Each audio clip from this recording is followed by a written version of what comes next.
Nice. Alright. It did work. Alrighty, everybody. We are using my screen. Yeah. Getting ready to head over to. We're gonna end this server or scenario. And if I can find it. We already pre-registered. They didn't have a endless stream with the Lunar, but we do have it now. Well, they probably been had it. I just never fucking seen it. So we're gonna go ahead and switch our main character over to there and begin a whole new journey. It only took us like a week to get to level 50 with the first two that we have in the Endless Dream. We have another one in Manibus Vision. We got all his stuff level 50. But yeah, getting stuff ready to get sent over. Make sure I have enough shit to excuse me, take over with us. Still don't know exactly what I'm taking. Taking chainsaw, drill, adrenaline, pancakes, beer for pollution, and may take a level 1 gun. Yeah, level 1 gun and all of our deviations. Should be good. But yeah, other character is right there. Used him for the farming. What else you cooking? See, we got the corn ale. We're for sure bringing that. We got. I wish I could have made some of those. But we got pancakes. More XP. So we got 19 of those. Not gonna do that. I wish I could.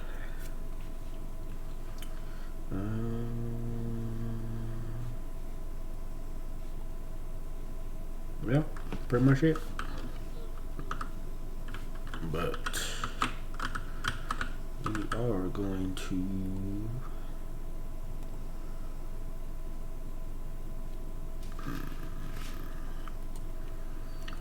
tough choice. So I think level 2 you have to be, tier 2 you have to be level 20, 10, 20, 30, 40, 50. Right here. No, like, yeah, right here. You usually hit 50 in between the tier 4 stage. And you can craft tungsten and all that to get a tier 5, so you don't have to worry about that. Armor, we can do that during. But, yeah. Getting ready to head on over.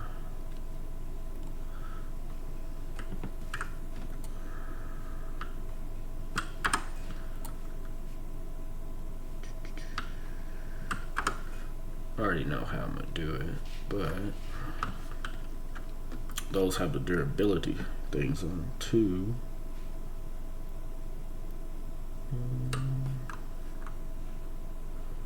We got one we can bring. Bring those. Hopefully we can bring that and bring in. See, my other character, we got like 2,000 of the crafting things. But your mods carry over no matter what, so I already got the, what was it? I think the mods I need already.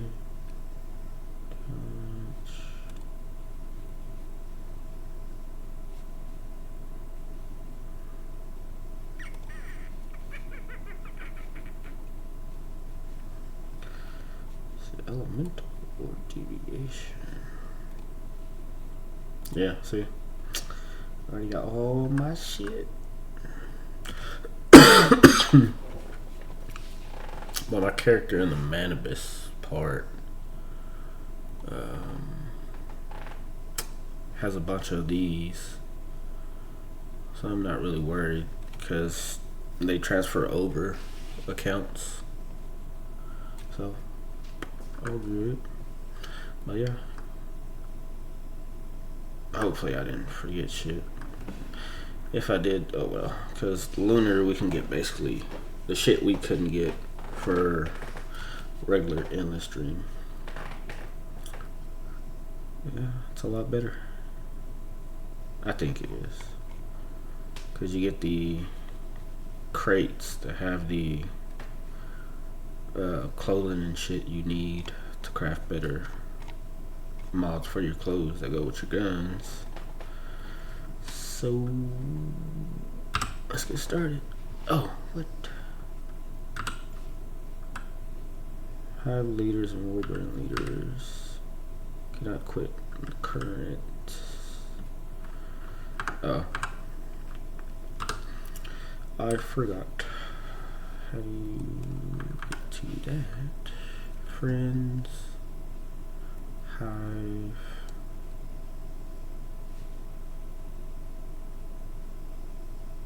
No. How the fuck do you get to it? Oh, there we are.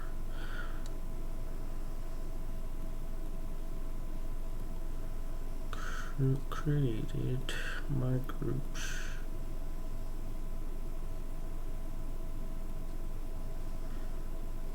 How the hell do you leave the hive?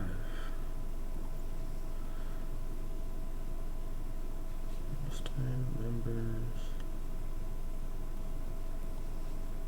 Can I transfer everything to him?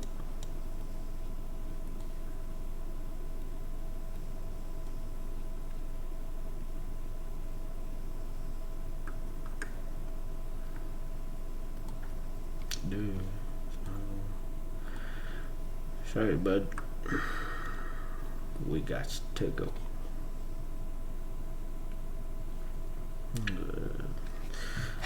So I can. More likely, I'm bringing my other character over. So.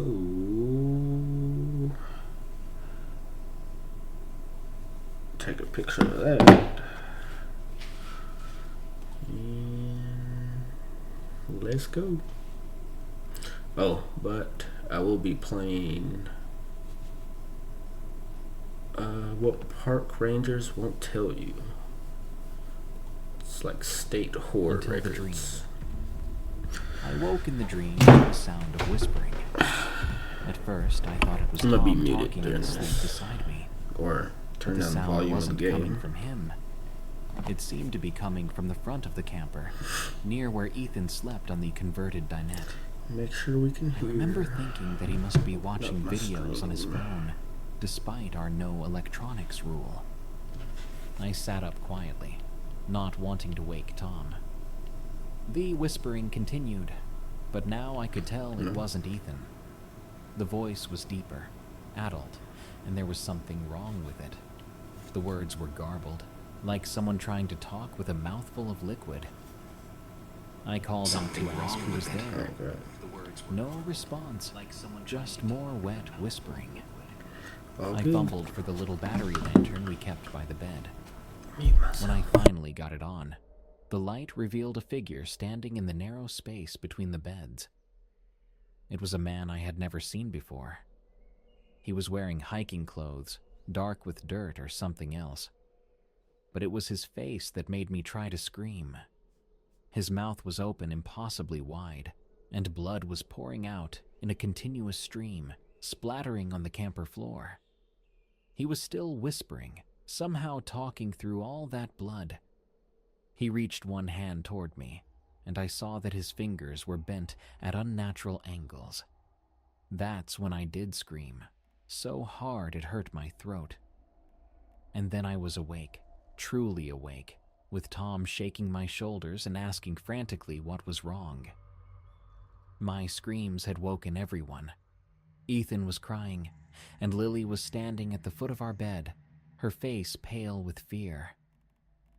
It took nearly an hour to calm everyone down.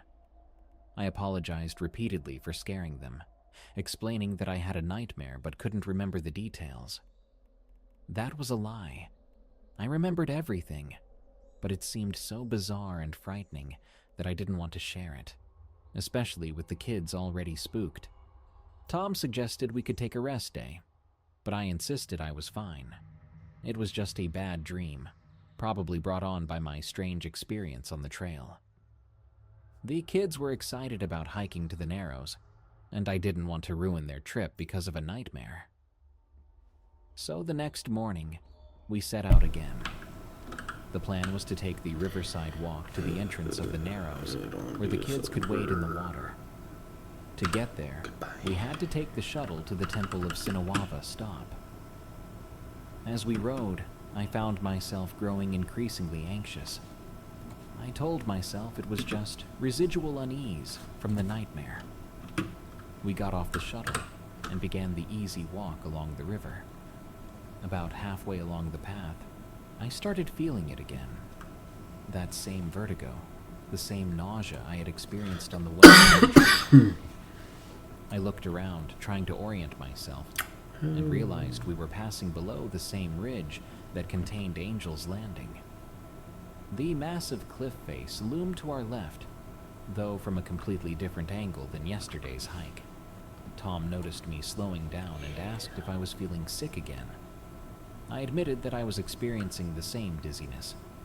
He suggested I sit on a nearby bench while he took the kids ahead, but I didn't want to be alone. So I pressed on, though the feeling grew worse with each step. Yeah, we got all Just as we approached a bend in the trail, Need that one. the dizziness became almost unbearable. Need that one. I stopped, leaning against a rock wall, breathing deeply and trying not to throw up. That's when we heard it, a scream from high above us, a sound so full of terror it made my blood freeze. All four of us looked up simultaneously. A dark shape was falling from the cliff face, tumbling through the air. The scream cut off abruptly when the figure struck an outcropping, then continued falling. The sound it made when it finally hit the ground was unlike anything I had ever heard before. A wet, heavy thud that somehow echoed off the canyon walls, seeming to repeat itself over We're gonna and get good over. ones from the boxes. Several other hikers on the trail also witnessed the fall. There were shouts and cries of alarm. Someone near us started calling for help, saying they were a nurse. Tom immediately told the kids to stay where they were and ran toward the spot where the figure had landed. We're gonna bring this one. It was off trail, but visible from where we stood. As Tom ran, I realized my dizziness was completely gone. The nausea had vanished as suddenly as if someone had flipped a switch. Instead, I felt a terrible certainty growing in my stomach. Lily, always stubborn, ignored her father's instructions and started to follow him. I called to her to stop, then told Ethan to stay put while I went after his sister. I caught up to Lily just as Tom was returning. His face was ashen, and he put his hands on Lily's shoulders to stop her from going further. He told her firmly that she didn't want to see this. Then he looked at me over her head, his expression warning me away as well. But I knew I had to look. I told Tom to take Lily back to Ethan, that I would be right behind them. He started to argue, but must have seen something in my face that changed his mind. He nodded and guided our daughter away. I approached the spot carefully. The man had landed in a small clearing among some trees, just off the maintained trail. Other hikers had already gathered, and someone was performing CPR, though it was clearly futile. Even from a distance, I could see that the man's body was broken beyond any hope of survival.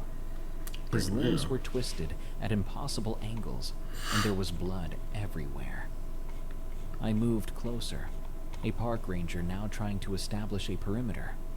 But before he could stop me, I got close enough to see the man's face, what was left of it. His mouth was open wide in death, a torrent of blood still flowing from it. The same impossible amount of blood I had seen. But it wasn't just that detail that made me back away in horror. It was his entire face. Though mangled from the impact, I recognized him immediately. The same man who had stood in our camper the night before, reaching for me with broken fingers. I don't remember much after that. Tom says I fainted. I woke up on a bench with a park ranger asking me questions and offering water. There was a flurry of activity as emergency responders arrived, though it was clearly a recovery mission, not a rescue. We learned later that the man was an experienced hiker who had attempted the Angel's Landing Trail alone. No one saw exactly what happened, whether he slipped or had some kind of medical episode that caused him to fall. The rangers told us such accidents were rare, but not unprecedented. Angel's Landing had claimed several lives over the years. We cut our trip short after that. None of us had the heart to continue enjoying the scenery with the image of that fall so fresh in our minds.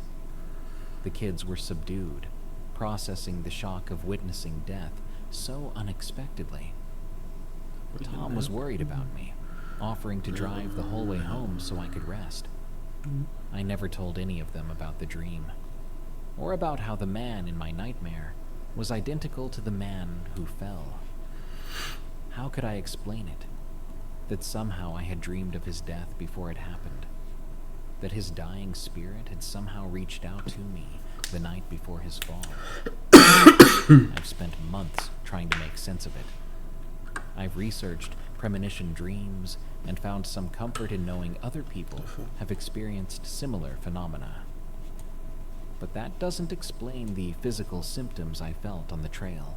The vertigo and nausea that vanished the moment he fell. Got all that. It is truly a historic day as America is poised to become the first nation to inhabit Mars. A select group of our finest and brightest will populate a Martian colony that will become the bedrock for humanity's future. Couldn't find love on Earth. Yeah. Maybe I'll find it on Mars. I want to be... Shut up, bitch. The music from nowhere. From Margaret Kay. In the late 1980s, one Margaret Kay and her research companion experienced something that would stay with them forever. What began as routine field work at Yellowstone Lake became an encounter with one of the park's most enduring and scientifically perplexing mysteries. Yellowstone Lake stretches across 136 square miles of pristine wilderness, Oh, it's because this its is depths the new reaching one. 400 feet in some locations. The lake sits at 7,732 feet above sea level, where the thin mountain air creates unique acoustic properties. Since 1871, when F.H. Bradley of the Hayden Expedition first documented strange aerial sounds, researchers have struggled to explain the phenomenon known as lake music.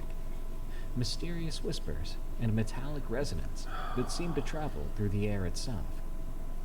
Margaret Kay, who works in acoustic This is the research, permits, had arrived at yeah. Yellowstone in early summer to conduct atmospheric sound studies. Her work focused on how elevation and temperature variations affect sound transmission, making the park's diverse topography ideal for her research. She was accompanied by Robert M., her research partner, whose background involved studying wind patterns and their impact on acoustic phenomena. The two researchers had established their equipment at a secluded bay on the lake's southeastern shore, a location chosen for its relative isolation and minimal human interference. Their sophisticated recording devices, state-of-the-art for the 1980s, were designed to capture and analyze sound frequencies across the entire audible spectrum and beyond. On a particularly calm morning in late July, Dr. Kay had risen before dawn to calibrate their equipment, wanting to capture the acoustic properties of the lake during the transition from night to day temperatures. The morning was absolutely still, Dr. K would later recall. So we're gonna go We with had this 0 one. wind readings. That's the And the real lake one. looked like glass. Hopefully we can bring These all of were our exactly shit. the conditions we needed for our baseline measurements. Around 6:45 a.m., as the first rays of sunlight began warming the lake's Went to the surface, wrong damn their scenario. sensitive recording equipment detected something unusual. What started as barely perceptible vibrations in the lower frequency ranges quickly developed into something far more complex and inexplicable. Last time, I promise. The sound began as a low hum, almost below the threshold of human hearing. Dr. K noticed it first on her monitoring equipment, frequency spikes that shouldn't exist in the natural environment they were studying. As both researchers watched their instruments with growing confusion, the phenomenon intensified. It wasn't coming from any single direction, Robert M. remembered. Our directional microphones couldn't pinpoint a source. It seemed to be moving through the air above us. There was nothing there. The lake music phenomenon has been documented by credible witnesses for over 150 years. Yet, no scientific explanation has ever been accepted. Professor Edwin Linton published detailed observations in the journal Science in 1893, describing slight metallic resonance and sounds that resembled both metal cables crashing and ethereal organ music. His meticulous documentation noted that the sounds appeared to travel horizontally through the air at considerable speed, lasting only moments but leaving profound impressions on listeners. Double check. What Dr. K and Robert M. experienced that morning surpassed anything in the historical record, albeit allegedly. They claimed the initial hum evolved into crystalline notes, almost musical in quality, accompanied by what sounded like whispered voices, speaking in an unintelligible language. The entire episode lasted approximately 4 minutes, during which their recording equipment captured frequencies and patterns that defied conventional acoustic science. So we had sounds registering on our equipment that appeared to have no earthly source, Dr. K explained. The frequency analysis showed complex harmonics that would require multiple instruments playing in perfect coordination. But as we've stated before, we were completely alone on the lake. The whispered voices proved particularly unsettling. Both researchers heard what sounded like urgent conversation, too distant to understand, but clearly human in character. The voices seemed to move through the air, above the lake's surface, traveling from northeast to southwest, at what they estimated to be considerable speed. Robert M. attempted to photograph the area above the lake, where the sounds seemed strongest, hoping to capture any visual phenomena that might explain the acoustic anomaly. However, his 35mm camera revealed nothing unusual in the developed prints, showing only empty sky above the tranquil lake's surface. Most disturbing was the effect the experience had on their expensive recording equipment. Despite functioning perfectly before and after the episode, their instruments recorded only static during the 4-minute period when both researchers clearly heard the lake music. A later and more thorough look at the equipment revealed that they had been affected by powerful electromagnetic interference from some unknown source. The phenomenon ended as abruptly as it began. The crystalline notes faded to whispers, the whispers to silence, leaving both researchers standing in the profound quiet of early morning Yellowstone. This will be low. Their Those will be instruments high. returned to normal function, Those will be high. showing no trace of the And electromagnetic disturbance the money that had spot. overwhelmed them moments before. Get up there. Dr. K spent the remainder of their research trip attempting to recreate the conditions that had produced the lake music.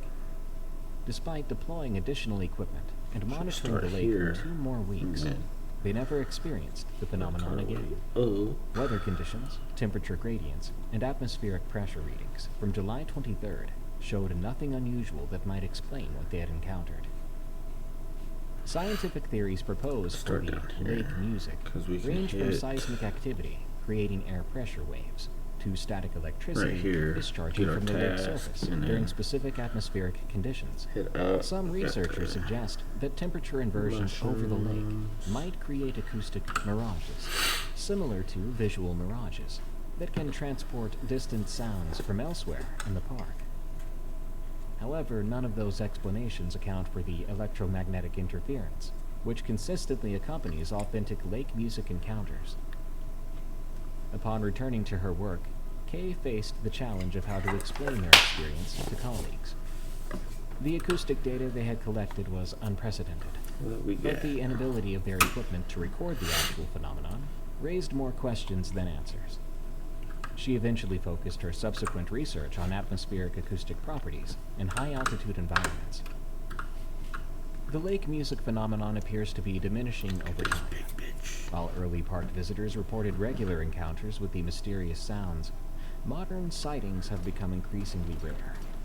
Some researchers suggest that increased human activity around Yellowstone Lake has somehow interfered with the conditions necessary for the phenomenon to occur. Others propose that geological changes in the lake bed or surrounding thermal features may have altered the acoustic properties that generated the mysterious sounds. Why do we browse like this? Run, bitch, Hunting, run. clicking, searching.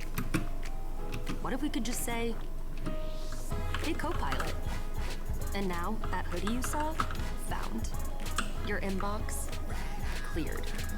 Dinner party for 7, 1 oven, easy.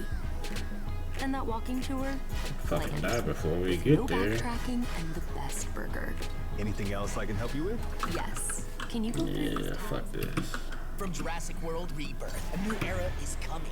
The mighty powered devoured T-Rex, with glowing red chomping jaws and powerful tail action, dominates the jungle. And the terrifying Rumble and Rampage Distortus Rex, with colossal battle-swinging arms and monstrous... Now, let's begin. Let's begin. What followed us in Zion, from youngest elder. I've worked at my software company for almost 5 years now. We're not a huge company, about 60 employees, but we're successful enough that management likes to do these quarterly team-building retreats. Usually it's something simple, like renting out a restaurant, or maybe a day trip to a local attraction. But last October, our department head, Vaughn, decided we should do something more authentic, to really bond as a team. That's how 5 of us ended up camping in Zion National Park for what was supposed to be 3 nights. We only made it to 2. Shit, nigga, I'm already dead. I'm still not sure what happened out there. I'm not normally the type to believe in the supernatural, or anything like We that. died. I mean, I'm a Very software quick. developer. I deal with cold, hard logic all day. Where we needed to be. But what happened in Zion, I can't What's explain up, it. lady? And neither can Tessa, or Minson, or Lyle, or even Vaughn, who's usually got an answer for everything. Our department had been under a lot of pressure to deliver on this new client portal. We'd been putting in 60-hour weeks for months, and I think Vaughn thought the retreat would be a good way to blow off steam before the final push to launch. He'd been talking up Zion for weeks, how beautiful it was, how the disconnect from technology would reset our brains. I was skeptical, but whatever. It beat sitting through another PowerPoint about team dynamics at the Marriott downtown. We drove out early Thursday morning, taking 2 cars. I rode with Minson and Tessa, while Vaughn and Lyle took the other car. The drive was actually pretty nice. We talked about normal stuff, complaining about the project timeline, sharing stories about horrible clients, that kind of thing. Tessa had just broken up with her boyfriend, so we heard all about that too. Holy. By the time we reached the park entrance, I was feeling pretty good about the trip. Zion is beautiful, I'll give it that. Those massive red cliffs rising up against the blue sky, it's something else. Vaughn had reserved us a group campsite near the Virgin River. It was late afternoon by the time we got everything set up. 5 tents arranged in a rough circle, with a fire pit in the middle. Vaughn had sprung for the fancy camping equipment. Those big waterproof tents that you can almost stand up in. Decent sleeping bags. The works. I figured if I had to be outdoors, at least I wouldn't be uncomfortable. That first evening was actually fun. We grilled some burgers on a portable stove Vaughn had brought. We drank a few beers. Not too many. Vaughn was strict about that. And just relaxed around the campfire. It felt good to be away from screens and deadlines. By the way, the stars out there are incredible. You forget how many there are when you live in the city. We were all pretty tired from the drive, so we turned in early. I was just drifting off to sleep when I heard a whisper outside my tent. "Hey, Kyle, you awake?" It was Minson. I unzipped the tent flap. "Yeah, what's up?" Minson was crouched outside, holding a flashlight. Behind him, I could see Tessa and Lyle standing a little ways off, giggling. "We got a dare for you." I groaned. "Seriously? What are we, 12? "Come on, don't be lame," Tessa called over. "It'll be fun." I looked past them. "Asleep?" Lyle said. "The old man can't hang." I sighed and crawled out of my tent. "Fine, what's the dare?" Minson grinned. "We want you to go into the woods, just past that line of trees there, and say, 'Ye not Lushi,' 3 times. "Say what?" I asked. "Ye not Lushi," Tessa repeated slowly. "It's a Native American thing. Minson's roommate in college was Navajo." "What does it mean?" I asked. Minson shrugged. "I don't know exactly. His roommate said it was something you shouldn't say in the wilderness, but it's probably just a superstition." "So why don't you do it?" I challenged. "Because I'm daring you to do it," Minson said with a smirk. "Come on, what are you scared of?" I wasn't scared. At least, that's what I told myself. I was just annoyed. But I also didn't want to be the guy who couldn't take a joke, especially since we still had 2 more days together. "Fine, whatever. You guys are ridiculous." I took Minson's flashlight and headed toward the tree line. When I reached the trees, I hesitated for a second. I felt stupid, but also, I don't know, uneasy? Like maybe I shouldn't be doing this. But that was silly, right? It was just a bunch of syllables. "Ye nod Lushi," I said, feeling foolish. "Ye nod Lushi, ye nod Lushi." My voice seemed to drop into the darkness like a stone into still water. For a moment after I finished speaking, the woods seemed even more quiet than before. Then an owl hooted somewhere nearby, and I jumped like a little kid. I hurried back to where the others were waiting. "Did you do it?" Lyle asked eagerly. "Yeah, I did your stupid dare. Happy now?" They all grinned at me. "Very," said Tessa. "Now let's go to bed before we wake up Vaughn." "Not even sure I said it right," I muttered, and they laughed. As we headed back to our tents, I pulled out my phone. We didn't have great reception out there, but I had 1 bar of service. I tried to Google the phrase, but I didn't know how to spell it properly. I tried several variations I could think of, but nothing seemed to match. After a few failed attempts, I gave up, and I went back to my tent. It took me a while to fall asleep. I kept thinking I heard something moving around outside, but I told myself it was just the wind in the trees, or maybe some small animal. Eventually, I drifted off. I woke up suddenly in the middle of the night to a scratching sound on the side of my tent. Not like an animal trying to get in. More purposeful, like someone dragging their nails across the fabric. Scratch, scratch, scratch. Then silence. Then again, scratch, scratch, scratch. It was as if someone wanted my attention.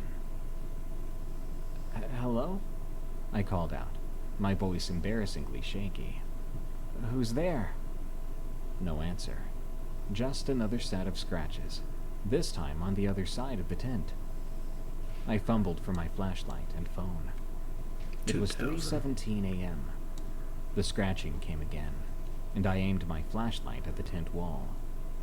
I could see the fabric depress slightly with each scratch, like something was applying pressure. "Yo, this isn't funny," I said, louder this time. "Minson? Tessa? Cut it out."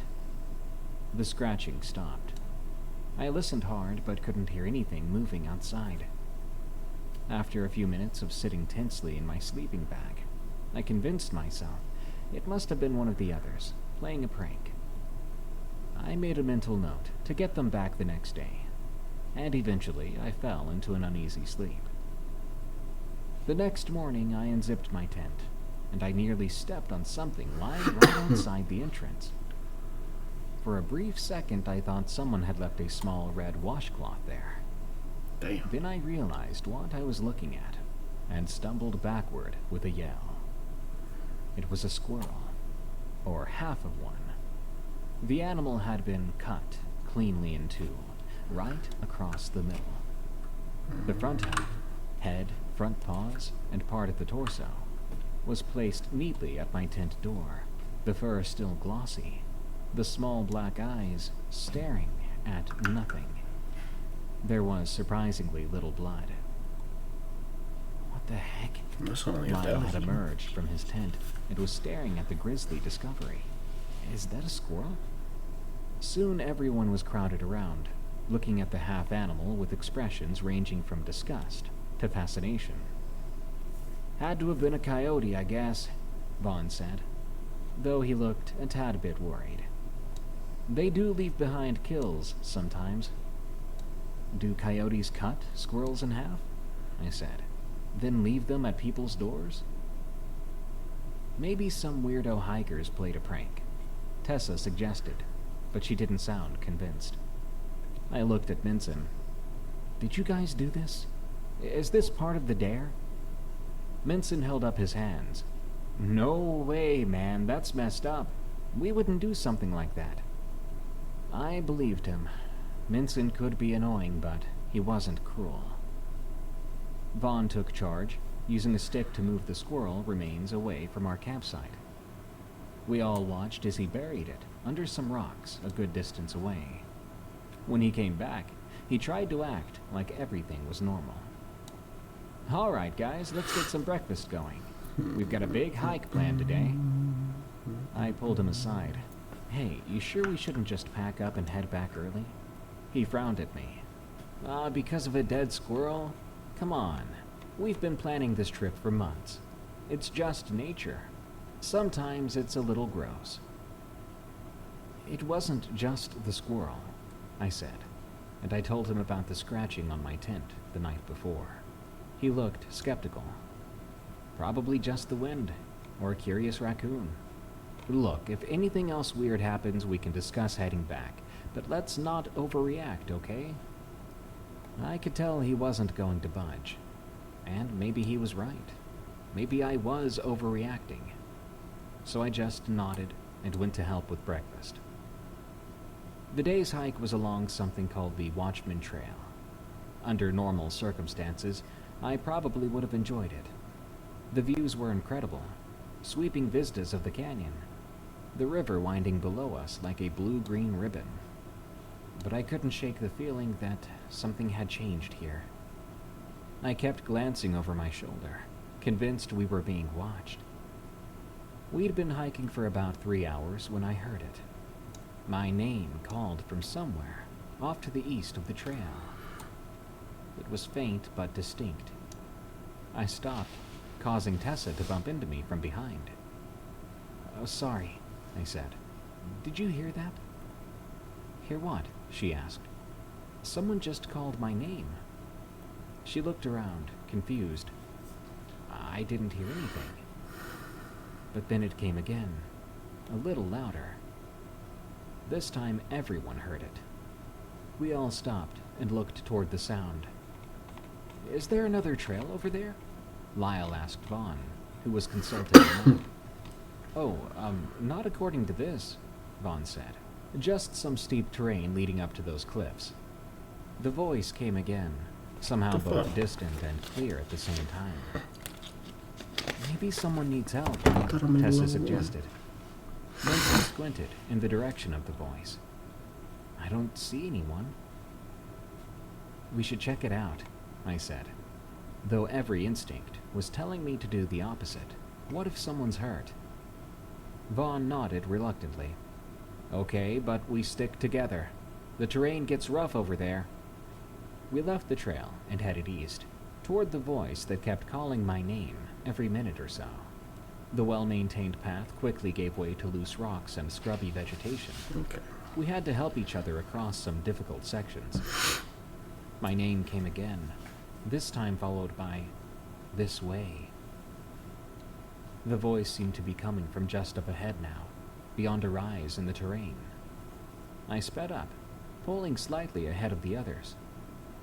"Hey, wait up! Be careful!" Vaughn called from behind me. I crested the rise and stopped abruptly. In front of me, the ground dropped away suddenly, a sheer cliff face plunging down at least 100 feet to jagged rocks below.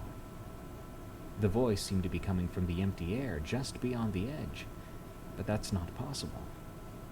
I took an instinctive step back when the voice called my name again, just as Minson caught up to me.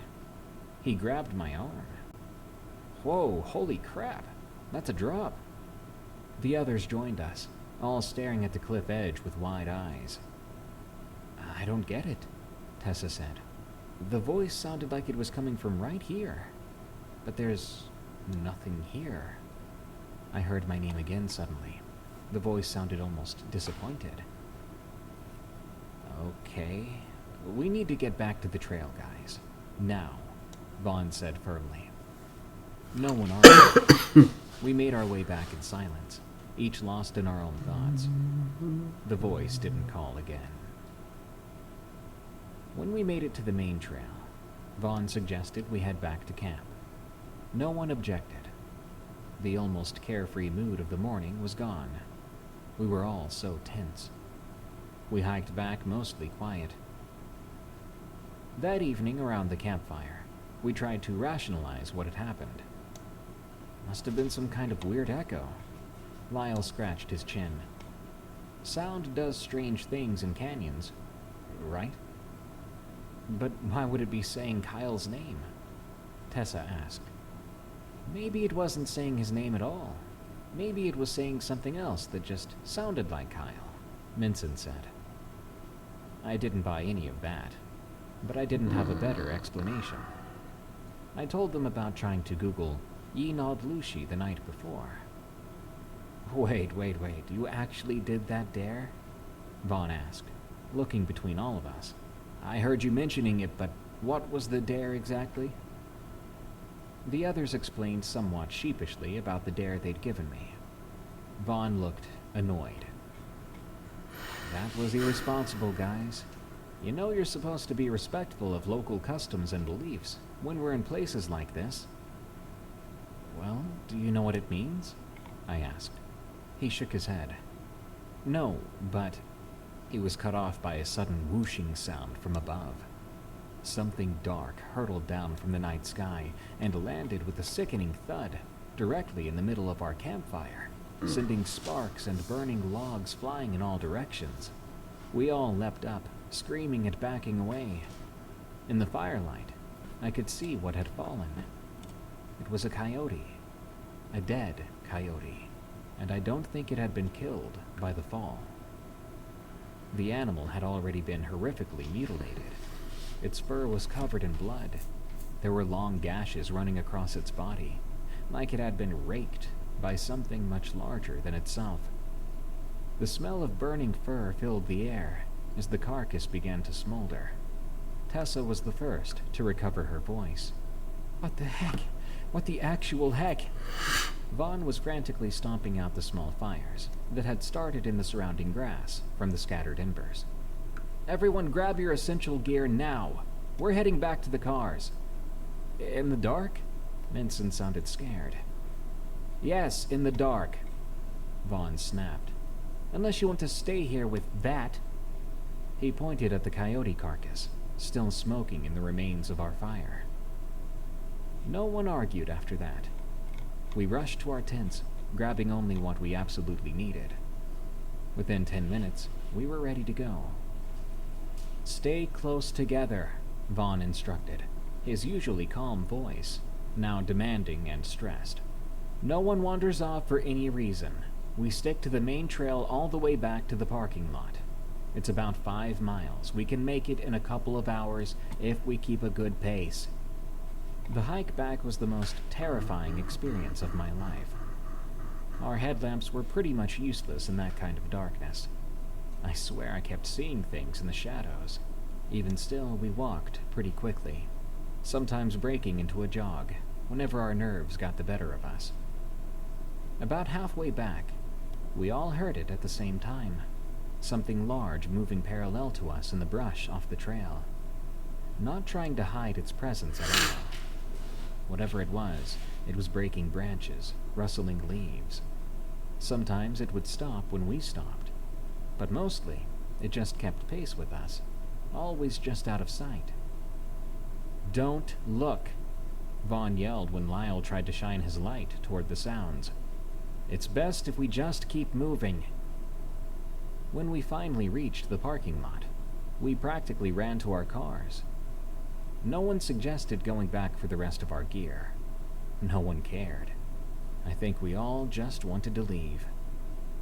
The drive back was a breath of fresh air, but quiet still.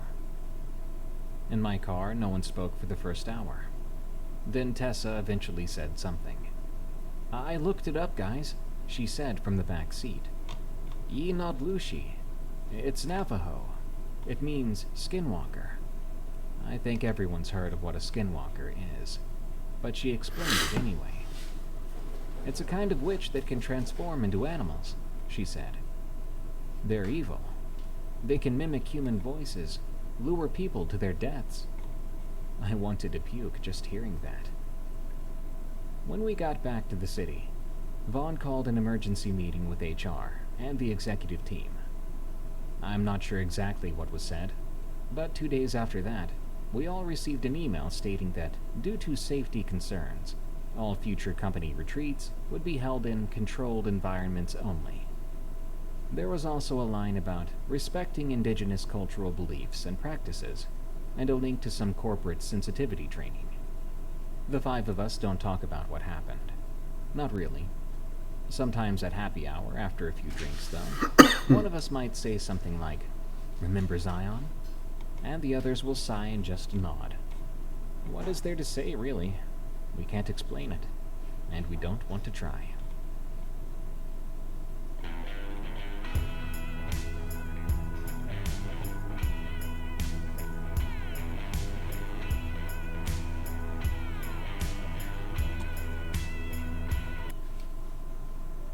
We went missing. An encounter submitted by Nicholas J. On July 11, 2015, 2 Colorado high school teachers embarked on what should have been a routine summer vacation to Yellowstone National Park. Names have been changed for anonymity. Nicholas and Sarah, longtime friends since college, had planned their getaway as a respite from lesson plans and grading papers. A few days of moderate hiking in America's first national park. They had no way of knowing they were about to become part of a disturbing pattern that has puzzled park officials for decades. Yellowstone receives over 4.5 million visitors annually, yet maintains one of the most comprehensive search and rescue operations in the national park system, responding to about 370 incidents every 3 years. What happened to Nicholas and Sarah would add to a growing collection of unexplained encounters which challenge our understanding of what lurks in the park's 2.2 million acres of wilderness. After driving north from Denver, the teachers spent their first night in West Yellowstone before entering the park early on July 12th. The weather appeared ideal at the time. Their first destination was the Fairy Falls Trail, a moderate hike that promised spectacular views without excessive difficulty. The first day went exactly as planned, Nicholas would later recall. We hiked the Fairy Falls Trail, taking tons of pictures. We saw some elk in the distance and made it back to our car by mid-afternoon. The successful completion of their initial hike left both teachers feeling confident about their fitness levels and eager for the next day's adventure. They had selected the Mystic Falls Trail from their guidebook, a longer hike than Fairy Falls, but still within their comfort zone. Located at Biscuit Basin, approximately 3 miles north of Old Faithful, the trail offered a 2.4-mile round trip with 250 feet of elevation gain, culminating at a spectacular 70-foot waterfall. Now, July weather in Yellowstone presents extreme variability that catches even experienced hikers unprepared. While average high temperatures reach nearly 80 degrees Fahrenheit, conditions can shift dramatically within hours. Historical records document snow falling on July 4th, and the park's elevation, much of it above 7,000 feet, creates microclimates where temperatures can plummet below freezing, even in midsummer. Nicholas and Sarah began the Mystic Falls Trail around 8 a.m. on July 13th, joining several other groups at the busier trailhead. The morning started promisingly, but approximately 2 hours into their hike, the situation changed with alarming speed. Dark clouds rolled in. It started to rain harder than either of us expected, Nicholas remembered. The sudden storm exemplified Yellowstone's notorious afternoon thunderstorms, which peak between 11 a.m. and 7 p.m. and can trigger temperature drops of 30 degrees within hours. Lightning poses a significant threat in the park. 78% of Yellowstone's fires are lightning-caused, and the region ranks among the highest in the nation for lightning activity. The teachers found shelter under a cluster of trees and decided to wait out the weather rather than attempt to navigate the trail in dangerous conditions.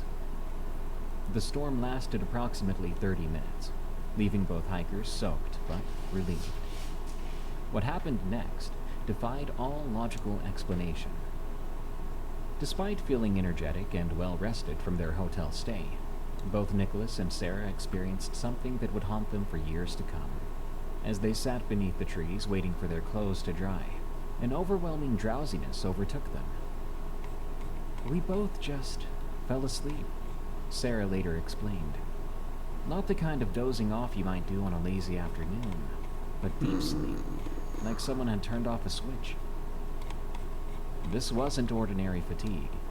University of Colorado research has demonstrated that wilderness camping can cause dramatic circadian rhythm shifts, with natural light exposure 4 times higher than urban environments, affecting melatonin production.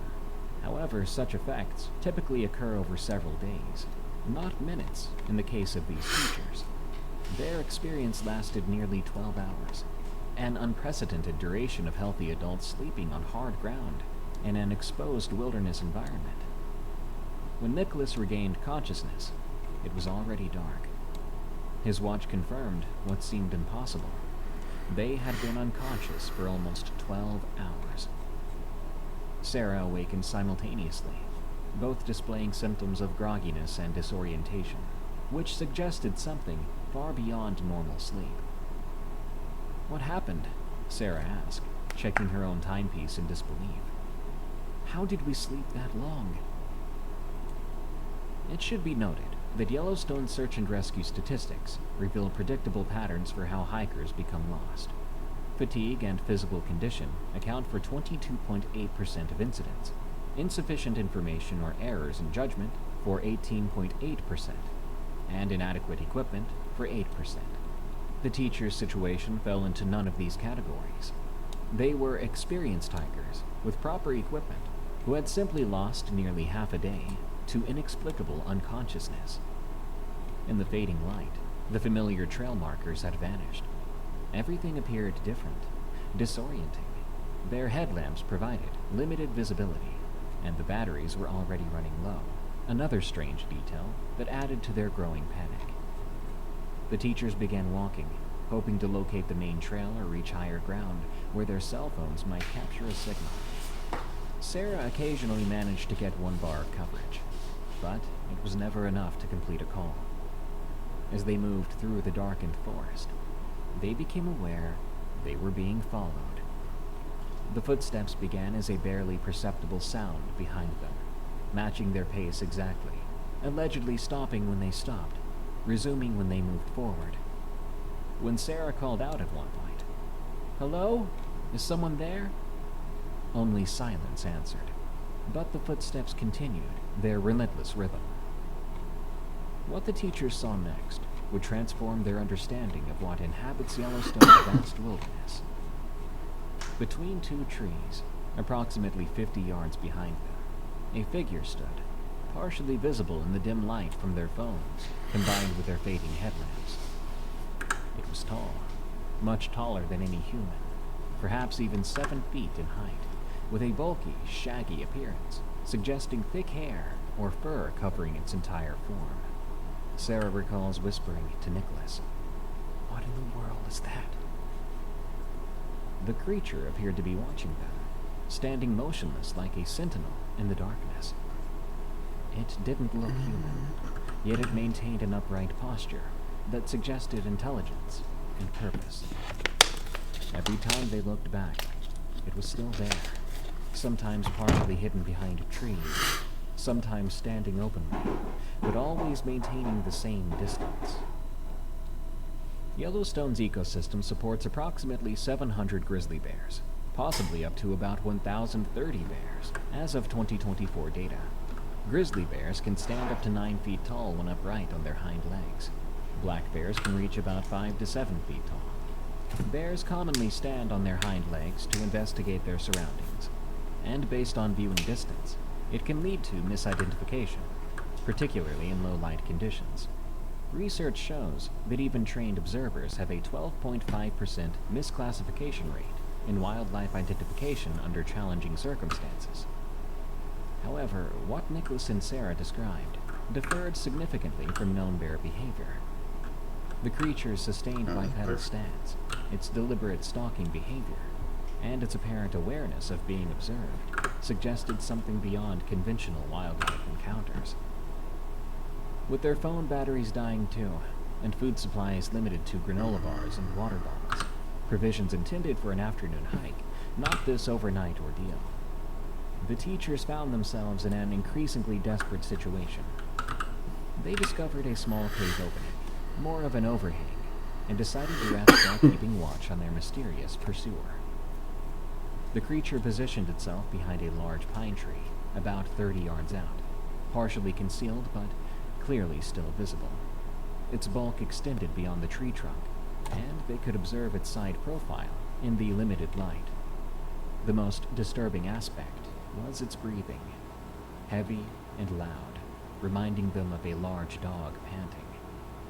Sarah asked Nicholas in a low voice, "What do you think it wants?" Nicholas replied, "I don't know. I don't think it's a person, though." They maintained their vigil for hours, both too terrified to sleep, haunted by the possibility that their earlier unconsciousness had not been natural. And what if this entity had somehow caused their sudden slumber? The creature never moved from its position, seeming to wait with infinite patience for some unknown trigger. Around 3 a.m., the teachers made a critical decision. They could not remain in their exposed position indefinitely, and their water was running dangerously low. They needed to stay conscious and keep moving until dawn, hoping daylight might drive their stalker away. As Nicholas and Sarah began moving again, their pursuer resumed its relentless following too. They had accepted it might accompany them for a while, so their priority shifted to finding help or reaching a road. After about 2 hours of careful navigation, they spotted smoke rising above the trees, the unmistakable sign of a campfire. But as they approached the smoke source, Sarah grabbed Nicholas's arm with sudden alarm, letting him know that it was now right behind them. When Nicholas turned, he saw the creature much closer than before, only 10 yards away. In the pre-dawn light, more details became visible. It was massive, covered in dark hair, with long arms and a hunched posture that suggested both power and predatory intent. And its breathing was now clearly audible, as heavy panting seemed to fill the forest around them. The teachers broke into a desperate run toward the smoke. Behind them, they heard the creature beginning to run too, crashing through the underbrush with sounds that suggested enormous size and strength. They were certain it would overtake them before they made it to safety. They burst into a small clearing, containing a recently extinguished campfire and scattered camping gear, but no people. The previous campers had apparently departed early, or were simply elsewhere. Without stopping to investigate, Nicholas and Sarah continued running along what appeared to be a more established trail, leading away from the campsite. The wider, more developed trail eventually led to a dirt road, which they followed until signs appeared pointing toward a ranger station. Soon after that, they stumbled into the facility around 6 a.m., appearing haggard and exhausted after their night-long ordeal. The ranger on duty immediately offered water and food, recognizing the signs of hikers who had spent an unplanned night in the wilderness. When Nicholas and Sarah explained that they had been lost on the Mystic Falls Trail and wandered all night, the ranger showed appropriate concern. The situation changed dramatically when they mentioned being followed by something large and bipedal, approximately 7 feet tall and covered in hair. Gotta go, boys. The ranger's expression shifted immediately. It looked familiar to anyone who has reported an encounter that challenges conventional understanding. He asked standard questions about location, timing, and whether they had obtained photographs. When they admitted they had no photographic evidence and had only seen the creature clearly a few times in poor lighting conditions, the ranger's professional skepticism became apparent. He recorded their report in a logbook, but his actions suggested routine documentation rather than serious investigation. The Bigfoot Field Researchers Organization, or BFRO, database contains over 4,200 documented reports across North America, yet no peer-reviewed scientific evidence supports the existence of such creatures. A 2009 study in the Journal of Biogeography demonstrated that Bigfoot sighting patterns are statistically indistinguishable from black bear distributions, strongly suggesting misidentification of known wildlife. The National Park Service itself maintains no official stance on cryptid encounters and does not systematically track such reports. For rangers accustomed to dealing with wildlife misidentifications, bear encounters, and hikers disoriented by altitude and exhaustion, Nicholas and Sarah's account likely fell into familiar categories of explainable phenomena, but not to the two teachers. The ranger drove the teachers back to their vehicle at the trailhead, providing additional water and suggesting they check in with medical services. They declined medical attention, wanting only to leave Yellowstone as quickly as possible. Back at the hotel, they packed their things immediately and departed the same day, abandoning their planned third day in the park. During their drive home to Colorado, Nicholas and Sarah discussed the most disturbing aspect of their experience: the 12-hour sleep that had preceded everything else. Both of them were healthy adults, with no medical conditions that might explain such an event. The timing, occurring just before they became lost and encountered the creature, seemed too coincidental to dismiss. Since 1968, Yellowstone has documented 12 to 15 missing persons cases, with 3 individuals still unaccounted for: Stuart Isaac in 2010, Bruce Pike in 2006, and Daniel Campbell in 1991. While the vast majority of the park's search operations end successfully, 93% of missing persons are found within 24 hours. A small percentage of cases remain unexplained. Nicholas and Sarah had narrowly avoided joining that grim statistic. Scientific research offers potential explanations for their experience. While Yellowstone's elevations of 7,000 to 8,000 feet can cause mild fatigue or shortness of breath in some visitors, such modest altitude effects cannot explain 12 hours of unconsciousness. Isolation-induced temporal disorientation is well documented, with researchers identifying 6 distinct patterns, including temporal vertigo and suspended time sensation. However, no credible scientific evidence exists for the type of missing time the teachers experienced. Sarah conducted extensive research after returning home, discovering numerous online accounts of similar encounters in national parks: tall, hairy creatures following hikers, unexplained periods of missing time, people becoming lost on familiar trails. Most such stories are dismissed as hoaxes or misidentification of known animals, relegated to the realm of internet folklore rather than serious investigation. The experience fundamentally changed both teachers' relationship with wilderness recreation. Thought I lost a tire. Nicholas continues hiking, but never in remote areas. and never with just one companion. Although Sarah has largely abandoned overnight trips, saying the encounter changed how safe she feels in the wilderness. I'd like to note, park statistics provide context for their experience. Males account for 77% of Yellowstone fatalities, with visitors aged 65 plus representing the highest risk group at 32% of deaths. The summer months prove most dangerous, with July accounting for 24% of deaths and August 20%. Weekend incidents comprise 40% of search and rescue operations, suggesting increased risk during peak visitation periods. Yet Nicholas and Sarah's encounter defies easy categorization with these statistics. They were not elderly hikers, prone to medical emergencies. They were not inexperienced adventurers, making poor decisions. They weren't weekend warriors, pushing beyond their abilities. They were competent outdoor enthusiasts who experienced something that has challenged their understanding.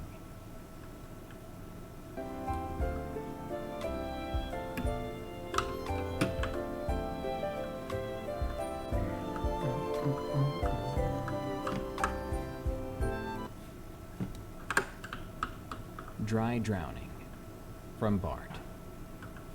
I'm a wilderness therapy guide. My company specializes in taking troubled teens on outdoor expeditions, which helps them develop confidence, teamwork skills, and self-reliance. I've led trips all over the Southwest, Arizona, Colorado, New Mexico, but Zion National Park was always my favorite location. Was being the operative word here. I won't go back there now. Not after what happened last summer. It was supposed to be a standard 7-day program. We had 6 kids, aged between 15 and 17, all dealing with various issues. Think depression, behavioral problems, substance abuse. Nothing we hadn't handled before. The other guide, I'll call her Rachel, had been with the company about 3 years, and we'd worked together dozens of times without incident. The first 2 days went perfectly. We had good weather, and the kids were responding well to the program. The park was as beautiful as ever, too. The problem started on the 3rd day, when we made it to the river crossing. I'd crossed that section of the river maybe 20 times before. It wasn't dangerous, about knee-deep for the average adult, with a moderate current. We always used a buddy system and safety lines for the crossings. Standard procedure, and covers our rears in legal situations. I went first to demonstrate the crossing technique, while Rachel stayed with the group. The water was colder than usual, but otherwise normal. I was about halfway across when I felt something grab my ankle underwater. Not snagged, but grabbed. It felt like fingers wrapping around my leg and pulling me down. Instantly, I jerked my leg free and quickly made it to the other side. I told myself it was just a branch or some submerged debris caught in the current. But when I checked my ankle later that night, I found 5 perfectly circular bruises where I'd felt that grip. They looked an awfully lot like fingerprints. During the crossing, one of the kids named Eli stopped halfway and started looking down into the water. Rachel had to call his name twice before he would move again. When he reached my side, he asked, "Did you see that thing in the water?" I asked him what he was talking about. "I don't know. There was something dark moving under the surface. Too big to be a fish, I think." I told him it was probably just shadows or even sediment. That river can be murky, especially after rainfall. But I didn't really believe that. The way those bruises formed, perfect circles and evenly spaced, they looked familiar. That night at our campsite, about half a mile from the river, I woke up around 2 a.m. to an odd sensation. My sleeping bag was damp. Not soaked through, but definitely wet, like someone had misted it with water. The strange part was that it hadn't rained, and nothing else in my tent was wet, just my sleeping bag. While I was still trying to figure this out, Rachel came to my tent. "Hey, Eli's missing," she whispered. We found him about 10 minutes later, walking barefoot through the scrub in the direction of the river. He was completely unresponsive, eyes open but not registering anything. It looked like a classic case of sleepwalking. We carefully led him back to camp, and in the morning he had no memory of it. "I don't sleepwalk," he insisted, even when we told him what happened. "Never have." That same morning, we all heard it. The sound of rushing water, like we were right next to the river after a flood. But we weren't. We were at least half a mile away on higher ground. The sound lasted for about 30 seconds, then stopped abruptly. Gotta go, I was boys. starting to stress out. After we had some food that morning, I made an excuse to hike back to the ranger station to check the weather forecast. The real reason was to ask about that river crossing. The ranger on duty, an older guy who had been working at Zion for decades, didn't seem surprised by my questions. "That section has a higher than average accident rate. Mostly drownings. Strange thing is, they're almost always strong swimmers, too," Fuck out of the he way. explained. I asked him if he had any idea why. He shrugged his shoulders. "Current can be tricky, though a few victims who were rescued reported feeling like they were pulled down. Probably just panic." On my way back, I Big ran into ass Joseph, a local guide of Paiute descent, who sometimes worked with our company for cultural education components. I mentioned the river crossing we'd used. "Oh, that is not a good crossing," he said immediately, his expression serious. "Why's that? It's always seemed safe enough." He shook his head. "The water is heavier there." I asked him what he meant, but he wouldn't elaborate. Just said his people avoided that stretch of river when possible. Had for generations. When I got back to camp, Rachel told me some of the kids' personal items had gone missing, specifically a watch, a pocket knife, and a bracelet. We did find them about an hour later, just sitting in a pile, in a small puddle of water behind a boulder near our campsite. A puddle that should not have been there, given the dry conditions. That night, I took first watch, while everyone else slept. Around midnight, I walked the perimeter of our camp and stopped at a small creek, about 50 yards away. I thought I saw something in the water, a reflection that looked like a hand reaching up. I moved closer, and the image was gone, just ripples in the dark water. As I stood there, I heard distinct splashing sounds from further downstream, like something moving through the water. I swept my flashlight in that direction, but I didn't see anything. No animals, and no movement. But the splashing continued for several seconds before stopping. The next day was when things got really bad. A park ranger radioed to warn us about potential flash flooding due to storms upstream. We needed to move to higher ground, away from any watershed areas. The closest safe area meant a detour that would add several miles to our journey, taking us up into the canyon walls. As we hiked up the rocky trail, miles from any significant water source, one of the quieter kids, I'll call Zach, pointed to the ground. "Why is that rock wet?" he asked. There were footprints on the dry stone, wet footprints that hadn't been there seconds before. As we watched, I swear I saw another one appear, then another, forming a trail that led in our direction before fading away. None of us could explain it.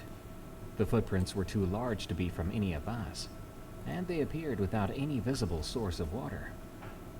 We hurried up the trail. The sky was darkening with approaching storm clouds when Mia, one of the girls, suddenly doubled over and started to cough violently. I panicked, rushing over to her. When she caught her breath, there was water on her lips, and I don't mean saliva or tears, but actual water. She coughed again and more came up. Rachel must have noticed it too. She collected some in a spare water bottle. It wasn't clear like drinking water. It had the distinctive reddish-brown tint and sediment of the river. "I didn't drink from the river," Mia insisted, looking terrified. I only used my water bottle. We were helping Mia when a lightning flash illuminated the landscape. For just a split second, I saw something at the river's edge far below us. A dark figure standing perfectly still, facing our direction. It was too distant to make out details, just a silhouette that seemed somehow a little too tall. By the time my eyes readjusted from the lightning flash, there was nothing there. We made it to the designated safe area just as the storm hit full force. We set up emergency shelters and waited it out. The kids were scared but physically okay, even Mia, who hadn't coughed up any more water. We cut the trip short after that, hiking out the next morning once the rangers confirmed the trails were safe. None of us mentioned the weird incidents on the way back. We all basically silently agreed to pretend it didn't happen. Funny enough, I noticed no one filled their water bottles from the natural sources anymore, even after treating it. Everyone stuck to the reserves we had brought. I still lead wilderness therapy trips. I still believe in the healing power of nature. But sometimes when I'm near moving water, I feel a phantom pressure around my ankle. Whatever was in that river, I think it's a remnant of someone who drowned there, a soul that is still restless and angry. The Hiker from Nowhere, a submission from Jackson W. In the spring of 2023, 4 longtime friends embarked on what had become an annual tradition, a fishing expedition to one of America's most celebrated wilderness destinations. These were seasoned outdoorsmen in their late 50s who had spent 15 years perfecting their craft in waters across the country. What began as a routine trip to Yellowstone's Madison River would culminate in an encounter that defied explanation and left them questioning the nature of reality itself. The Madison River system processes over 2,500 trout per mile through its pristine waters, making it one of North America's premier fishing destinations. Each year, thousands of anglers flock to these geothermally warmed waters, where the Gibbon and Firehole rivers converge, creating ideal conditions for wild rainbow and brown trout that average 12 to 16 inches, with documented specimens reaching 28 inches. But the Madison River holds more than just exceptional fishing. As you will see, it harbors mysteries. Kendrick W., Hollis B., Darren P., and the witness who recounts this story had cultivated their friendship over decades, bound together by successful careers and fortunate investments that afforded them all early retirements. Their twice-yearly fishing expeditions represented more than recreation. They were pilgrimages to waters that held the promise of both tranquility and adventure. For their May 2023 excursion, the group had secured a high-end RV and reserved space at Madison Campground, strategically positioned at 6,800 feet elevation, just 0.1 miles from the Madison River. The campground, one of Yellowstone's earliest opening facilities, contains 278 individual sites and serves as base camp for serious anglers targeting the river's legendary stretches, including 7 Mile Bridge, 9 Mile Hole, and the renowned Barnes Pools. Their arrival on May 14th coincided with optimal fishing conditions. Early May typically offers exceptional angling before spring runoff begins, with water temperatures ranging from 45 to 55 degrees Fahrenheit, ideal for trout activity. The men had experienced typical spring weather patterns, afternoon showers and cool nights, with temperature swings of 30 to 40 degrees Fahrenheit within single days, a common Yellowstone trait at that elevation. By Wednesday evening, May 17th, the friends had settled into their routine. They had been fishing a productive section of the Madison River, approximately 2 miles from their campground, enduring the kind of persistent spring rain that tests an angler's dedication. The cold precipitation had soaked through their waders for the past couple of hours, creating those miserable conditions that separate casual fishermen from true enthusiasts. Around 6 p.m., when the rain finally ceased, the group began collecting their gear for the day. Kendrick's voice carried across the water from downstream, urgent and concerned. He had discovered something, or someone, that would transform their peaceful fishing trip into something far more unsettling. Lying face down at the water's edge, approximately 30 yards from where they'd been casting, was a man in his 30s, average build, wearing jeans and a flannel shirt. But one detail immediately struck the witness as impossible. Despite the hours of steady rain that had thoroughly soaked the four fishermen, this individual was completely dry. In wilderness environments, the discovery of unconscious persons triggers specific protocols. Hollis B., drawing on medical training from his military service, immediately began assessment procedures that mirror wilderness first responder standards, checking for pulse, breathing patterns, and responsiveness. The man's vital signs appeared normal. He had a steady heartbeat and regular breathing. No obvious signs of trauma or distress. No, thank you. When they gently turned the unconscious man over, attempting to rouse him, Get you some his cabbage. response suggested something beyond ordinary unconsciousness. His eyes opened immediately, but carried a wild and disoriented expression. "Where am I?" he asked, his voice trembling. "What is this place?" His reaction when told he was in Yellowstone National Park, near the Madison River, was one of escalating panic. He scrambled to his feet, brushing at clothes that showed no evidence of having been in contact with wet ground, and repeatedly expressed urgent need to leave the area right away. The man's inability to provide basic information, like his name, his origin, any memory of recent events, combined with his profound fear of remaining in the park, suggested something beyond typical disorientation. Silver? His repeated pleas for immediate departure seemed more like terror, which began to spread to the experienced outdoorsman. Can we get it? Back at their No, we campsite, can't. the friends offered food and water, both of which the mysterious visitor refused. He exhibited classic symptoms of severe anxiety, Come on. restlessness, constant scanning of the environment, exaggerated startled responses to normal sounds. Damn. These behaviors align with documented stress responses, but his persistent dryness remained inexplicable. When they decided to contact emergency services, their guest's reaction intensified dramatically. The suggestion of calling rangers or paramedics triggered near panic, with desperate pleas to simply drive him away from the park without involving any authorities. Now, this pattern occasionally occurs in cases involving individuals with outstanding warrants, immigration concerns, or psychological conditions that create institutional fear. Kendrick W. discreetly contacted 911. The Madison campground's proximity to the historic Madison Information Station, built around 1929 to 1930, provides relatively good communication access compared to more remote park locations. Park Service Emergency Response utilizes the Incident Command System, with initial assessment focusing on life-threatening conditions before addressing identification issues.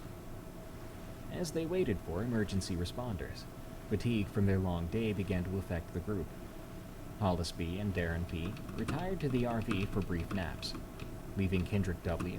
and the submitter of this story to maintain watch over their troubled guest, who had dozed fitfully in his chair despite his earlier agitation. Around 9 p.m., the writer and submitter of this story stepped into the woods behind their campsite for a bathroom break, approximately 50 yards from the fire. What he heard in the darkness there would haunt his days forever. Deliberate footsteps deeper in the forest, moving with human cadence through the underbrush. And more disturbing were the whispered voices, barely audible fragments that included phrases which he recalls as, "doesn't know," and "take him back."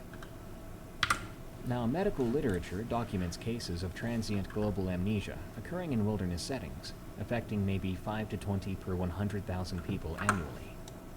Environmental triggers include physical exertion, cold water exposure, and emotional stress, all present in late spring Yellowstone conditions. However, our author suggests this was something beyond that.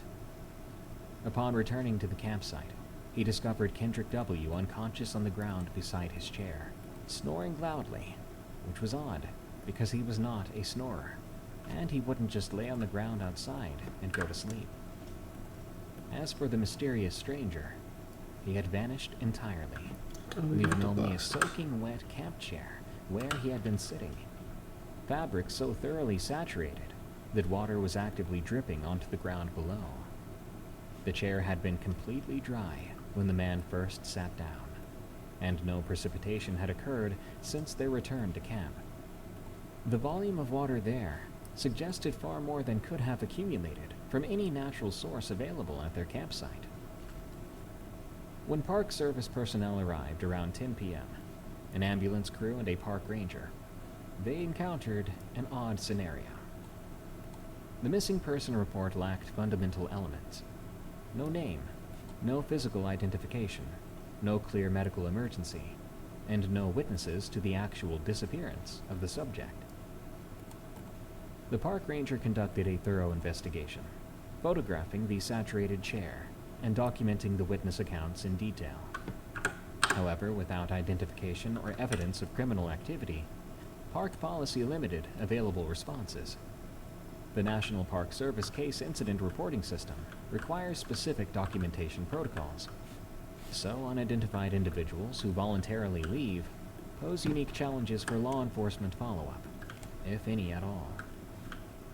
The paramedics examined Kendrick W., who could not explain his unconscious episode on the ground.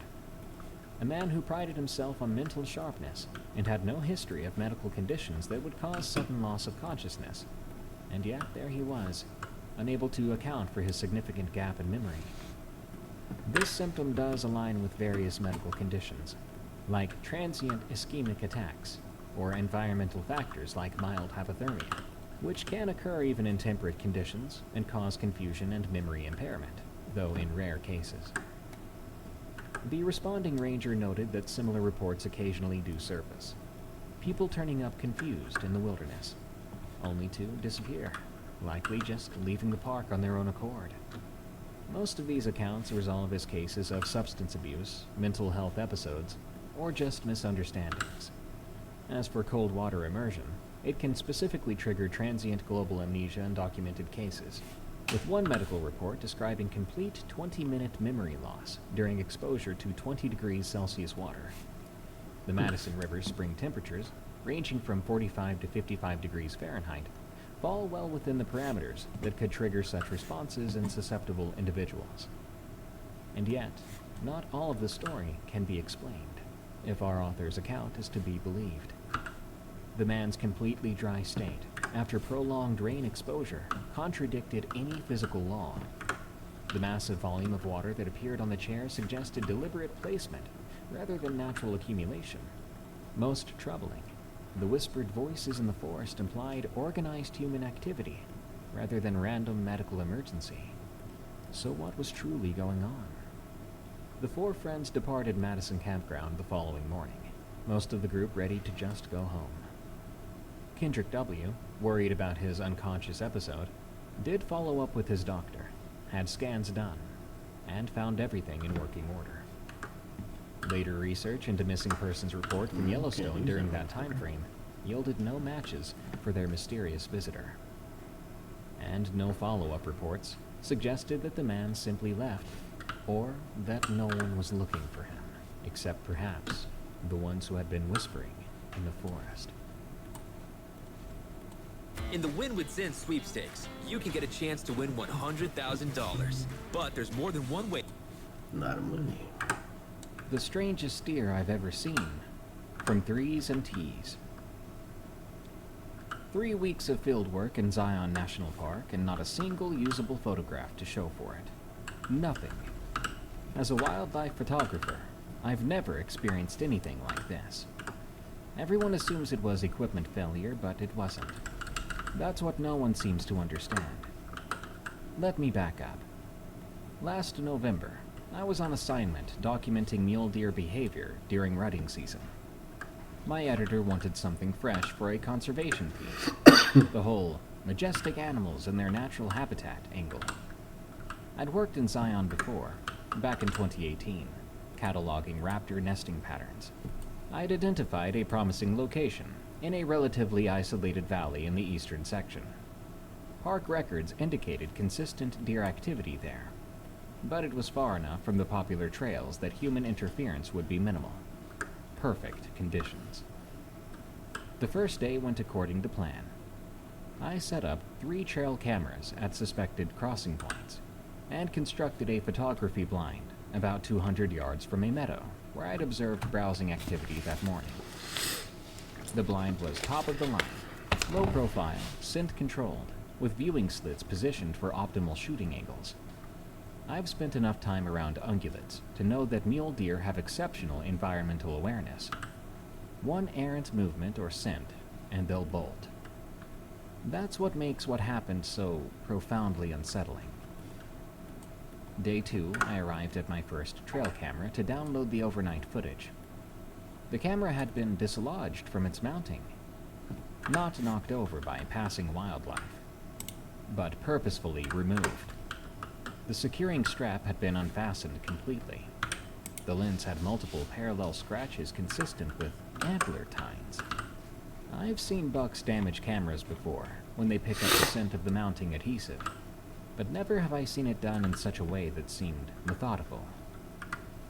I chalked it up to an unusually aggressive territorial display and repositioned the camera with fresh straps. The second camera was fully intact, but of course, the SD card was gone. Again, I rationalized perhaps vibration had loosened it or something. Heck, maybe I even failed to secure it properly. The third camera was completely undamaged, still recording, but contained 8 hours of nothing. Well, nothing but static, despite the motion sensitivity showing multiple activations. Technical glitches happen in fieldwork. I've had bears destroy equipment, moisture ruin electronics, and batteries just fail, especially in cold weather. This felt different, though, but I dismissed that thought. I'm a professional, after all. Day 3 was when things became undeniable. I was in my blind at dawn, camera ready, when 6 does emerged from the tree line. Standard procedure for them would be to enter the meadow cautiously, 1 or 2 taking the lead while the others remained vigilant for predators. Instead, they walked in perfect unison, forming a semicircle at the meadow's edge. And then, this is the part that sent the first chill through me. All of them simultaneously turned their heads directly toward my blind. They stood motionless, staring at my position for 37 minutes. I know the exact time, because I was so freaked out by their behavior that I documented it in my field journal. They didn't browse, didn't flick their tails at insects, just stood, 6 pairs of eyes fixed on my location, despite the fact that my blind was professionally camouflaged, and I had taken every precaution regarding scent control. Eventually, they departed in the same unsettling unison with which they'd arrived. My rational mind needed an explanation. Perhaps they had detected some subtle sign of my presence that I had overlooked. Maybe there was a mountain lion nearby that had them on high alert. I've observed prey animals engage in coordinated vigilance behavior before, but never like this. This was, well, it was robotic, almost. When I returned to camp that evening, I found deer tracks encircling my tent. Not random tracks of deer passing through the area, but a continuous line of prints forming a near-perfect circle around my sleeping quarters. The tracks showed the animals had walked slowly, deliberately, pausing at intervals as if to stand and observe for a while. That night, I heard them moving around my tent, the distinct soft crunch of hooves on rocky soil, circling slowly, pausing, continuing. I dozed fitfully, waking repeatedly to that sound. At one point in the early morning, I distinctly heard sniffing along the tent wall, inches from my head. I froze, fully awake now, as the sniffing moved methodically down the length of the tent. When I finally worked up the courage to shine my flashlight through the thin fabric, the sounds immediately ceased. I saw nothing when I unzipped the tent to look outside. The next morning, all 3 trail cameras had been disabled. The first had been carefully turned to face a blank rock wall. The second's batteries had been removed and placed on top of the camera. The third was simply gone, though that one had been secured with a steel cable lock designed to prevent theft. The lock was there, though, intact and still closed, but no camera. I try to be a rational person. I documented observable phenomena for a living, but I could not rationally explain how a deer could unfasten a locked steel cable without opposable thumbs or tools. They're not smart enough to know what that lock even is. During my 4th day in the blind, I observed 8 deer, 2 small bucks and 6 does, enter the meadow. They behaved normally for approximately 20 minutes, grazing and moving about. Then, without any environmental trigger I could detect, all 8 simultaneously raised their heads, oriented toward my location, and began walking directly toward my blind. They stopped approximately 15 yards away, close enough that I could see their eyes clearly through my telephoto lens. No deer in my extensive field experience has ever voluntarily approached a human blind at that range. They stood in formation, watching. When I shifted slightly to adjust my cramping leg, they all, in perfect sync, tilted their heads at precisely the same angle. I remained motionless for nearly 2 hours as they maintained their vigil. Eventually, I couldn't tolerate the cramped position any longer and was forced to move. The instant I did, they turned and departed in formation, not running as would be normal for startled deer, but walking with slow, calm movements. That night at camp, I heard them again. This time they weren't circling, but standing. There was the distinctive sound of weight shifting from hoof to hoof, and an occasional soft snort. They remained outside my tent from approximately 11 p.m. to just before dawn, never moving away before then, and never making contact. They were just watching and waiting. In the morning, I found my backpack had been moved approximately 8 feet from where I'd left it. The contents were undisturbed, but the positioning was inexplicable. It had been placed upright, balanced perfectly despite the uneven ground. I can't explain how an animal without grasping appendages could have accomplished this. I'd had enough. I broke down my camp and hiked back to the ranger station. Then I made for home. I spent that night in a motel in Springdale, trying to salvage what footage I had. But every file was unusable, corrupted, or just nothing but static. The few clear images I thought I'd managed to secure were just gone entirely, even though I was sure I'd viewed them in the field. I know this stuff wasn't just glitches. Glitches do sometimes happen in the field, as I said. But those deer were not glitching. They were watching me, studying me, testing boundaries, demonstrating capabilities that deer simply should not possess. I've gone back to Zion 3 times since then, attempting to document similar behavior, always in that same valley. But the thing is, I've never seen anything unusual on those trips. The scariest part of this encounter wasn't the robotic movement of the deer, but rather the way they weren't scared. These deer looked at a predator and saw something else. Maybe they were trying to tell me that they did not want to be documented. The porter who wasn't there. From Elena S. The autumn of 1994 brought unreasonably warm weather to Yellowstone National Park, extending the tourist season well into October. Among the visitors taking advantage of the extended season were Elena S. and her teenage daughter Carmen, who had planned a 3-day stay at the historic Lake Yellowstone Hotel as a special mother-daughter bonding trip before Carmen's senior year of high school. The Lake Yellowstone Hotel, constructed in 1891, stands as one of America's premier wilderness lodges. Its colonial revival architecture and elegant appointments have hosted presidents, celebrities, and countless families seeking respite in one of the nation's most spectacular settings. The hotel's 158 rooms have witnessed over a century of human drama, from romantic honeymoons to family reunions, but also tragedy and loss that some believe have left their mark on the grand old building. Elena S. A practical woman who worked in healthcare administration had little patience for ghost stories or supernatural speculation. She had chosen the Lake Yellowstone Hotel specifically for its reputation for excellent service and historical significance, wanting to share with Carmen an appreciation for America's natural and architectural heritage. Well, their troubles began during check-in on a mid-October evening, when the front desk clerk apologized for assigning them to a third-floor room rather than their requested second-floor accommodation. The hotel was operating with reduced staff as the season wound down, and several floors were being prepared for winter closure. We were told they were short-staffed because of the late season, Elena recalled. The young man at the desk seemed genuinely sorry about the room change, but he did promise the third floor would offer better lake views. Their assigned room proved to be spacious and elegantly appointed, with large windows facing Yellowstone Lake.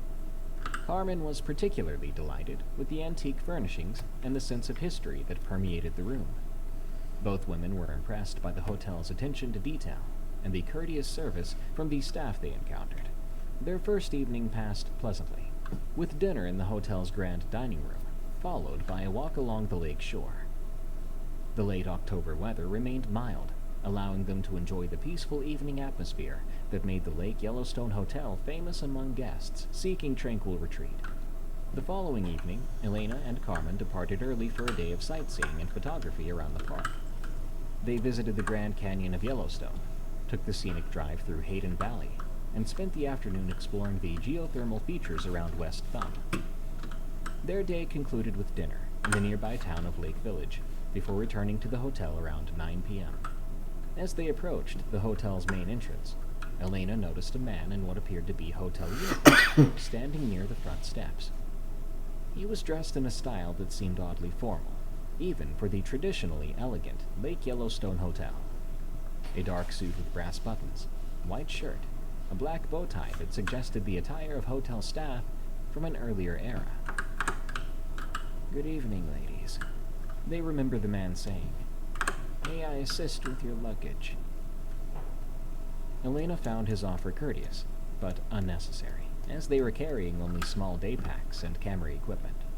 However, Carmen had purchased several souvenirs during the day trip, and their bags were becoming cumbersome. "That's very kind of you," Elena replied, mentioning their room number. The man smiled warmly and reached for Carmen's heavier bags. Again, his appearance struck Elena as unusual. He looked to be in his early 30s, with neatly combed dark hair and a mustache that seemed more appropriate to the 1920s rather than the 1990s. His formal attire was impeccably maintained, without the wrinkles or wear that characterized the uniforms of working hotel staff at the end of a long day. As they entered the hotel lobby, Elena expected to see other staff members acknowledging their colleague, but the front desk clerk and the bellhop on duty seemed unaware of the man's presence. The helpful porter continued carrying Carmen's bags toward the elevator without any interaction with his supposed co-workers. Historical records from the Lake Yellowstone Hotel document numerous staff members who dedicated their lives to serving guests at the remote Wilderness Lodge. Many came and went, but there were a few in that history who, of course, died during their employment, though not necessarily at the hotel itself. But what if a person's spirit is especially attached to a certain place? The elevator to the third floor operated manually in 1994, requiring guests to pull a brass gate closed before pressing the floor buttons. Elena noticed that their helpful porter seemed familiar with the older equipment, operating it with the practiced ease of someone who had used it countless times. During the brief elevator ride, Elena attempted conversation with the man, asking how long he had worked at the hotel. His response was somewhat vague, mentioning that he had been taking care of guests for many years, and that he particularly enjoyed helping families make the most of their visit. When they made it to the third floor, the porter insisted on carrying the bags all the way to their room, despite Elena's protest that they could manage from there. He walked happily down the hallway, seeming to know exactly where their room was located, without checking the room numbers at all. At their door, Elena fumbled in her purse for the room key, while the porter waited patiently with Carmen's bags. when she looked up to thank him after unlocking the door. He was gone. The hallway stood empty in both directions, with no sound of footsteps, no elevator operation to suggest where he might have disappeared. "Mom, where did he go?" Carmen had asked, looking around the empty corridor with confusion. Elena explains that she immediately checked the stairwell at the end of the hall, thinking the porter might have taken the stairs rather than waiting for the elevator. The stairwell was empty, and the heavy fire door showed no signs of recent use. Both the elevator and the stairs were clearly visible from their room's location, making it impossible for anyone to leave the floor without being seen. Troubled by the porter's disappearance, Elena called the front desk to inquire about the staff member who had helped them. The night manager listened to her description, but was confused by her account. Elena says the manager said something along the lines of, "Ma'am, we don't have anyone working tonight who matches that description. Our evening porter is a young woman, and our male staff members don't wear the type of uniform you're describing." Elena pressed for more information, describing the man's appearance and formal attire in greater detail, to be sure. The night manager's response grew more puzzled, finally asking if she was certain about what she had seen. He then explained that what she described sounded like a uniform they might have worn in the hotel's early days. Disturbed by the conversation, Elena decided to investigate further. She asked Carmen to remain in the room, while she returned to the lobby to speak with the front desk clerk, who had been on duty when they arrived. The young man remembered seeing Elena and Carmen enter the hotel, but had no recollection of anyone assisting them with luggage. "I would have noticed if one of our staff members was helping guests," he assured her. "We coordinate those services through the front desk, and no one requested porter assistance this evening." Elena's inquiries revealed that the Lake Yellowstone Hotel employed only 3 male staff members during their October stay, none of whom matched the description of the man who had helped them. The night manager, seeing Elena's confusion, offered an explanation that only deepened the mystery. He mentioned that several guests over the years had reported encounters with helpful staff members who seemed to disappear without cause, especially on the hotel's upper floors during the later part of the season. "Really, it's probably just confusion in the dim lighting," he suggested. "The hotel's older sections can create shadows and lighting effects that might be misleading." Elena was not satisfied with this. After all, the initial part of their encounter had occurred in the well-lit lobby. Both she and Carmen had observed the porter clearly, and interacted with him for several minutes, making a case of mistaken identity highly unlikely. The remainder of their stay passed by without incident, though Elena found herself paying careful attention to the hotel staff members she encountered. None bore any resemblance to the helpful porter who had assisted them on their second evening, and none wore the formal attire that had characterized his appearance. That was a ghost. Years later, Elena wonders about their helpful porter encounter. The experience left her more of a believer when it came to the supernatural.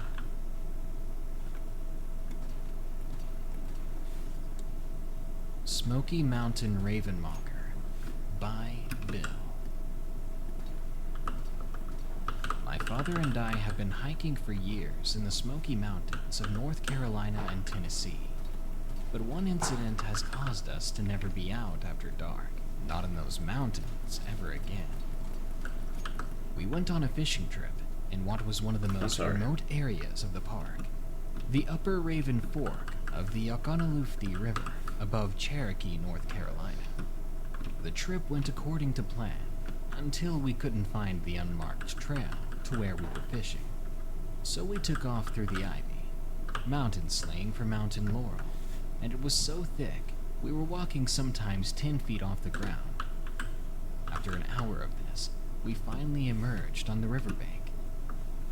We went up the stream, fishing along the way, and finally reached what is called Three Forks, where we spent an hour or 2 fishing and having lunch. At 2 o'clock, we left the Three Forks and made our way up the right fork of the stream, instead of going back through the ivy. Bad idea. An hour in, and we hadn't traveled a quarter of a mile. We encountered a bear cub and her mother along the way, but that was only the beginning. we ran upon a cave beside the stream and decided to take a break inside its rather deep mouth.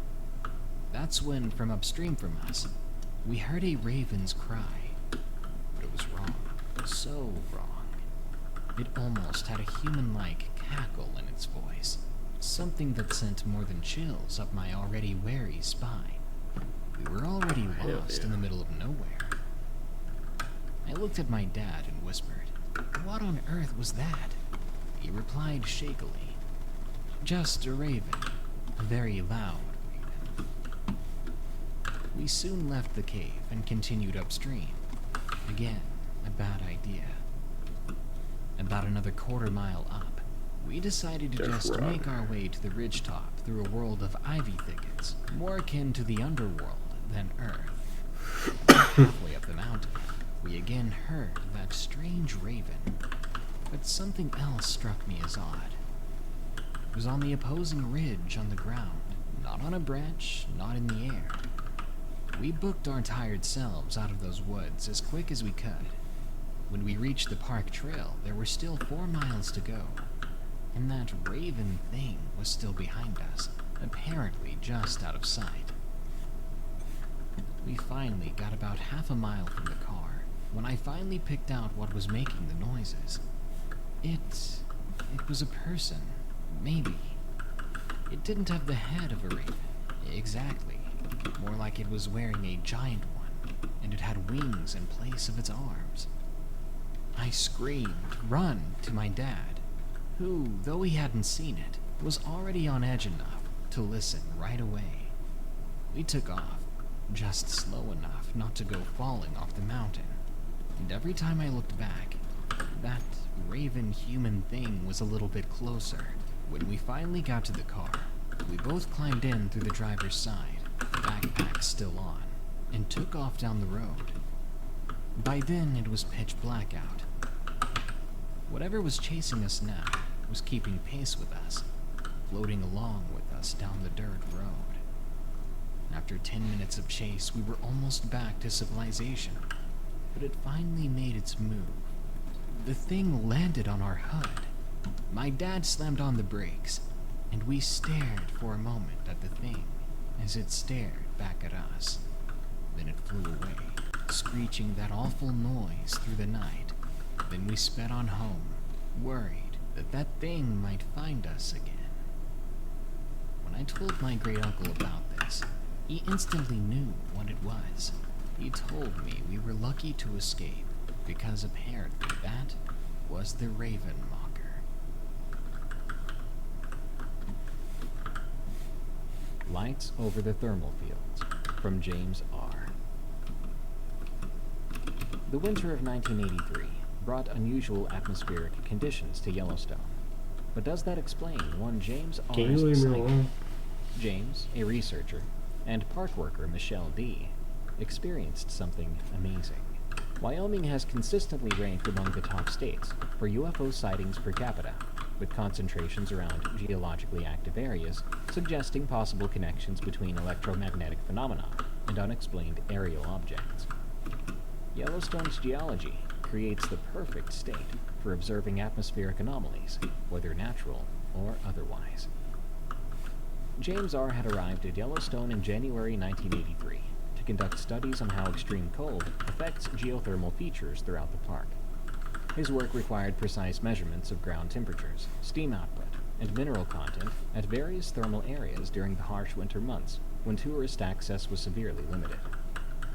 Michelle D., who worked for the park during winter months, had volunteered to assist with James R.'s research as part of her ongoing education in earth sciences.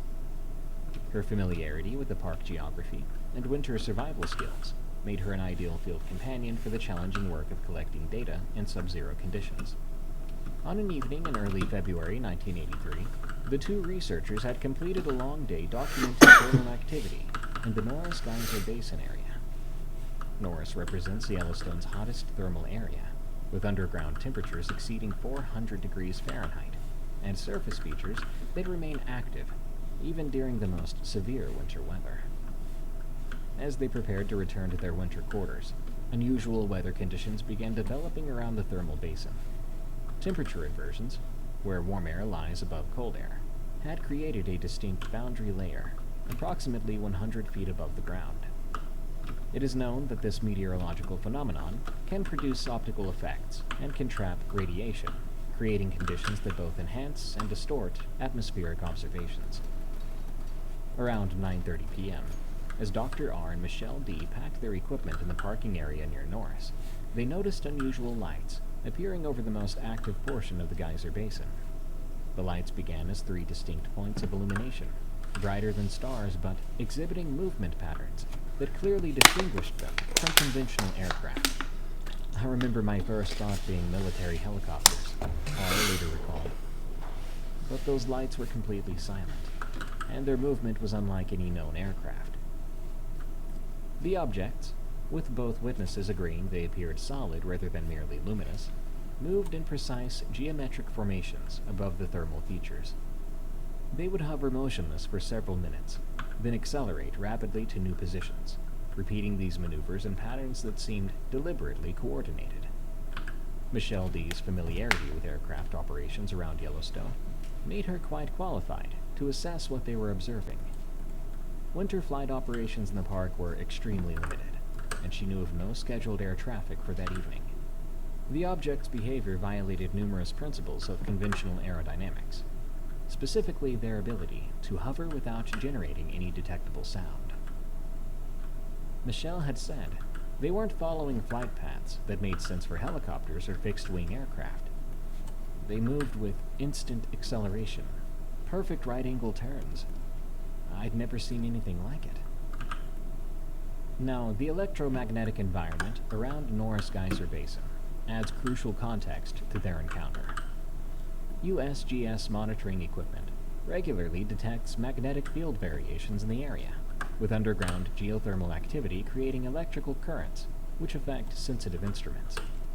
Scientists have documented ball lightning formation during specific atmospheric conditions, when electromagnetic discharges from thermal features interact with temperature inversions and moisture in the air.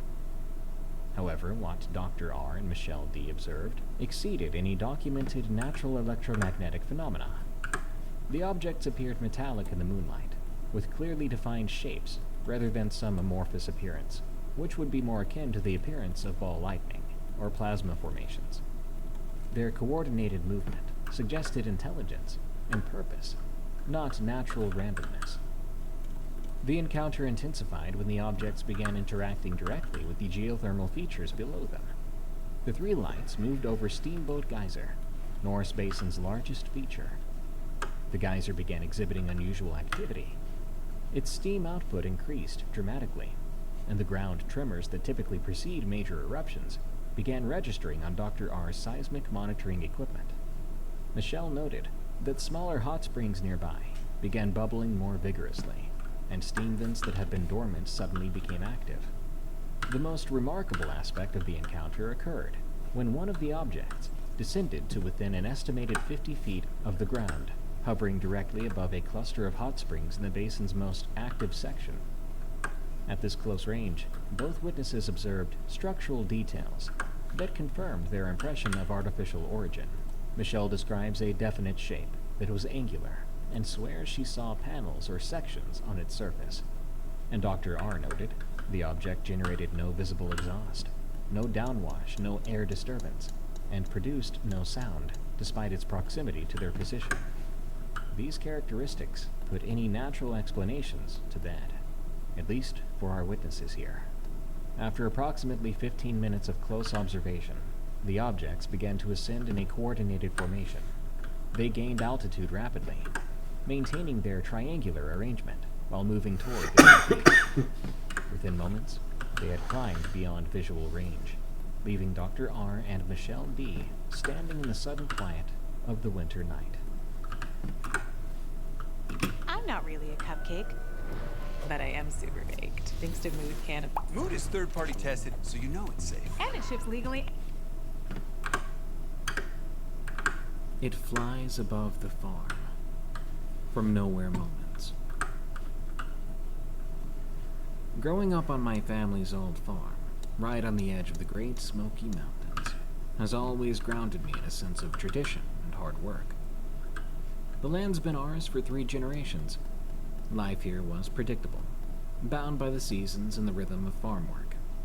Until everything changed. The first sign that something was amiss didn't come from the usual suspects.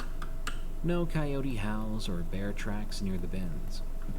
It came through Alex, my youngest, who's got a knack for finding trouble, or in this case, trouble finding him. It was an ordinary evening, the kind where the sun dips below the horizon and paints the sky in strokes of orange and purple. Alex had been out, probably chasing frogs by the creek or seeing how close he could get to the barn swallows without scaring them off. But the way he came running back to the house, you'd think he was being chased by a bear. "I saw something," Alex gasped, out of breath, his face drained of color. I've seen all my kids spooked before, but this was different. This was raw fear. "What did you see, Alex?" I asked, trying to keep my voice steady. His eyes darted around, as if he expected the thing to be lurking just outside our window. "A shadow. Big, with wings. It went over the barn," he stammered. I considered the possibility of an owl. We had plenty of those around. But Alex shook his head fiercely. "No, Dad, bigger. I felt scared. Really scared."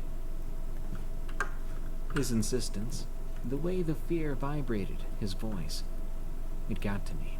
I've taught my kids to respect nature, to understand that we share this land with all sorts of creature, but fear like this wasn't normal.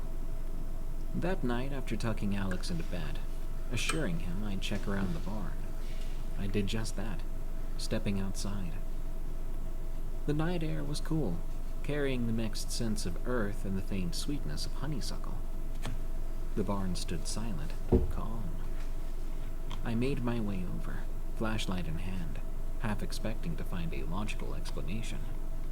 A part of me even hoped Alex had just seen a shadow, maybe cast by the moonlight through the branches of an old oak. But then the horses started. It was a sound I'd never quite heard before. Pure panic. I broke into a run, the beam of my flashlight bouncing erratically as I approached the barn. Inside, the horses were wild-eyed, their coats slick with sweat. There in the dim light, I saw it. Not the creature, but the aftermath. One of the horses had slash wounds, deep and precise, unlike any animal attack I'd seen. The vet later told me the same, puzzled by the wound's nature. We spent the rest of the night tending to the injured horse. The family gathered in the barn. There was a sort of silent agreement among us that nobody wanted to be alone. The incident with Alex shook us, but we weren't quite sure just yet how wrong things were. In the days that followed, we tried to rationalize what had happened. Maybe a mountain lion, though they rarely ventured this close and certainly didn't fly. I reached out to my neighbors, to local wildlife officials, anyone who might offer an explanation. But all I got were shrugs, uneasy glances, and the typical excuses we already went through. Alex kept to the house after that. His adventurous spirit seemed to fade a bit. Can't say I blame him. I found myself looking over my shoulder more often, too. It felt like we were being watched. A month after Alex's scare, it was Jamie's turn to close up the chicken coop. Something we've all done 100 times before, without a second thought. Jamie was my teenager, 16 years old and a live wire. She was running a bit late. The sunset seemed to come around a bit faster than usual. I remember I was in the kitchen, cleaning up after dinner, when I realized it was getting pretty dark. I thought, Jamie should have been back by now, and I felt a twinge of unease. Then the front door slammed open with such force, it sounded like a gunshot. Jamie came barreling in, her face as white as a sheet, gasping for air, her eyes wide with terror. Before I could even utter a word, she spilled out her encounter between heaving breaths. I was just locking up the coop, she started, her voice trembling. And this scream ripped through the air. Not a normal animal, not a person, something else. Then I saw wings, huge, flapping wings, like nothing I've ever heard or seen before. Dad, it was right behind me. She paused, swallowing hard. I ran so fast, but I could feel it. This massive presence just behind me. I thought I was gonna die. Listening to her, seeing the genuine fear in her eyes, hit me so hard. This wasn't a tall tale, or a mistaken sighting of a normal animal. We sat there in the kitchen, the two of us, trying to make sense of it all, trying to calm her down. But how do you rationalize something that feels so beyond the realm of normal? How do you protect your family from something you can't even identify? The adults weren't scared either. And honestly, that scared me more than anything the kids had said. You think as an adult that you're immune to fear, well, at least the same kind of fear that grips your children. After all, you're the one checking under the beds for monsters. But what happened to me one night shattered that illusion. It was well past midnight. I was out in the yard because the dogs just would not stop barking. I figured it was a raccoon, maybe a stray cat, something mundane. I grabbed my flashlight, the real heavy-duty one I keep for checking on the animals, or if the power goes out. I then headed towards the hen house, where the commotion was coming from. The air was thick, the kind of humidity that told you rain was on its way, but hadn't decided when. I remember it because my shirt stuck to my back, making me feel even more uncomfortable. As I neared the hen house, the chickens were going absolutely berserk inside, flapping and squawking, like they were trying to run away from something. That was when I saw it for the first time. Two glowing red eyes floated in the darkness beyond the fence line. I froze. You know how they say your life flashes before your eyes? Mine didn't. All I could think about was how exposed I was, standing there in the beam of my flashlight with whatever those eyes belonged to, watching me. I called out, more bravado than sense. Damn. Who's there? As if a person would be skulking around with eyes like coal embers. The eyes didn't move. They didn't even blink. They just kept staring at me. That's when the fear really took hold. A primal kind that makes your stomach drop and your hands shake. I backed up real slow, not wanting to turn my back on it. But that's when I heard it, a sound no human could make. A low growl that seemed to vibrate through the very ground beneath my feet. I don't mind admitting, I ran. I ran like I hadn't since I was a kid, racing my siblings across the fields. I burst into the house, just like my kids had with their experiences, wild-eyed and panting. Jordan, my wife, who was half asleep on the couch waiting for me, jumped up, asking, "What is it? What happened?" "There's something out there," was all I could manage, my heart pounding like it wanted to escape my chest. Jordan's skepticism was evident, even in the dim light of the living room. "Honey, it's probably just a bear or a coyote.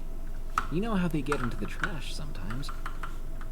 But I shook my head frantically, trying to find the words to explain. No. It wasn't that. The eyes were red. It was like they glowed, and it made this sound. I've never heard anything like it. This wasn't an animal, not any kind we know. We stayed up the rest of the night, talking about what to do, jumping at every little sound outside. Jordan wanted to brush it off as stress, an overactive imagination, but she couldn't deny the fear in my voice, and the way I refused to even look out the window. That was a turning point for us, the realization that whatever was happening wasn't just the imagination of our kids or mine. Jamie, my brave, curious girl, sensed it too. The next morning over breakfast, she looked right at me with those knowing, serious eyes of hers and asked, "What are we gonna do about it, Dad?" I didn't have an answer for her then, and I'm not sure I even do now. Even Jordan, who's always been the level-headed one, thinking there's a logical explanation for everything, couldn't find any reason for what happened to her that night. Yep, she had her own experience. She was driving home. It was already dark, something we tried to avoid lately due to these encounters, but she'd gotten held up at the market. I remember she called me, telling me she'd be home late, and I could hear the unease in her voice. Imagine that. Adults, parents no less, scared of the dark. We both tried to brush it off, thinking we were just paranoid. But what happened next still makes me sweat. She was on that long stretch of road that cuts through the woods, the one with barely any streetlights. Out of nowhere, this massive shadow, something huge, just swooped down right in front of the windshield. She said it was like nothing she'd ever seen, much bigger than a bird, with a wingspan that seemed to stretch across the entire road. She swerved, almost hitting a tree, and slammed on the brakes. Freaked out, she told me she just sat there, trying to make sense of it. Then she did something that, thinking back, was both brave and maybe a bit crazy. She grabbed the flashlight we kept in the glove compartment, stepped out of the car, and shone it into the trees, trying to catch a glimpse of whatever it was. But it was silent. No rustling leaves, no animal sounds, nothing. It was like even the forest was holding its breath. She would later tell me, I stood there, feeling like the biggest idiot, shining a flashlight into empty woods, but I swear for a moment, I could feel it watching me. Something big, something not very friendly. It wasn't just the darkness playing tricks, I could feel it in my gut. Anyway, after what felt like ages, she got back in the car, locking the doors and driving home a bit too fast. When she made it back, her hands were trembling so much she could barely hold the keys. Following these incidents, we've had to adjust our lives significantly. The idea of wandering outside after dark has become unthinkable. We keep flashlights nearby. We've reinforced the home and barn, taking extra measures to protect livestock. Our farm, once a haven of peace, now feels like a place of watchfulness and unease. We've done a lot of thinking about what it is out there, the thing that seemingly wants to eat our livestock and kids. Maybe it's an undiscovered species, a migratory animal of some kind. But the history of the Smoky Mountains and the folklore surrounding them suggested maybe something. Oki's in the room. I grew up hearing stories meant to scare children away from straying too far into the woods. But now, those same stories feel like they might have a kernel of truth. Our children no longer play outside with the carefree abandon they once did. And we have an unspoken rule. Be inside by dusk. Conversations with distant neighbors have revealed we're not alone in experiencing these strange events. Yet everyone seems very reluctant to talk about it, as if acknowledging the thing gives it power.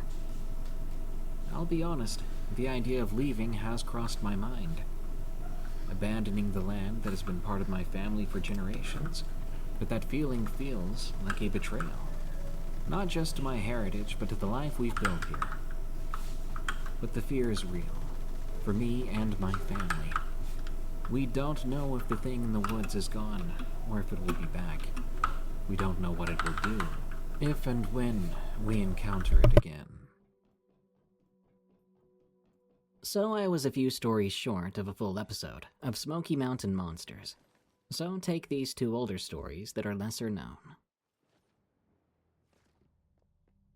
The 3-second rule. From Jake. Working as a backcountry ranger at Great Smoky Mountains National Park, has been a dream job. My dad would have been proud. He passed in 2018, but he's the reason I'm out here. Growing up, that man dragged me through every holler and ridge in East Tennessee, teaching me to track deer and read weather patterns. He even taught me to identify edible plants. He wasn't gentle about it either. 4 a.m. wake-ups in November to sit in a deer stand. 12-mile hikes with a full pack when I was barely 10. Making me gut my own fish even when I was crying about how gross it was. Nature doesn't care if you're comfortable, he'd say.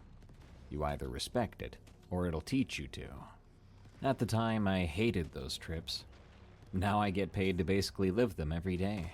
Minus the part where he'd make me eat cold Vienna sausages for breakfast, because that's what real outdoorsmen do. I'm stationed mostly in the backcountry areas, checking permits and maintaining trails and doing search and rescue on the odd times that we actually need to. What I'm about to tell you happened in 2019. I'm sharing it now because I found this podcast, and I think it's been enough time. The reports of these strange incidents have stopped now, so maybe it's safe. It began in late April that year. I was at the Molly's Ridge shelter doing a routine check when I met a pair of thru hikers, a couple in their 30s. They were pretty experienced from the look of their gear. They seemed kind of rattled up. The woman kept looking over her shoulder while the man talked to me. Hey, Ranger, weird question. You ever get reports of, I don't know how to say this without sounding nuts, but someone living off trail around here? Like, way off trail? Yeah, actually, occasionally, I said. Usually just hikers who got turned around. Why? The woman spoke up then. We saw someone yesterday evening, about a mile back, near that creek crossing with the big downed oak. I knew the spot, a very pretty area. She continued. The lady was just standing there, in the woods maybe 30 feet off the trail. I thought it was another hiker, but she was wearing this old dress, like really, really old and dark-colored, down to her ankles. Could have been a historical reenactor of some sort, I suggested. We do get those sometimes, people doing old-timey photography. The man shook his head. That's what we thought, but then we stopped to look around, and then she started to stare at us. She didn't move and didn't wave, nothing, just stared. And her face. What about her face? I asked. They exchanged glances. It was hard to see through the trees and shadows, the woman said carefully. But something was wrong with her face. Maybe she was too pale, or something else. I don't know. Well, we kept on walking after that, the man added. But I looked back after a few seconds, and she had moved, like covered 20 feet without making a sound, still just standing there like she was before, and staring. That's when we decided to book it. I took down their information, making some notes, and I told them it was probably just someone camping illegally who did not want to be interacted with or found. But then I got 3 more similar reports over the next 2 weeks. Reports describing a woman in an old dark dress, and she would be standing perfectly still off trail, and staring. The report that really got my attention came from a scout leader with a group of boys camping near Spence Field. A real level-headed guy, ex-military too. I know how this sounds, he told me, but I've been bringing troops out here for 15 years, and I've never seen anything like this. He said one of his boys spotted her first, standing between trees about 50 yards from their campsite. When the scout leader looked, she was definitely there. A tall woman with a darker dress, absolutely motionless. He tried calling out to her, asking if she needed help, but he got no response. I started walking toward her, he said. Got maybe 10 feet before I stopped. Something felt really bad about the situation, really wrong, like every instinct I had was telling me not to get any closer. Sounds crazy, right? What did she do? Nothing. Just stared. But one of my boys, He was counting. Kids count everything. Sometimes it's a nervous habit. He goes, "Mr. Davidson, she's been staring for 3 seconds." Right as he says 3, she smiles at me, and it's no normal smile. Then she took 1 step backward and was just gone. I blinked, I swear, and she was just not there anymore. The weird part was what happened next. The kid who had counted had 3 separate incidents that night and the next day, claiming something grabbed his tent and shook it violently at 2 a.m., but no one saw anything. The second time, he swore he saw the woman standing at the edge of the camp at dawn, but when others looked, they found nothing. And the third time, on the hike, a branch broke directly above him. Would have knocked him out cold if the scoutmaster hadn't yanked him out of the way. After these 3 incidents, nothing else happened to the kid, but he was done with camping after that. By the middle of May, I'd collected about a dozen similar reports. The stories were spreading among hikers. People were calling her the counting witch. The rule, according to trail gossip, was simple. If she stares at you and you're still there, not even trying to walk away after 3 seconds, you're marked. 3 scares in 24 hours. Some said if you didn't leave the forest after the 3rd scare, you might just disappear entirely. I thought it was bullcrap. Mass hysteria, a viral rumor, someone playing an elaborate prank. But I started to pay attention during my backcountry rounds, looking for signs of illegal camping, costume pieces, anything that might explain it.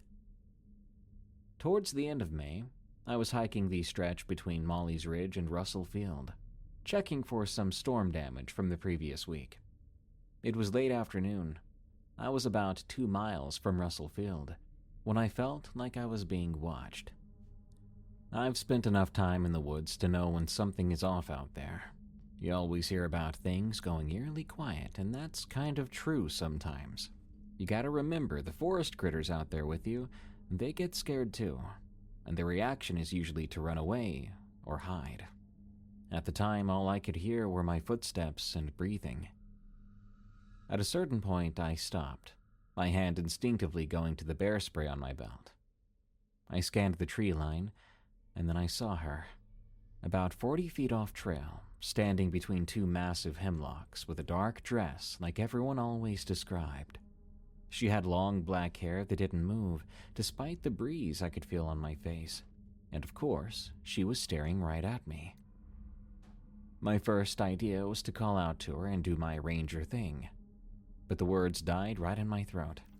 There was something profoundly wrong about how still she was. People don't stand like that, even trying to stay completely motionless. Humans make micro movements, but she did not. Her face is hard to describe. Human-like, but not entirely human. At least, not anymore. Imagine an alien artist trying to draw what a person might look like. Her eyes were too far apart, and her mouth was a bit too wide, with skin that looked more like candle wax. I should have walked away right then and right there. That's what any rational person would have done. But I had to know what this was. I stood my ground, and I stared back. 1 second, her lips started to curve upward. 2 seconds, the smile spread wider than should be possible. 3 seconds, she tilted her head at an angle that made my stomach want to empty all its contents onto the ground.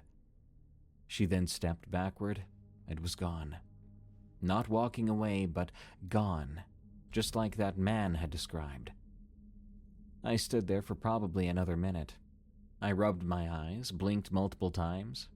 Did I see that right? I wondered. She wasn't anywhere to be found.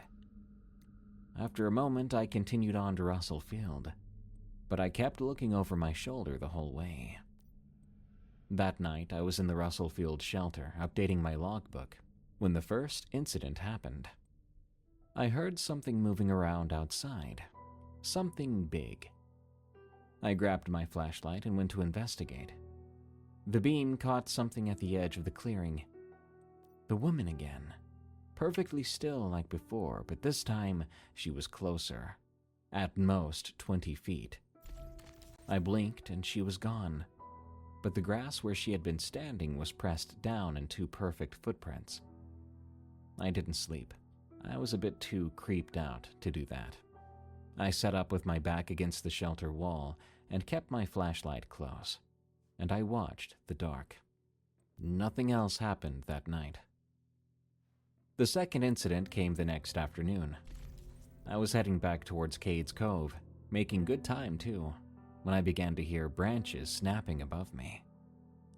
I looked up just in time to see a massive dead limb falling directly toward me. I dove sideways, and it crashed down right where I'd been standing. It was a big branch, would have killed me or at least broken a lot of bones. When I looked at where it had broken off, the break was clean, too clean, more like someone with a chainsaw had sliced through it. I picked up my pace after that. I had maybe 6 hours left in the 24-hour window of the alleged curse. Just had to make it through one more incident, right? It came at sunset. I was almost to the Cade's Cove Road, could actually see my truck in the distance, when the trail just ended. I mean, I knew that trail like my own backyard. I've hiked it hundreds of times, but suddenly I was facing a wall of rhododendron so thick I couldn't see through it. I turned around to backtrack and I froze. She was standing right behind me, close enough that I could smell her disgusting hair, like wet and rotting earth. Her face was inches from me, with that too wide smile spreading across her features that kept shifting slightly, like every centimeter of her face could not decide where it wanted to be. 3, she whispered. Her voice sounded like wind through a hollow log. Then she was gone, and the trail was normal again. My truck was still visible ahead. I ran the rest of the way. I didn't stop until I was inside, with the doors locked. That was it. 3 incidents in 24 hours, just like the stories said. I expected more reports after this incident, but they didn't happen. They seemed to just stop completely. Not a single sighting for the rest of that summer or fall or the next year. And now the Counting Witch has just become another piece of trail folklore, mostly forgotten. I mean, if you're an avid hiker listening to or reading this, you've probably never heard of it. So I'm glad to say that people just don't see her anymore. My dad always told me nature demands respect, and he usually meant practical things like weather, wildlife, terrain. But I think I'm adding something else to that list, and that's the paranormal, I guess. Things that aren't supposed to be real, but are.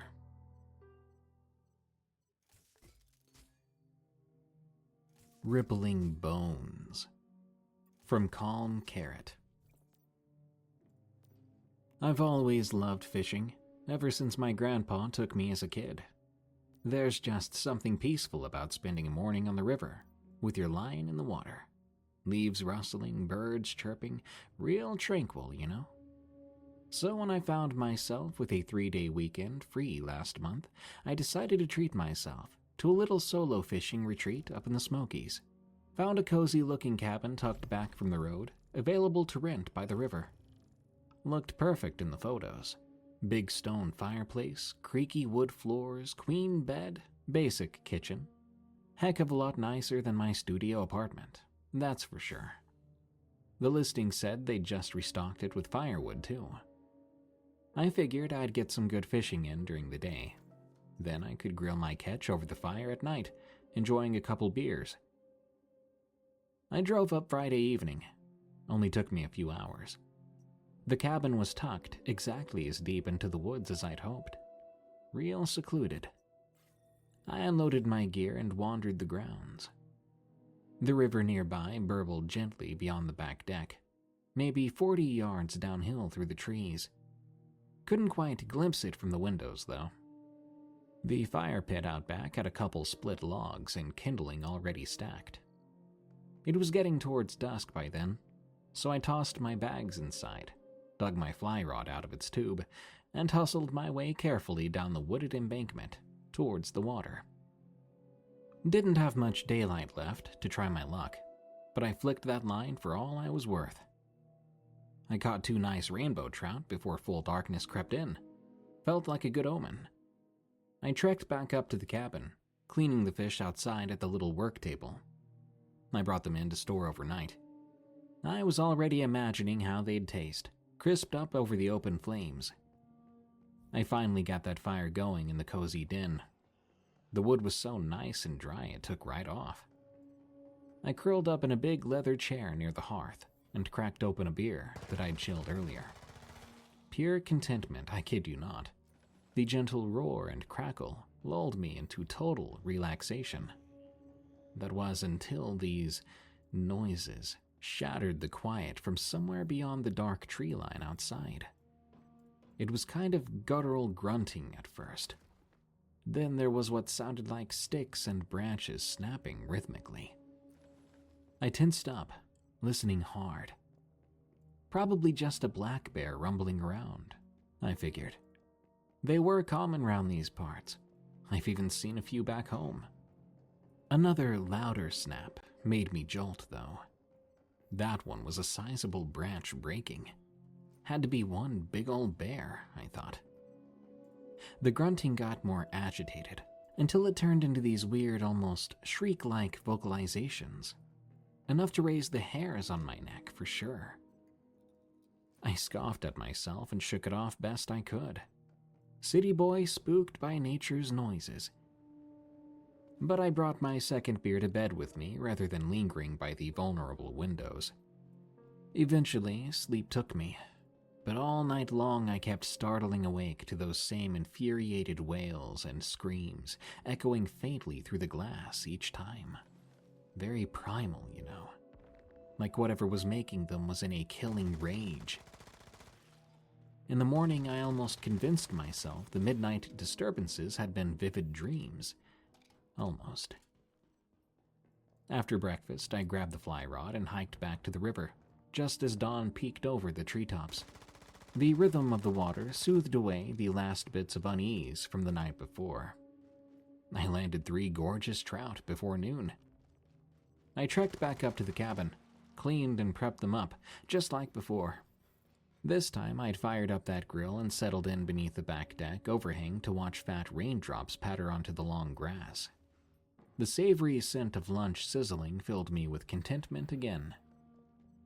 Until once more, the shriek split the air. So piercing and inhuman it jolted me straight upright. It seemed to come from across the river, uncomfortably close.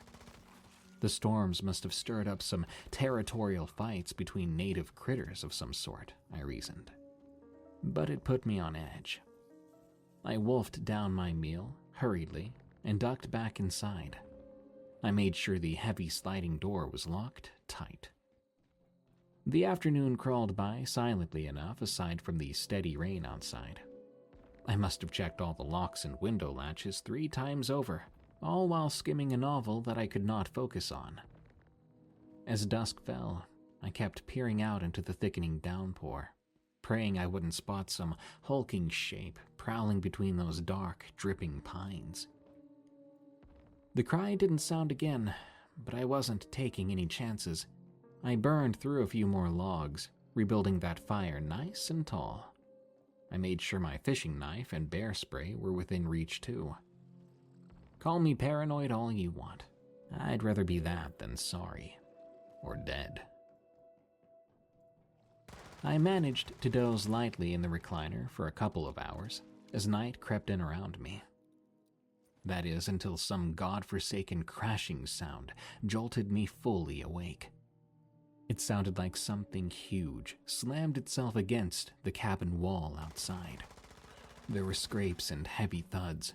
It sounded like whatever it was pacing around, pawing aggressively at the wood planking. My heart was lodged in my throat, pulse going like a jackhammer. I scrambled to peek out the front window by the door, barely parted the curtain. I did not want my face visible if that thing out there looked in. I couldn't see much through the stormy blackness, but I soon spotted 2 glowing orbs shone from the wood's edge.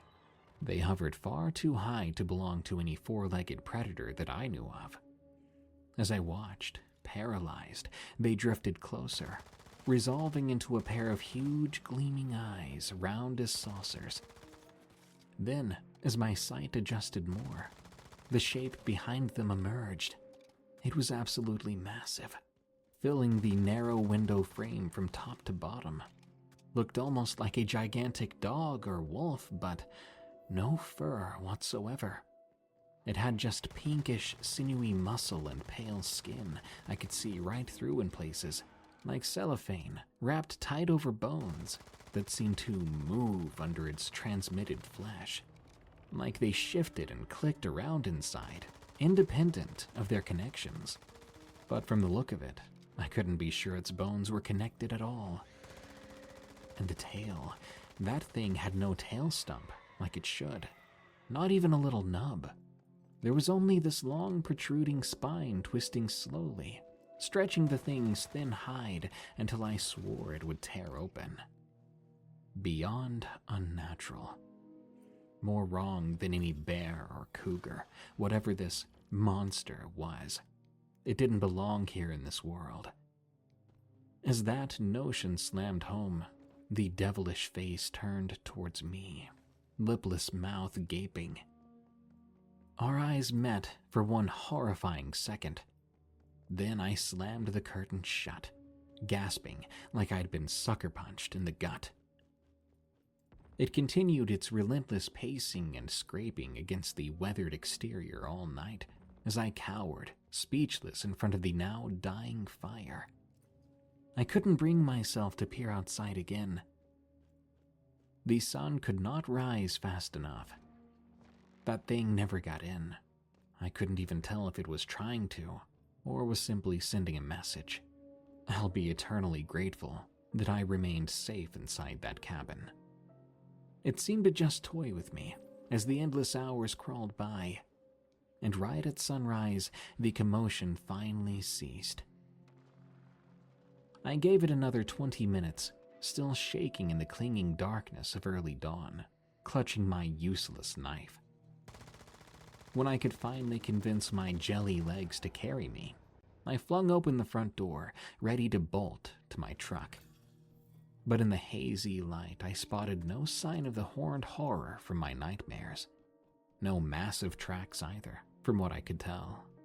The cabin exterior looked untouched, albeit waterlogged. The only evidence at all something had occurred were several smashed bushes right where I saw it emerging the night before. They were twisted and mangled, as if a combine had plowed through in the night. You better believe I hauled tail home faster than I ever had in my life, knuckles ghost white on that steering wheel. I haven't really slept right since. I can't prove anything, obviously, because I left immediately.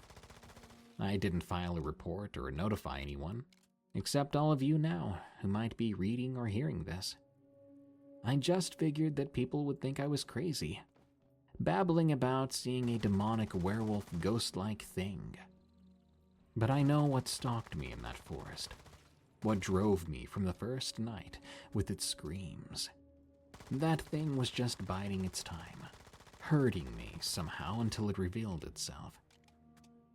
To be honest, I don't know why or how I escaped.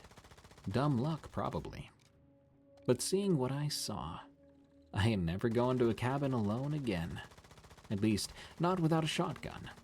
And maybe a priest as a bonus. And even then, maybe not. That thing I looked in the eyes, it'll haunt me forever. And I can't help but think it knows my face now, too. Part of me feels like it's still out there, watching the cabin, waiting for the next sucker, looking to relax with their fishing line dangling. True unimaginable terror waiting in those dripping pines. Shop your new mattress your way at Ashley. Browse our wide selection online from the comfort of your home, or come in and see what feels good at one of our conveniently located stores. Shop Ashley in-store or online today.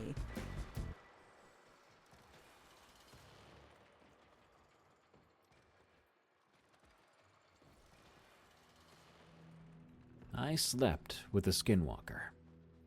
from Jana07.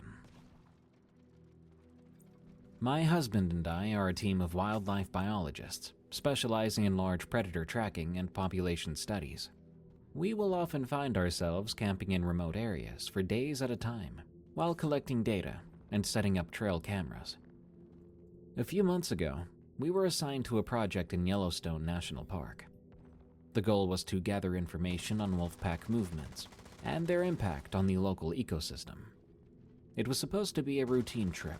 We had done this countless times before, but what happened during those 3 days in Yellowstone still haunts me. We arrived at our designated campsite on a Tuesday afternoon. The weather was perfect, with clear skies, a light breeze, and the promise of a starry night ahead. As we set up our tent and equipment, I remember feeling excited about the work we'd be doing. My husband, I'll call him Tom here, was in high spirits too, cracking jokes about how we should open up a 5-star wilderness resort with our expert tent pitching skills. After a simple dinner of dehydrated camping meals, which Tom insists they're getting better, but I'm not convinced, we sat by the fire, going over our plans for the next few days. The sun had set by then, and the forest around us came alive. I could hear some owls hooting, and small animals moving around in the underbrush. It was very peaceful, very familiar. But that didn't last long. We were sleeping in the tent, when suddenly, maybe around midnight, Tom sat up, alert, causing me to wake up too. "Did you hear that?" he whispered. I hadn't, but the look on his face made me strain my ears. There it was, the unmistakable sound of footsteps, slow and deliberate, moving through the trees near our campsite. Tom grabbed his flashlight and stepped out of the tent. I watched as his beam of light cut through the darkness, sweeping through the tree line. Nothing, and the footsteps had stopped. Probably just a deer," Tom said, as he crawled back into the tent, but I could tell he wasn't convinced. This scene repeated itself 3 more times throughout the night.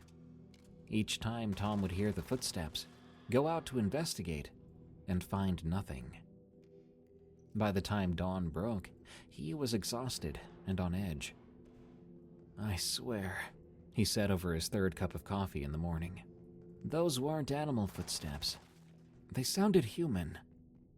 I tried to reassure him, suggesting it could have been another camper, maybe even a park ranger doing nightly rounds.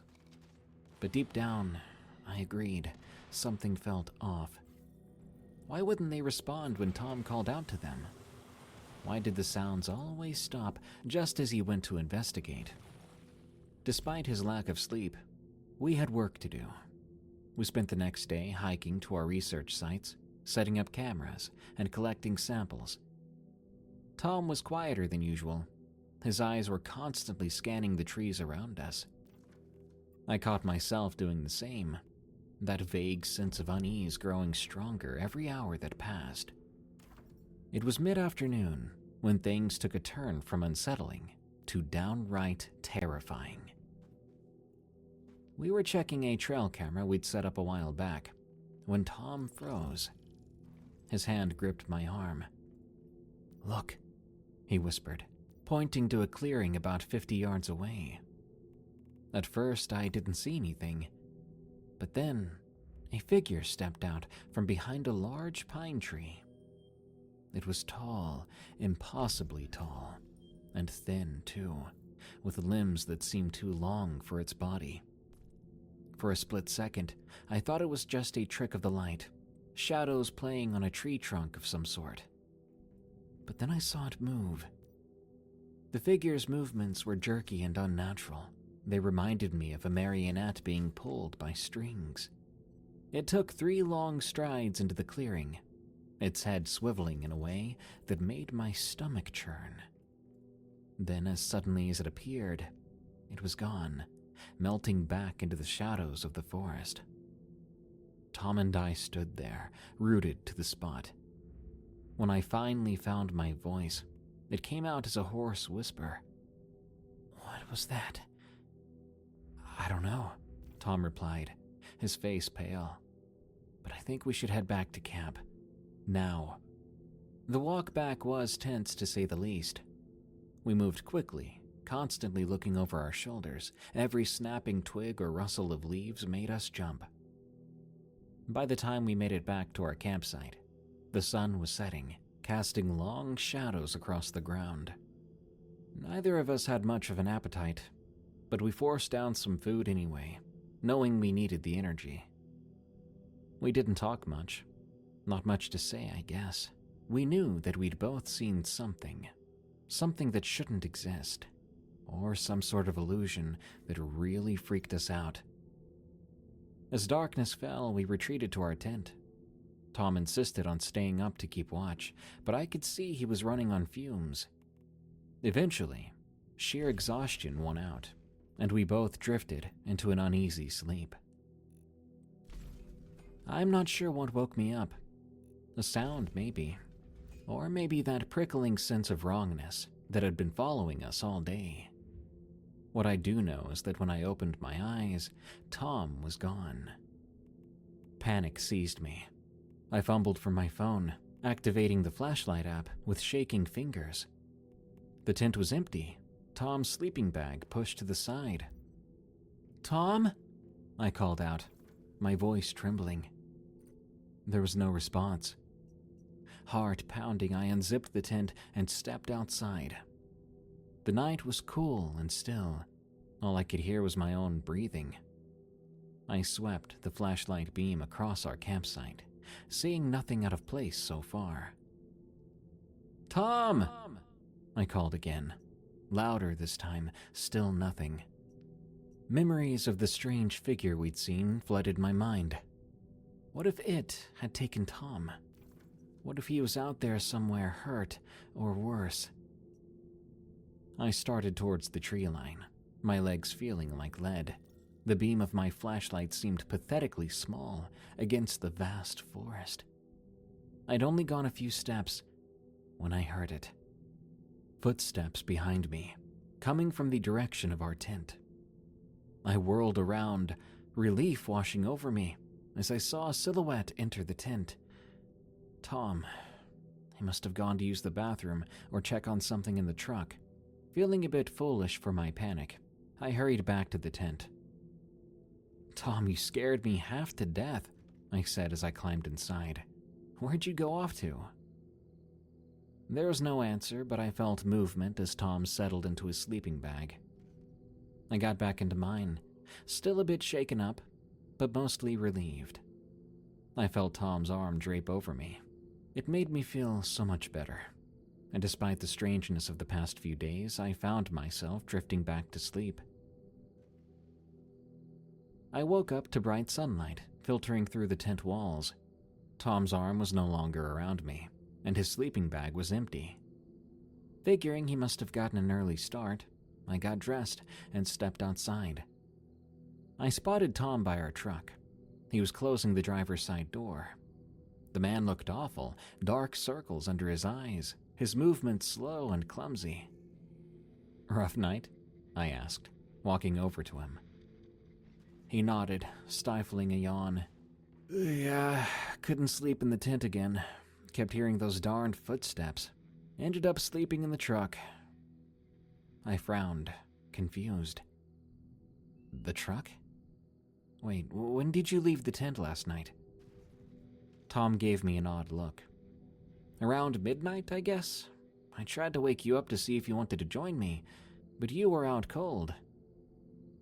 A chill ran down my spine, my mind racing.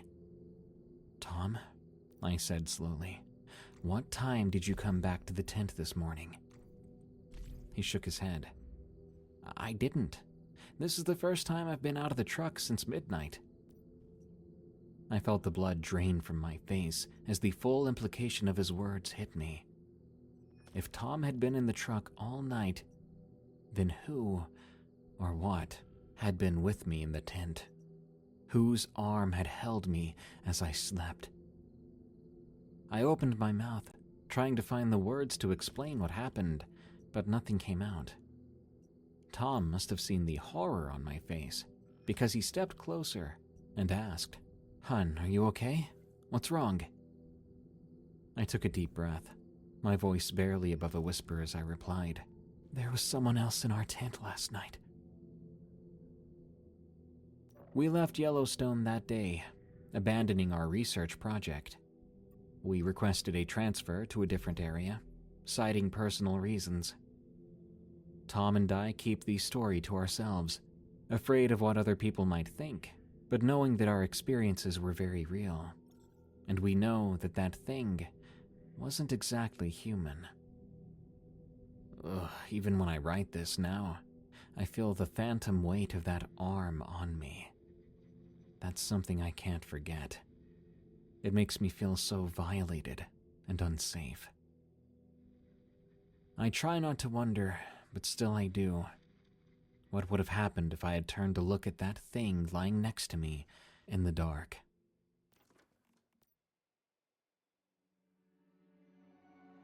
Spear Finger. From Ojak. A few buddies and I do this annual backpacking trip in the Smokies. We've been best friends since high school. Me, Mike, and Steve. We make a whole long weekend of it, every fall, when the leaves are changing. Usually it's awesome. We drink beers, hike all day, roast hot dogs, and chat by the fire. Real quality guy time. One November, when we showed up at the trailhead near Gatlinburg, the park ranger warned us some other campers had found these freaky, mutilated deer carcasses the past few nights. He said it looked like something had stabbed into them with a knife or a spear. It was obvious it wasn't an arrow. Worse yet, their organs were missing. Sounds like some careless hunters or poachers, Steve said with an eye roll. He'd grown up and hunted in these parts as well, and had little patience for disrespectful outdoorsmen leaving their messes behind. The ranger shook his head grimly. These wounds were not caused by a bullet or arrow. Looked almost ritualistic, too. The way the corpses were just hollowed out, abandoned in certain poses. He gestured with his hands cupped, miming the action of scooping out innards. Mike laughed uneasily. What, like some satanic stuff? People wearing cow skulls, doing blood sacrifices under the full moon? Steve slugged him in the shoulder. Yeah, right. Lay off the creepy podcasts, dude. But Mike's joke hit a little too close to unsettling. The ranger held up a hand. We're not speculating at this point, but do be vigilant on those trails, especially at dusk and dawn. We've had other complaints recently. What kind of complaints? I asked slowly, that prickle of unease creeping up my neck. Just some campers passing through, saying they've had feelings of being watched from the trees at the edges of their campsites, especially when the lights get low. The ranger shrugged it off with a wry half-smile. Probably just some peeping deer or a nosy bobcat. But I figured I'd mention it. Watched, huh? Steve grinned, the ominous feeling seeming to slide off his back like always. Mike better keep his banana hammock swimsuit packed away then. Mike flipped him off good-naturedly as the ranger chuckled. The eerie tension eased. We hefted our heavy packs. Pastoral scenic paintings of quiet forests adorned the station walls around us. The ominous incidents now seemed vague and distant compared to the friendly, well-lit room. Well, happy trails, boys, the ranger said amiably. You know these woods about as well as any visitor. Just take care of each other all the same. We waved him off lightly as we trekked up the sun-dappled trail, leaves cascading around us, like some sort of idyllic movie set. Just 3 close friends on a peaceful annual retreat, a retreat we'd taken dozens of times before. Nothing strange whatsoever in the pleasant mountain air or vibrant, struggling afternoon light. We hiked out maybe 5 miles the first day, just enjoying the vibrant fall colors and crisp air. The trail was deserted, not another person in sight. We set up camp in a small clearing as the light started to fade. Mike got a roaring fire going while Steve and I set up the tents and unpacked our grub. Once the flames built high, Mike plopped down on a log and cleared his throat dramatically. "Boys, the night has fallen, so allow me to regale you with some of the chilling tales I've learned about these very woods." He widened his eyes and wiggled his fingers at us in mock spookiness. Steve scoffed. "Is this that Ghost of McClellan Creek bullcrap? Give me a beer and leave the campfire stories to professionals." But Mike launched in, eagerly, despite Steve's skepticism. "In a remote corner of this forest, there lies a long-abandoned village called Banner Elk. They say it was originally settled by people with strange ways of living, unnatural rituals, symbols carved into trees, folks glimpsed dancing madly under the full moon." I shifted uneasily on my log, tossing a small branch onto the flames. They leapt and crackled. "Legend tells it that one harvest moon, as the village performed their ceremonial dances, something emerged from the looming shadows of Pisgah Ridge. A tall, spindly creature the elders called the Night Traveler." Mike continued, dropping his voice. "It glided right into the chaos of their ritual and began silently slaughtering villagers with impossibly long, pointed fingers." Steve snorted. "Come on." Mike cut him off. "They say it dragged dozens of corpses into the Black Forest to feast, leaving strange stick-like totems nailed to trees in its wake as both signposts and warnings. By dawn, the entire village populace was dead." He paused for effect while an owl hooted mournfully in the distance. I could feel my shoulders tense up. "The abandoned ruins are said to remain buried deep in the untamed forest, and on certain moonlit nights, echoes of those frenzied dances can supposedly still be heard. Or perhaps it's the shrieks of the Night Traveler, lurking nearby, awaiting fresh meat." Mike sat back with a self-satisfied grin as Steve slow-clapped. I exhaled, shaking off the chilling mental image of the spindly monster. "Nice, dude. Very spooky." I tossed a pebble at Mike's chest, with Steve miming a huge yawn. The tension eased from our bubble of firelight, again, as Mike dodged my pebble with a laugh. We drank late into the night, forgetting the ominous tale amidst our camaraderie. The ghost story seemed far distant from our flickering camp, with its protective circle of close friendship keeping the darkness at bay. At least, for now. It was the second day when things started to feel off. As we set off down the trail in the morning, a heavy fog clung to the rugged slopes, muffling any far-off views. The trees looked strangely still and colorless through the haze, like shadowy giants looming over us. When the fog finally burned off near midday, the forest remained eerily silent. Our voices sounded oddly flat and dull, absorbed by the ancient trees. Eventually, Steve paused on the trail, brow furrowed. "Do you guys hear that?" he asked quietly. Mike and I halted, ears straining into the heavy silence around us. "Hear what?" Mike whispered back after a long minute. "All I hear is nothing, dude. Actually, where are all the birds?" It was true. The woods were void of their usual chatter and wildlife sounds.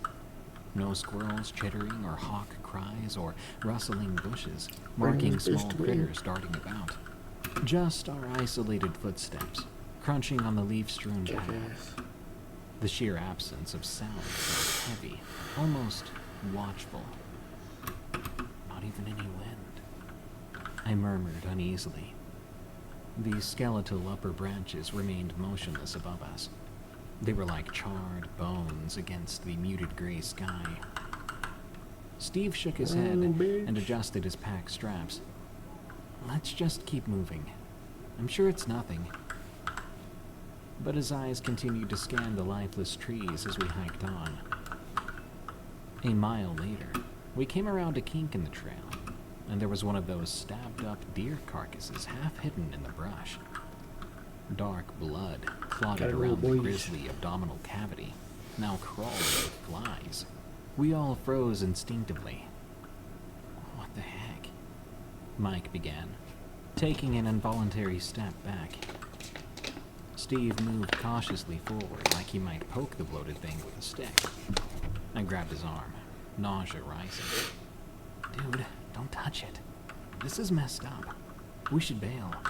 My voice sounded muffled and thin against those motionless trees.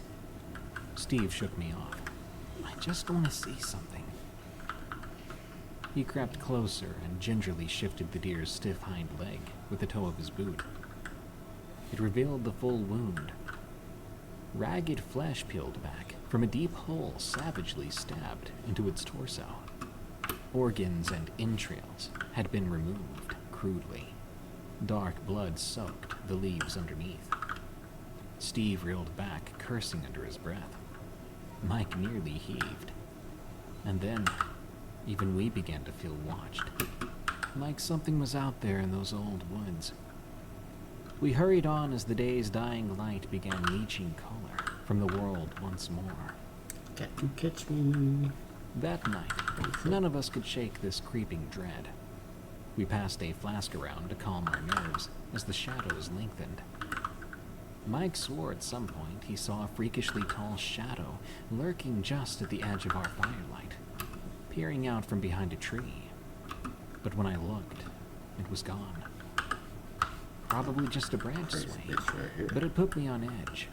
It put all of us on edge. Bite him. None of us slept well that night, with all the odd noises drifting through camp. It seemed like those noises slunk in a little closer once the moon rose high. By the third day, we were all exhausted and unnerved. A tense fatigue settled behind our eyes from the ceaseless nerves and poor sleep. We pressed on, hoping to make better time so we could get the heck out of there. As we plunged deeper, we stumbled upon these little stick figure totems. They were nailed to trees lining the narrowing trail. They reminded me of voodoo symbols, with their spindly pokeberry limbs and empty predatory faces. Steve paused to examine one, anxiety etched across his worn features. These remind me of the protective totems the Cherokee used to ward off evil forest spirits. He murmured. Mike and I exchanged an uneasy look. Evil spirits? I echoed, scanning the dense trees crowding closer on all sides. I could have sworn hungry eyes watched us from the blank spaces between warped trunks and drooping pines. Mike pointed a shaky finger down the path. Why would anyone bother to put these here? Unless... He trailed off, Adam's apple bobbing as he swallowed hard. Let's walk faster, I suggested tightly, a cold worm of dread unraveling in my gut. We continued at a near jog, leaves and soil dislodged by our pounding boots. The totems increased in frequency until we felt surrounded by their sightless gazes, peering out from every angled branch and accusing twig finger. Protective circles made from knotted grass hung at precise intervals, filling the air with an unsettling herbal aroma. Someone really doesn't want company out here, Steve muttered, as we skirted another perimeter of small wooden fetishes, nailed at eye level to the trees. Then he glanced up and went abruptly still. Oh God, Mike whimpered behind me. I followed their frozen stares to a gnarled oak ahead, its bark scored deeply with symbols and slashes. A rust-colored smear painted the center in a gruesome starburst. It was undoubtedly old blood. Beneath it hung a buck's head, sightless eyes rolled back, tongue lolling. No body or blood trail in sight. Just this disembodied trophy head with spiraling bone-white antlers, left like a deliberate marker of malice. A warning. We need to run. Now. Mike spat through gritted teeth, already backpedaling. Shrill panic bled into his voice, heightening my urge to flee blindly. But Steve grabbed our sleeves before we could bolt off trail into the watchful maze of trees.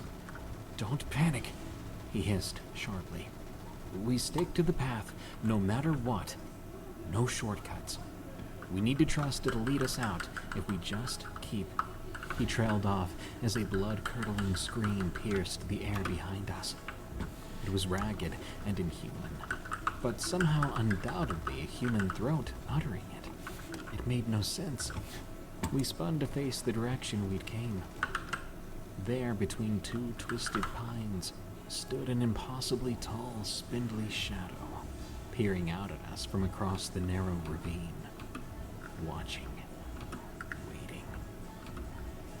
As the shriek faded, the silhouette seemed to tilt its head as if in gleeful appraisal. Then it raised one elongated arm to point at us. With the other arm, instead of a typical hand, it extended a single long spear-like finger that stretched all the way to the forest floor, tapping one claw-like tip against the soil, beckoning. We ran, just pure instinctual panic. We crashed blind through the undergrowth for what felt like hours, branches whipping our faces and exposed arms. Finally, we stumbled onto a main trail right as the light was fading. We half jogged, half fell down the mountainside until the ranger station lights appeared through the trees. We practically collapsed inside, soaked in sweat and wheezing. We probably looked like madmen with our ripped, muddy clothes and bleeding scratches everywhere. We couldn't form a sentence between us for a solid 10 minutes. The ranger eyed us warily, especially Steve, who kept raving about another legend he'd heard, claiming that that's what we saw. Spearfinger. He kept pointing and shaking a finger accusingly at the woods through the window. They set us down, and eventually we choked out some version of the events after lots of skepticism. In the harsh fluorescent lights, it really did sound insane. What we saw out there, if anything, surely had some sort of rational explanation we were missing. It was getting dark then. We were stressed, so who knows? They insisted on checking us all for injuries or heart problems.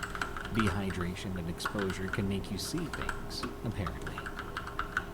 They didn't find anything wrong with us, and they never did find anything unusual out there when a team swept the location of our report the next day.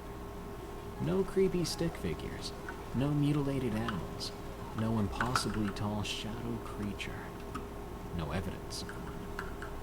It was just a quiet stretch of woodland. I think deep down we knew even telling the story that it all sounded nuts, that we can't prove any of what we experienced beyond our own fevered memories of blind panic and terror. Maybe it was just a wicked, intense, shared nightmare somehow. But I swear, as we left the ranger station the next afternoon, I spotted a little wooden mannequin nailed above the doorway that had not been there before. Its spindly, pokeberry limbs tied in the same pattern as the ones we'd raced by in the darkened woods. Steve went sheet white when he saw it too. A reminder just for us that whatever we fled from out there, whether real or imagined, could find us again if we crossed its path unprepared. And it had been here. Nowadays, we take a beach trip for our annual outing. No interest in challenging that thing to track us down twice. Once was plenty. Damn.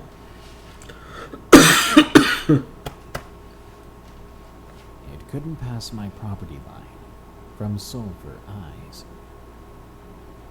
I've hesitated to share this story for many years, and truthfully have only shared it with a very select number of people. Perhaps if I get this off my chest, I'll feel better about it, like therapy. To begin, I'm Christian.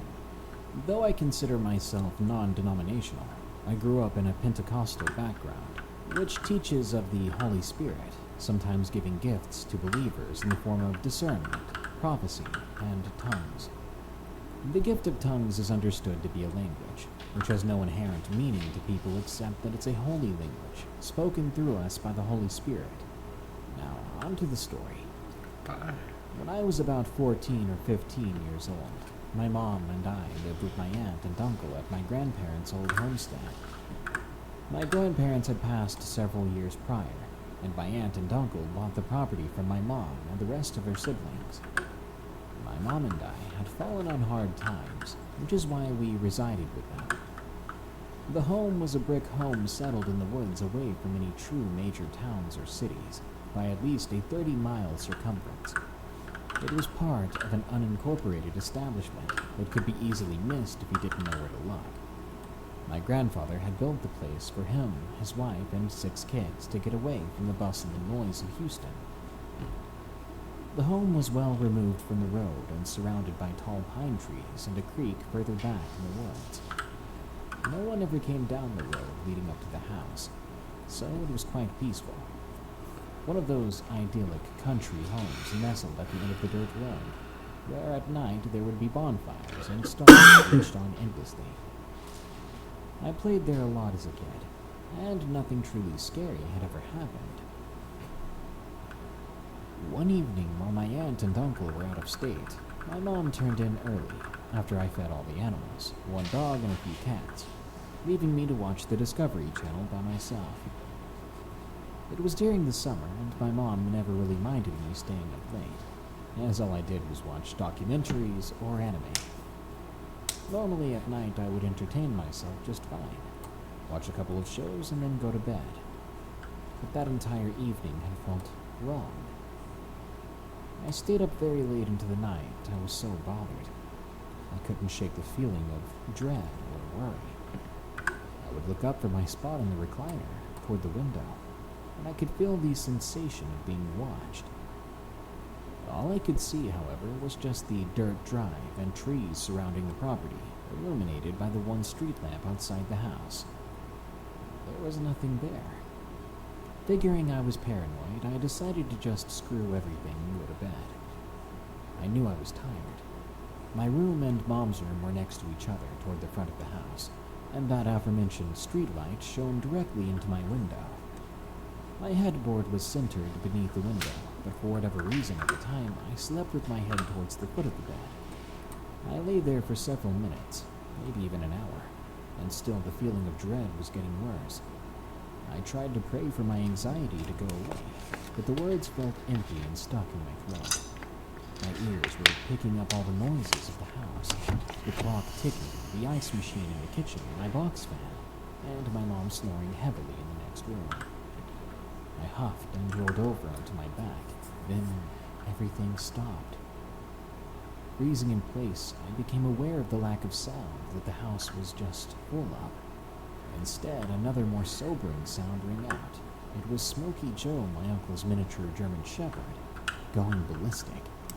Smokey normally was a well-tempered dog, and never barked at anything unless someone he didn't know drove up to the house. And even then, it was a couple of barks, then he'd stop. What he was doing now, though, was beyond description. I guess you could say it was like he was rabid. His growls of rage were coupled with such loud barks that it sounded almost like intermittent roars. It sounded as though he was just below my window outside. My first reaction was to try and roll up to see what was going on, but something told me to freeze right where I was. It wasn't a voice so much as an absolute instinct of knowing. At that moment, a couple of things happened that I'll never forget. One moment I was staring at the ceiling in terror, and the next I was looking outside. It was like the images were placed in my head and I could see exactly what was going on from a point of view that wasn't mine. The other thing that happened was I could hear my mom, who was sound asleep, but speaking in tongues.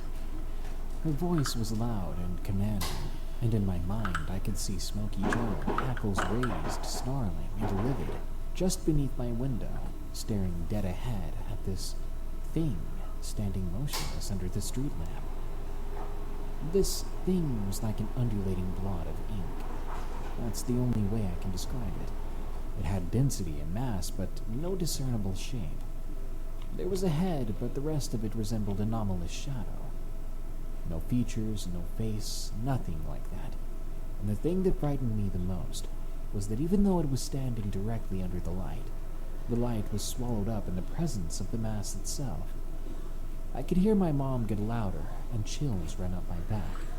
I couldn't understand what she was saying, but it was quite clearly a language, precise, syllabic, and authoritative. As I hear her get louder, I saw the inner portions of this shadow ripple like water, but way too thick and slow, and from the center of it, I heard this hissing sound. It was pissed. But I noticed something else. For whatever reason, it could not cross the property line. It was as though something was stopping it. It didn't fight to try and get across like I thought it would. It just stood there, angry that it was being denied entry. It was the strangest thing, and in my mind I felt that moment of knowing again, and this time it told me that this thing was not allowed here, and I felt calm immediately. The moment that realization hit, I was once again staring back at the ceiling of my room. Smokey had stopped barking and was just huffing until he was silent again, and Mom gradually grew quiet, going back to just snoring. The clock, the fan, the ice maker, and the normal sounds returned all at once. I must have laid there just a little longer until I bolted up and looked out my window. I found Smokey Joe staring curiously at the now empty spot. Seeing him standing there looking at that spot, more than anything, made me realize I wasn't dreaming. I briefly asked my mom the next day if she remembered praying in her sleep, but she remembered nothing. And even all these years later, she believes what I told her about this event. I believe the Holy Spirit saved us, but from what? I have no idea. Need power? Energizer Max is up to 100% longer lasting. The Silent Watcher. From Grandiose Retiree. I used to be a middle school teacher.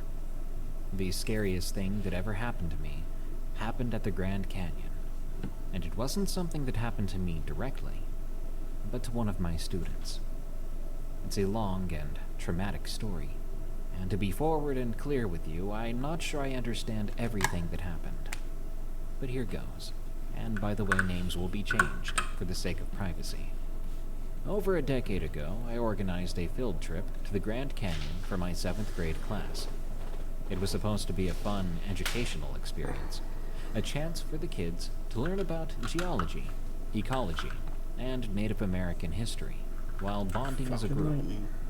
We'd been planning it for months. Everyone was excited about it. There were about 30 students in attendance, myself and 3 other chaperones. Most of the kids were your typical energetic 12 to 13-year-olds, chattering away as we hiked the trails and took in the breathtaking views. But there was one student, Kyle, who stood out to me from the start. Kyle was always a quiet kid, a bit of a loner. He didn't have many friends, and he usually kept to himself during class. But he seemed genuinely excited about this trip, in his own reserved way. I noticed at one point him hanging back from the group a bit, but he was clearly taking everything in. His eyes were wide as he stared out at the canyon. The first day was great. We did some easier hikes, learning about rock layers, and we even got to try out some hands-on archaeology activities. That night we set up camp in a designated area, and the kids had a blast, roasting marshmallows and telling some ghost stories around the campfire. It was on the second day that things started to get strange. We were about halfway through a morning hike when Kyle approached me. He looked uneasy.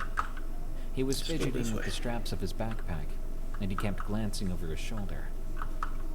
"Mr. Johnson?" he said in a low voice. I think someone's watching us. I'll admit, I didn't take him too seriously at first. Kids that age can have very active imaginations, and some of the more insecure ones can be very paranoid about strangers, especially in a place as awe-inspiring and slightly eerie as the Grand Canyon. What do you mean, Kyle?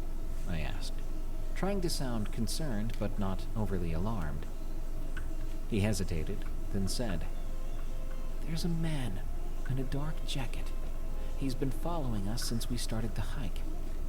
I keep seeing him behind rocks or trees."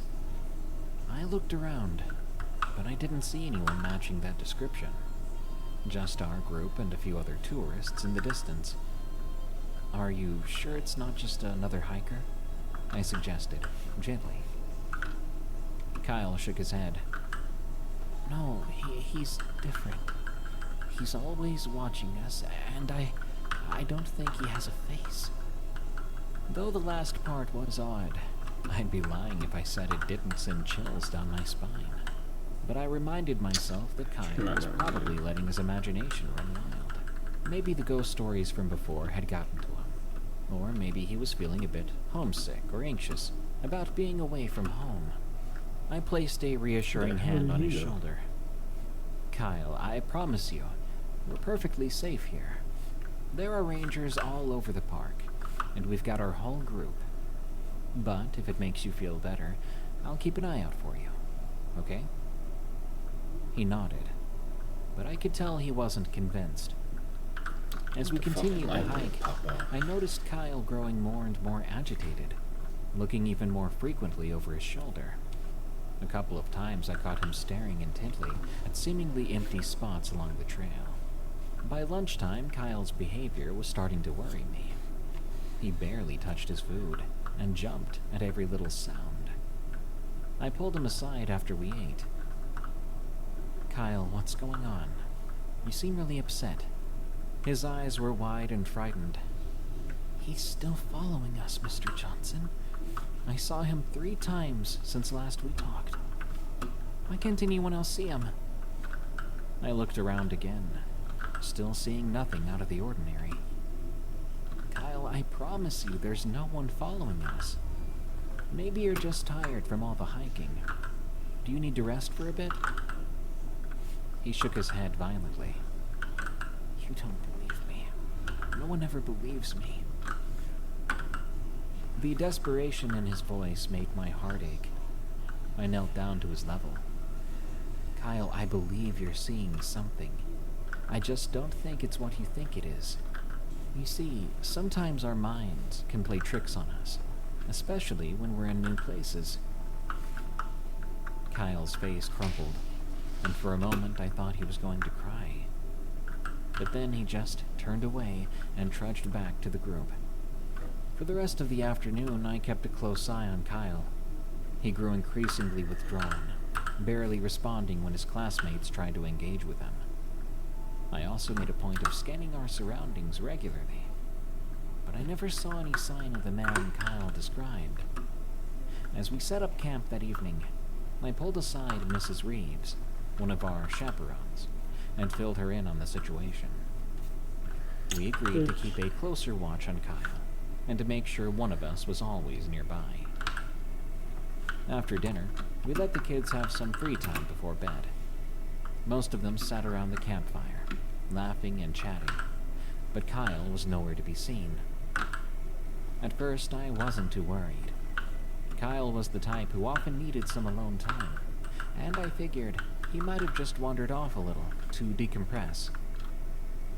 But as the minutes ticked by, and there was still no sign of him, a knot of dread and guilt began to form in my stomach.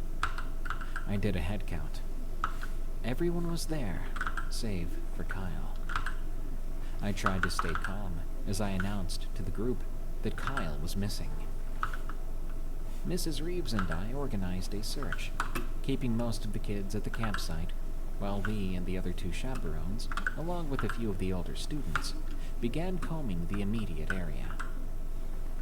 We called Kyle's name, checked behind every boulder and bush, but there was no trace. As darkness fell, My sense of panic grew.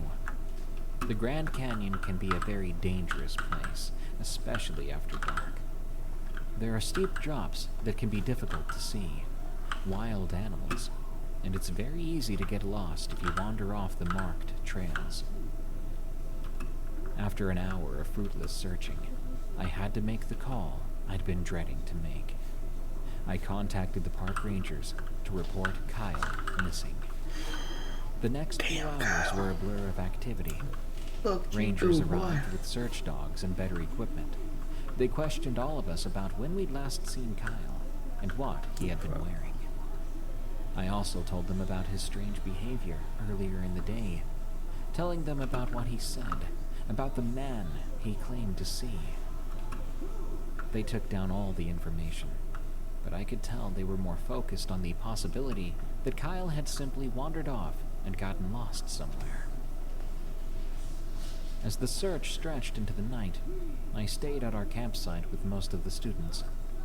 They were scared and confused, and I did my best to reassure them while my own mind raced with horrible possibilities. It was well past midnight when one of the rangers radioed in. They'd found Kyle.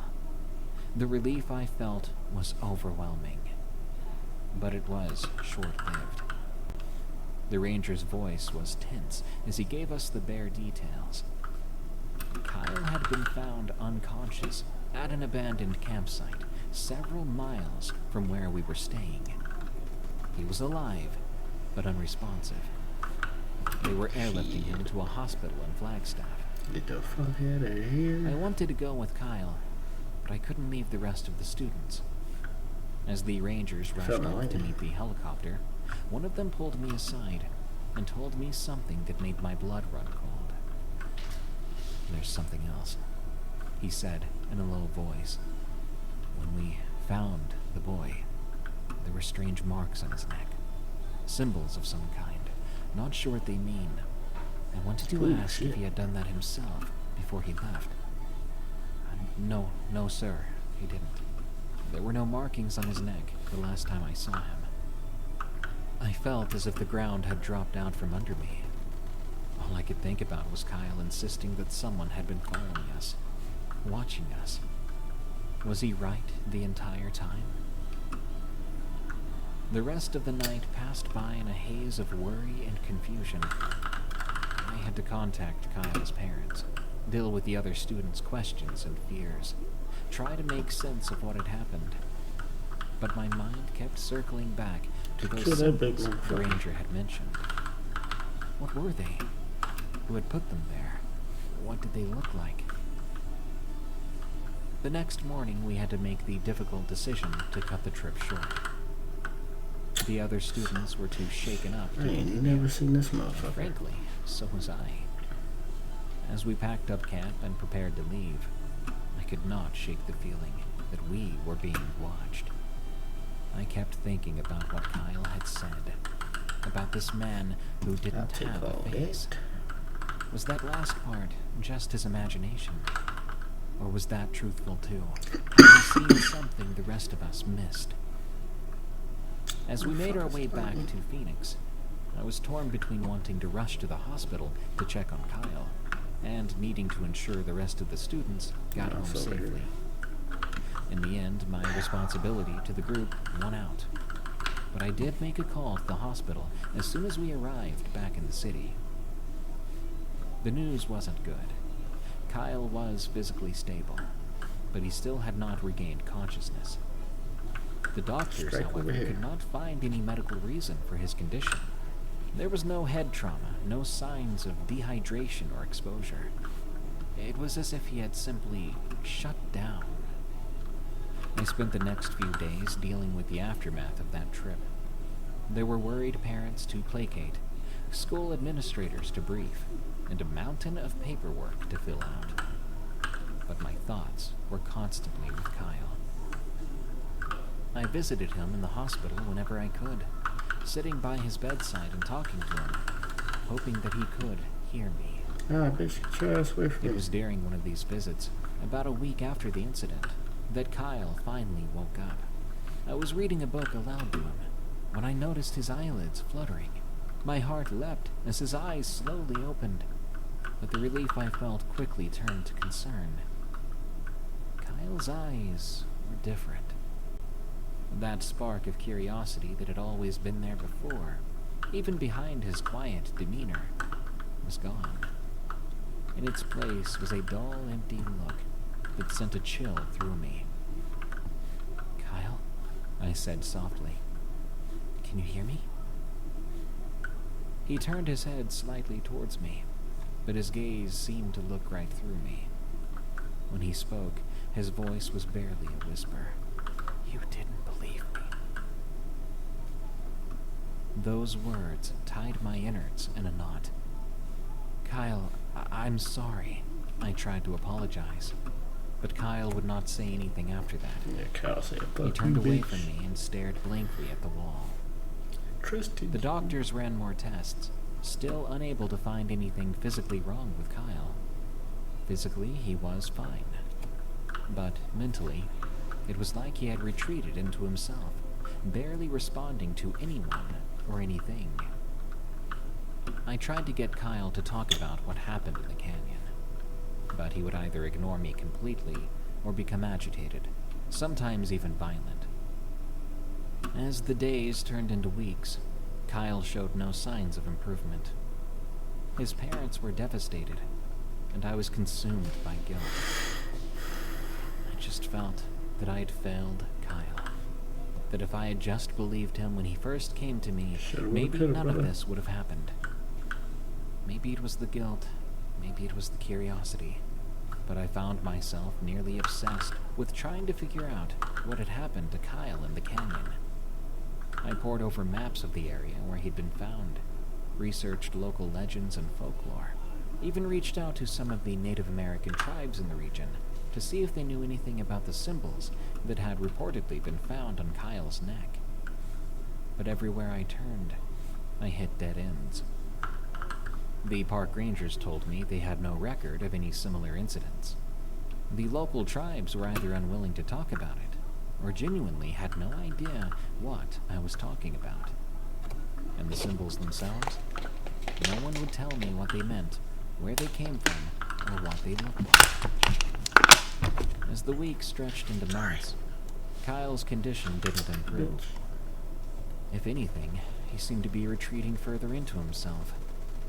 His parents, at a loss for what to do, eventually decided to take him home and care for him there. Kyle stopped coming to school altogether. I would check in with his parents from time to time, but the news was always the same. Kyle would rarely leave his room, barely ate, and almost never spoke. The incident in the canyon had effectively ended Kyle's childhood. The bright, curious boy I knew was gone, replaced by a shell of a person who seemed to be constantly scared of something the rest of us couldn't see, and also racked with anger that we didn't believe him. I tried to move on with my life, to focus on my other students and my teaching, but the guilt just ate and ate away at me.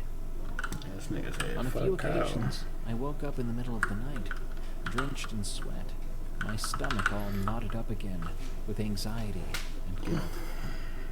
During class, I would sometimes catch myself staring out the window, half expecting to see a man in a dark jacket watching from across the street. Life went on, the years passed, and eventually I retired from teaching. I never did forget about Kyle. From time to time, I would still check in with his parents, hoping against hope that there had been some improvement. But there never was. About a month ago, I received the news I'd been dreading for years. Kyle had killed himself. The details were sparse, but apparently he had become increasingly agitated in the days leading up to his death. His parents said he kept insisting that he was watching, and that no one believes him. They had no idea what Kyle was talking about. The night before it happened, Kyle had locked himself in his room. His parents could hear him moving furniture around, like he was barricading the door. In the morning, when they finally managed to get into his room. Why did you not go in there? Hanging. I attended Kyle's funeral. My heart was heavy with grief and guilt. As I stood there listening to the pastor speak about Kyle's tragically short life, I kept telling myself it was my fault. I simply only had to believe him that day in the canyon. But you I didn't. could have helped him. I could have taken those kids home early, at the first sign of danger. Dumbass. After the service, Kyle's mother approached me. She looked worn and tired, aged beyond her years by the ordeal she had been through. She placed a hand on my shoulder, and through tears, she told me, "It's not your fault. Don't blame yourself." I know I'll likely never stop blaming myself, but those words have helped me go on. But I'll never stop wondering, what took Kyle, and what did it do to him? I'm trying to tell you what took him. Not Your Grandpa's Bigfoot Story. From Crank 162.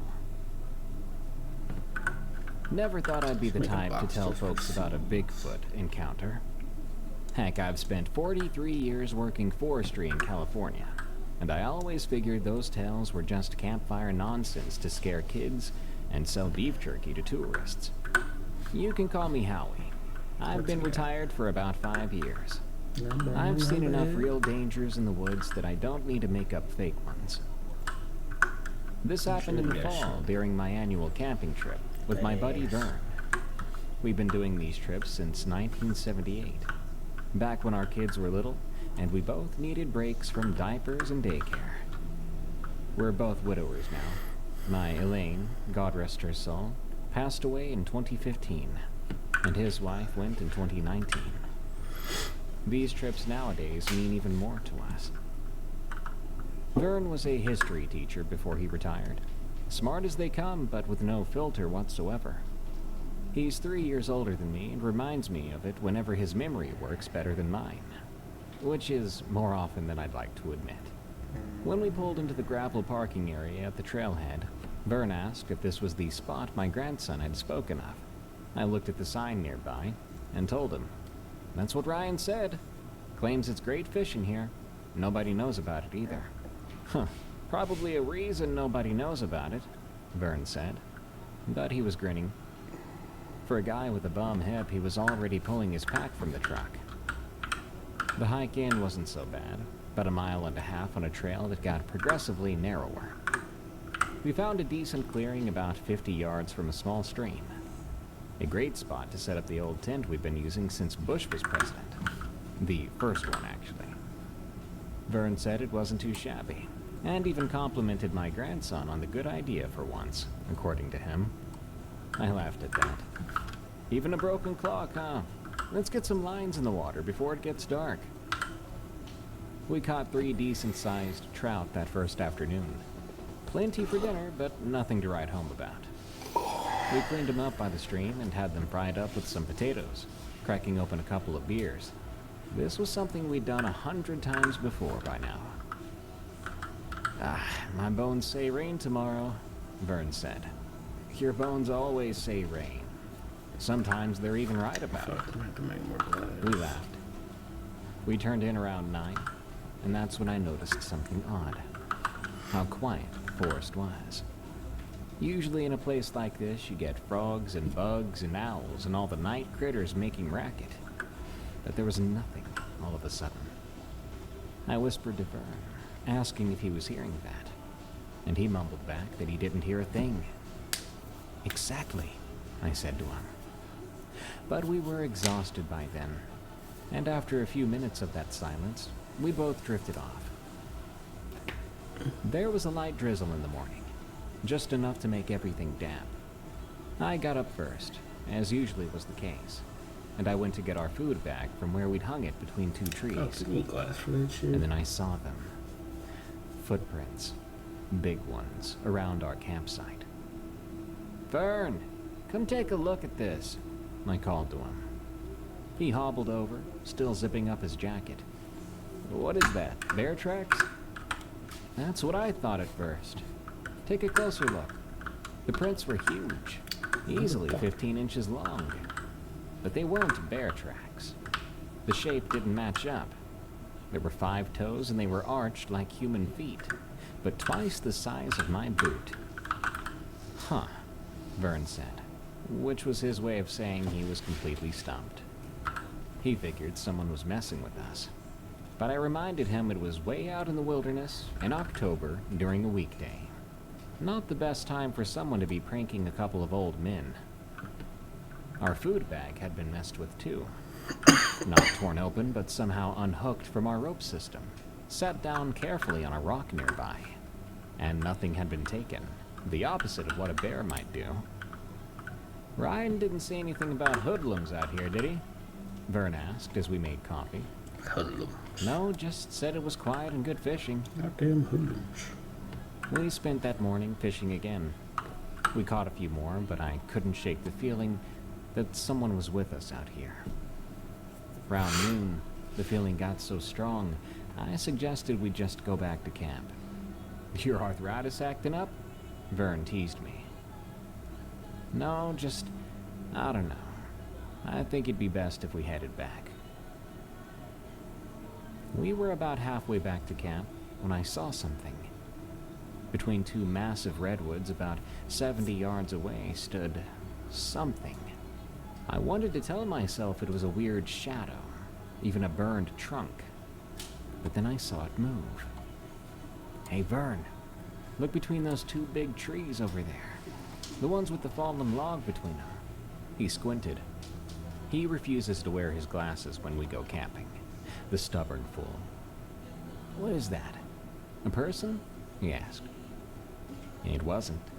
It was too big to be a person. Too broad, too. Standing maybe 8 feet tall, if I had to guess.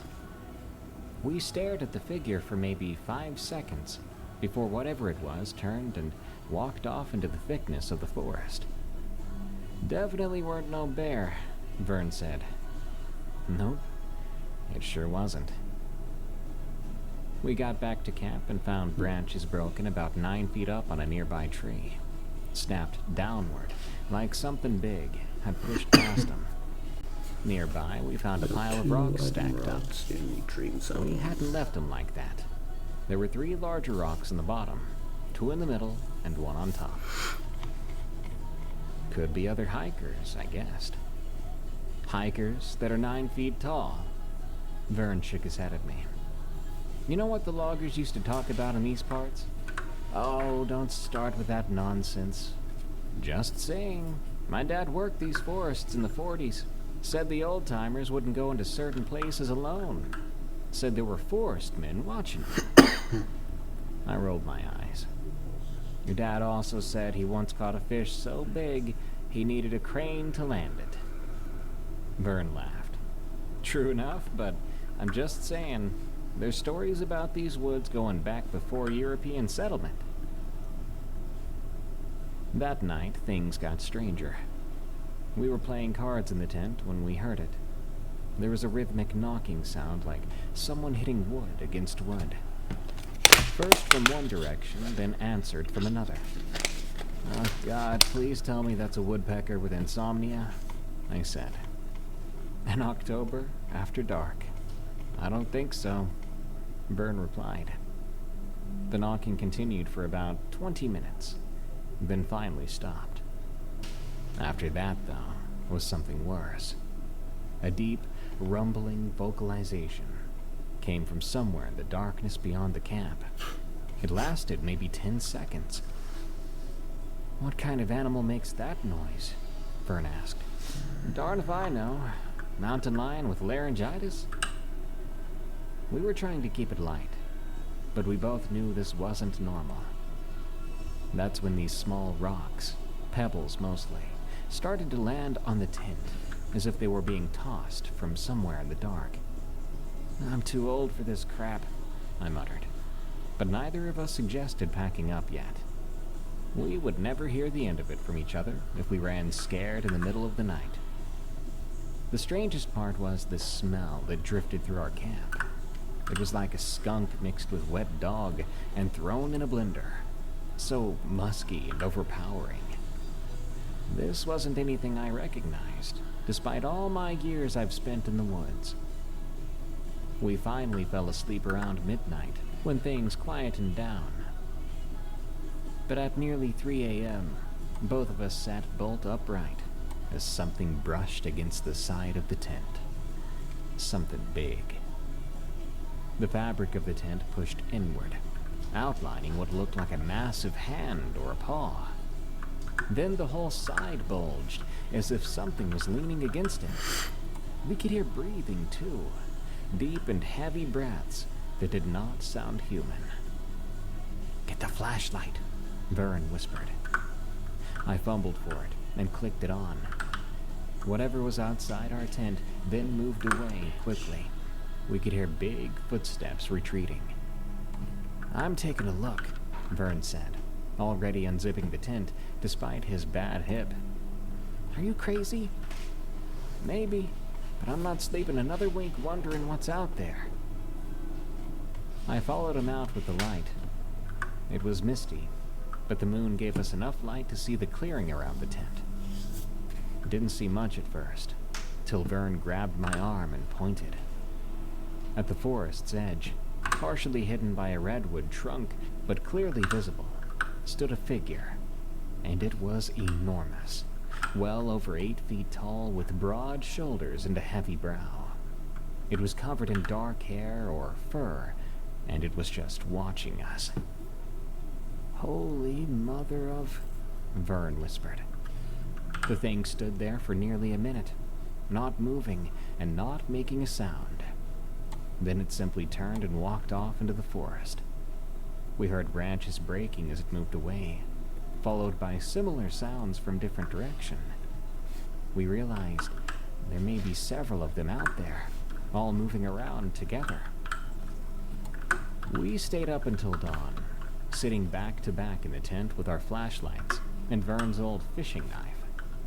We didn't do much talking, but when we did, it was about practical things. "You ever hear anything like this when you were working forestry?" Vern asked. "Nothing but rumors, really. Guys would come back from remote areas talking about some weird stuff. Tracks and sounds. Most of us figured they were drinking or just pulling our legs." "You think anyone's gonna believe this?" I snorted. "Would you? 2 old farts claiming they saw Bigfoot?" "I didn't say nothing about Bigfoot," Vern said, but I could hear the smile in his voice. At first light, we checked around the camp. The ground was damp enough to hold some impressions, and there they were. Big old footprints in a semicircle around our tent. Exactly like what we'd seen the day before. Different sizes, suggesting at least 3 different critters, whatever they truly were. We also found more of those rock piles. Small structures made of sticks, too. None of it looked random.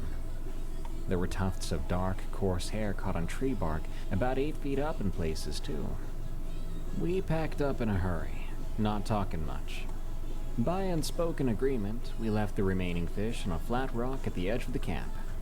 Seems stupid now, but it felt like the right thing to do. The hike back felt like it took ages. We didn't see anything else, but the feeling of being watched stayed with us until we made it back to the truck. On the drive home, it was Vern that broke the silence. "So, where are we going next year?" I looked at him surprised. "Already planning the next trip after that?" "Heck yeah," he said. "I've got at least a few more trips in me before I kick it. But maybe somewhere with fewer locals." I laughed at him. "Crater Lake, maybe.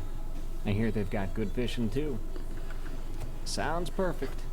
Just us old guys and normal-sized wildlife, I hope." This encounter has become one of our family's favorite stories these days. The grandkids love it when I share it with them, and when Vern's around when I start the story, it gets even better.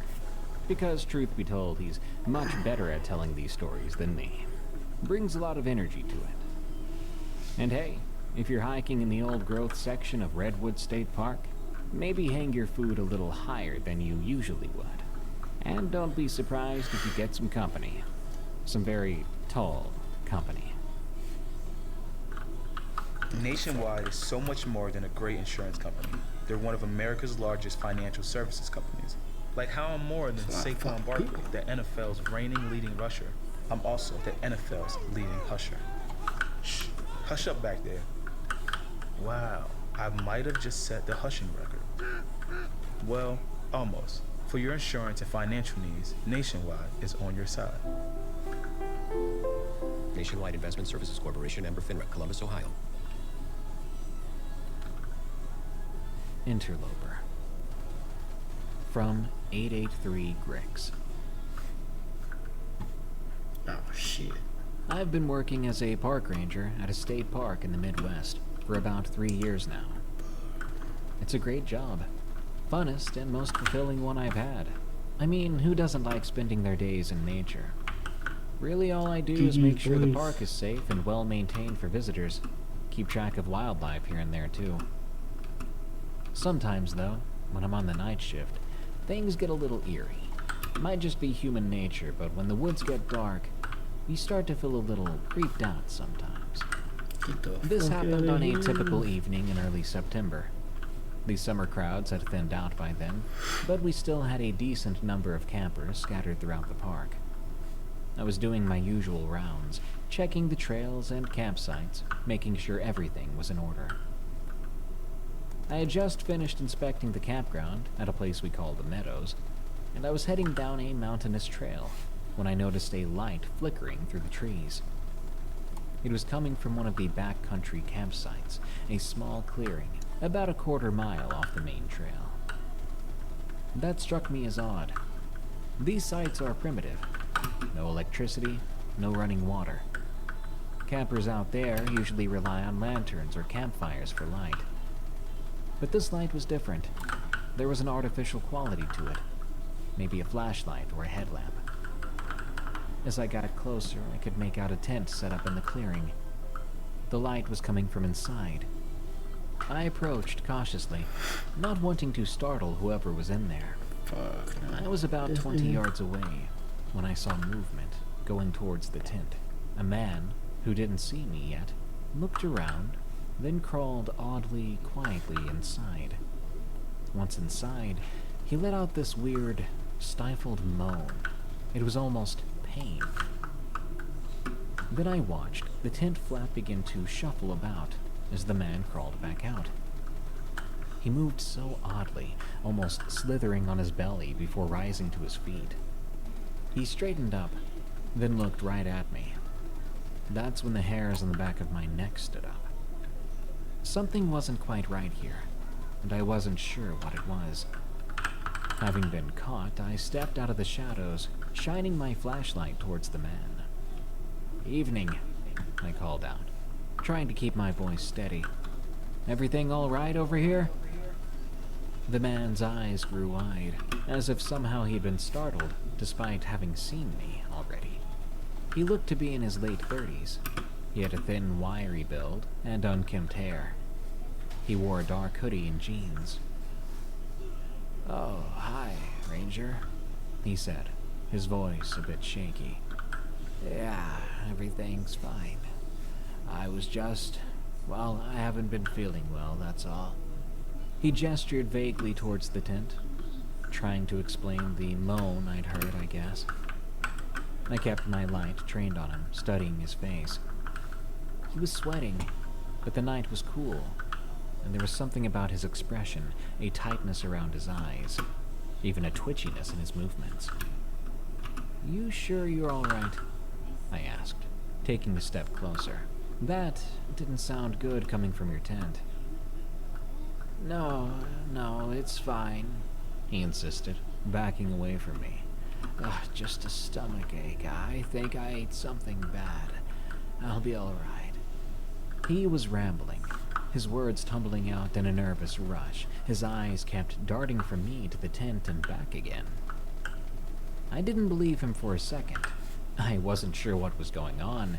I think I thought maybe drugs at the moment. But I didn't have any concrete reason to press the issue, really. No evidence. And campers do get sick all the time. As long as they're not disturbing anyone else or posing a danger to themselves, it's not really my business. Well, all right, I said slowly. If you need anything, you know where to find me. I'll be at the ranger station up the trail. I nodded in that direction. Yeah, sure, thanks, he mumbled. He was already edging away from me, moving towards the trail that led back to the main campground. I'm gonna head to the restroom. I'll be fine. Makes sense, I thought. And with that, he hurried off into the darkness, leaving me standing there with a growing sense of unease. I looked back at his tent, silent and still in the moonlight. I considered going over to check inside just to be sure, but something held me back. Call it instinct, maybe just a healthy respect for people's privacy. I finished my patrol, then returned to the station. But I could not shake that feeling that something was off about that encounter. I kept replaying it in my head. The strange moan, the man's nervous behavior, the way he had crawled into and out of that tent. I was still thinking about it the next morning, when I got a call from the park superintendent. There had been an incident at one of the backcountry campsites. A murder. My stomach dropped as I listened to the details. A young woman had been stabbed multiple times in her sleeping bag. No sign of a struggle, no defensive wounds. She probably never even got a chance to wake up. And the suspect, I recognized him right away. The man I'd seen crawling out of that tent. The one who had been acting so strangely. Turns out he had been dating the victim. They'd come out to the park together for a camping trip. The other rangers found him at the edge of the park, trying to hike out to the nearest road. The guy had a wild, desperate look in his eyes, and when they confronted him, he broke down, sobbing and rambling about voices in his head, about how he never meant to do it. That shook me to my core. To think that I'd been that close to a killer, that I had basically seen him do it. That agonized moan I'd heard was not his. It was almost all too much to process. Turns out the man had a history of mental illness and erratic behavior. There had been warning signs, incidents in the past that went unaddressed. I kept thinking back to that moment on the trail, wondering if I could have done something differently. Maybe I should have pressed harder. Maybe I should have insisted on checking the tent. Subconsciously, I tell myself I could have saved her life. But then I remind myself she was already dead then. That last moan she gave, the life leaving her body. Makes me feel sick thinking about it. Rationally, I know it's not my fault. I did my job. I followed protocol. There was no way I could have known what he had done. But it still gnaws at me, wouldn't it you? This event changed the way I approach my work. I'm much more cautious now, more attuned to the subtle signs that something might be amiss. I do my best to trust my instincts more, and I'm not afraid to ask tougher questions when something's feeling odd. Because if there's one thing I've learned from this, it's that the wilderness isn't the only thing that can be dangerous out there. Sometimes the real threats are the ones that look just like us. The ones that can crawl out of a tent with a smile and lie. It wasn't a bear. From Knowlton. It was late October, a few years back, when I had the most terrifying experience of my life. I was working as a ranger at a remote state park in the mountains. I won't be specific for the sake of privacy. The park was officially closed for the season, but we kept a skeleton crew on to do maintenance, look after the equipment, and keep an eye out for trespassers, which the place got a lot of. I drew the short straw and was put on the night shift, alone at the main ranger station. Most nights were dead quiet, though, with only the sound of the wind in the pines and an occasional car passing on the highway a few miles away. To pass the time, I'd watch movies, read books, and whittle little wood carvings. Anything to stay awake and not let the eerie stillness get to me, as it often does. This one night, around 2 a.m., I was in the back room making a cup of coffee when I heard a thud against the side of the building. Probably just a pine cone falling on the roof, I thought. Then I heard it again. A thud. And again, a louder thud. I froze. The thuds continued, moving along the wall. It sounded like heavy, deliberate footsteps. But that was impossible. I was the only one out here. The thuds reached the corner of the building, heading towards the front door. My heart pounded as I crept towards the front room. I peered out the window.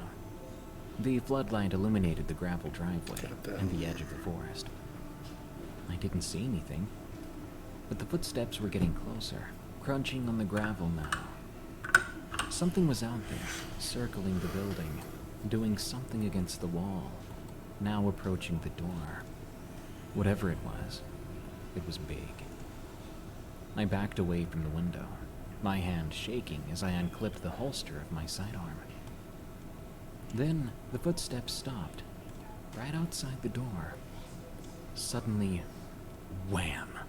The door shuddered as something slammed into it, rattling the frame.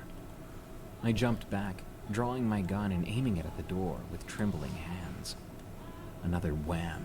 The door buckled from another impact. The lock and deadbolt strained to hold. Then there was a crash. The door frame splintered as the door burst open. A dark shape loomed in the doorway. I screamed and fired. When the hulking figure only staggered but kept coming forwards, I turned to run. Behind me, a deep and raspy breathing came. I sprinted to the back room and slammed the door shut. Fumbling with my keys, I managed to lock it. I grabbed the desk and shoved it against the door as a barricade. Then, bam, that thing rammed against the door. The desk shuddered, but held. I could hear it walking around outside, its heavy breathing snuffling around the door. I backed into the corner and sank down, gun trained on the door. My radio crackled alive, startling me. Dave, come in. Over. It was Mike, my supervisor, doing the regular check-in from the ranger station on the other side of the park. Mike, I need help. There's something trying to get in here. It broke down the front door. I'm trapped in the back room. Get help. Hurry. I hissed into the radio. Whoa, slow down. What's going on?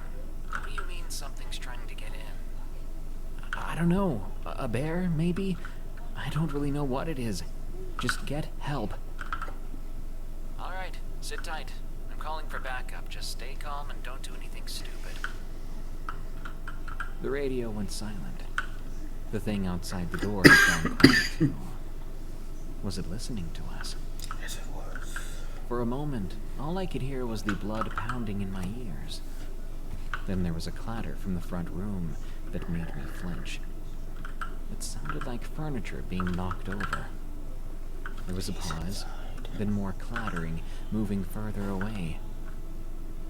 After a few moments, I couldn't hear anything, but my heart was still racing. I crept to the door and put my ear against it. Silence. Even so, I didn't dare open it. He's waiting. Hours passed as I crouched behind that desk, gun ready in my trembling hands. Finally, I began to hear vehicles pulling up outside. Shouts, radio squawking, beams of flashlights sweeping through the windows. Dave? Dave, you in there? Damn, Mike's right muffled voice here. called from the other side of the door. I wanted to cry in relief. I pushed aside the desk and opened it up. The front room was trashed. Chairs overturned, maps and papers scattered everywhere. The front door hanging off its hinges. But no sign of my intruder. What the heck happened here? Mike asked, surveying the damage. Damn, 3 Something hours. tried to break in. It got in the front room, obviously, but it didn't get to the back. I shot at it too. The thing just kept coming. It cornered me back there. Thought it was going to get through the door. What was it? Did you get a good look? Let's get that ass, He picked boy. up a shell casing and frowned. Looks like you aren't lying. Mike, I don't know what it was. It was dark. I couldn't really see. It was big, though. Not like any bear I've seen. I could barely get those words out. My throat was tight with fear. Well, it's gone now. Took off into the woods, looks like. He nodded at the muddy tracks leading away from the porch. Let's get this cleaned up. You can write up a report in the morning. I didn't sleep a wink that night. Every time I closed my eyes, I saw that dark shape filling the doorway. I turned in my report, but I couldn't give a clear description of what it was. Obviously, the department seemed skeptical of my story, but they couldn't deny the damage to the ranger station. They brought in a wildlife expert to examine the tracks, but even he couldn't definitively say what had made them. Could be a bear, he said, scratching his head. But I've never seen bear tracks quite like this. In the following weeks, I tried to put the incident out of my mind, focusing on my work. Every night shift filled me with dread, though. I jumped at every noise, every shadow. I started to carry a higher caliber weapon, and I was very particular about keeping the doors and windows shut and locked. My colleagues noticed the change in me. They'd give me concerned looks when they thought I wasn't watching, whispering behind my back. I knew they thought I was probably losing it. Maybe I was. About a month after the attack, I was out on a routine patrol of the hiking trails. It was a crisp, clear day, and the forest was peaceful. I almost felt at ease. As I rounded a bend in the trail, I spotted something on the ground ahead. I approached cautiously. It was a deer, or what was left of one. The carcass had been brutally mauled, flesh torn, bones crushed. The surrounding foliage had been trampled and splattered with blood. Quite clearly the work of a predator, but far more vicious than your average mountain lion or coyote. A chill ran down my spine as I remembered that thing that had come after me that night. Could it have done this? I looked around warily, suddenly feeling very exposed out there in the woods. I radioed it in, and soon the site was crawling with rangers and wildlife officers. They took samples, snapped photos, looked for tracks. But just like at the ranger station, they could not find any definitive evidence of what had killed the deer. Over the next few months, more animal mutilations turned up in the park. Deer, elk. One of them was even a black bear. Each one was more gruesome than the last, and always no clear tracks, no viable evidence of the killer. Rumors began to spread among the park staff. Some thought it was a rogue cougar or a wolf pack. Others whispered about something unnatural, a creature that defied explanation. I knew they were all dancing around what I'd seen that night, but no one wanted to say it outright. As the attacks continued and grew closer to the hiking trails and campgrounds, the park superintendent grew increasingly concerned. He brought in a team of experienced hunters to try to track and kill the creature, whatever it was. I was assigned to guide the hunters through the back country. As much as the thought of confronting the thing terrified me, I also desperately wanted answers, and a resolution. For days we trekked through the rugged terrain, following faint trails and signs of the supposed creature's passing. We did find more grisly kills, but the beast itself remained elusive. It seemed to be toying with us, always one step ahead, wanting us to find those brutal remains. One evening, as we were setting up camp in a dense patch of forest, a blood-curdling scream pierced the night. It sounded almost human, but distorted, feral.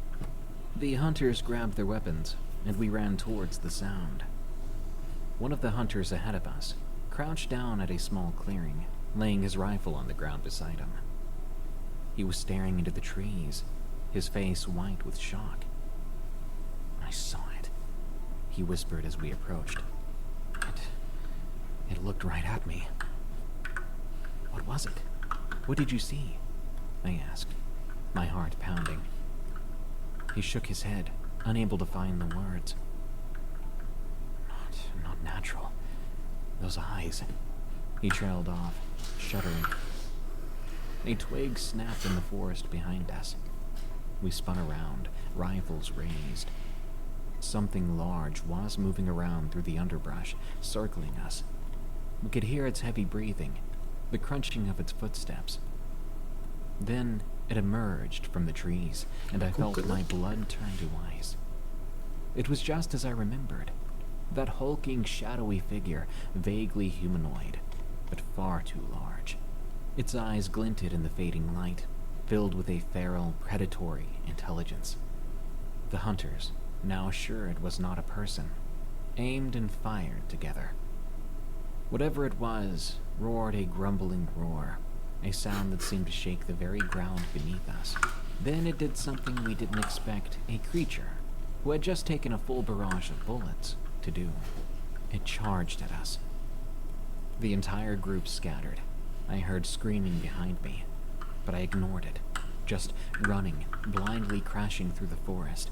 My only thought was to get away, to stay alive. I don't know how long or far I ran. Eventually, I stumbled into a small stream and fell to my knees, gasping for breath. The forest had gone quiet again. No sign of the hunters, and thankfully no sign of the creature. It was deep into the night by the time I found my way back to the main park road. I staggered into the ranger station, covered in scratches and bruises, my clothes torn. The superintendent was there, along with a group of grim-faced park police and the hunters who had been attacked. Well, except for one. All but one of the hunters had made it back. The official story was it had been a bear attack. The park was closed for some time, and a massive search began for the missing man. But I knew how it would end.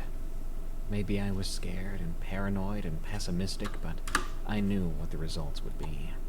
Because whatever it was out there, it was beyond our understanding, and I don't think it liked to leave things alive. In the months that followed, I retreated into myself. I couldn't shake the memory of that night in the forest, the sheer terror of coming face to face with it not once, but twice. I would never feel safe in the woods again. But more than that, I was haunted by the idea it was still out there. So, obviously, I don't work at the park anymore. And now every interest and passion I had in the outdoors is dead. Because every time I'm out in the trees, I can't stop thinking what I might see around the bend, or what might see me. God help anyone who stands in that thing's way when they sadly encounter it out in the forest.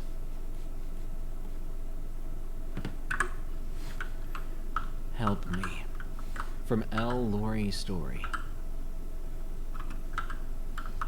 For a few years, I worked at Adirondack Park as a park ranger.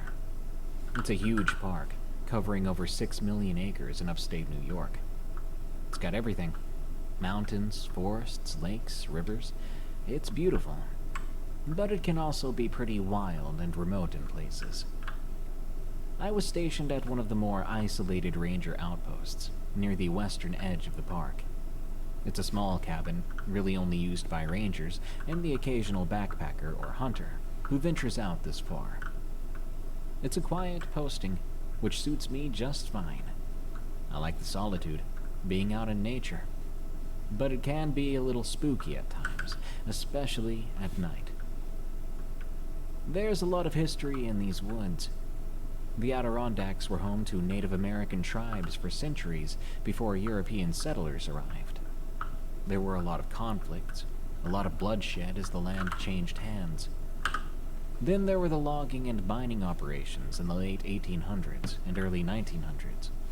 The park is dotted with the remains of old logging camps and mining towns, just crumbling foundations and rusting equipment left behind when the industries died out.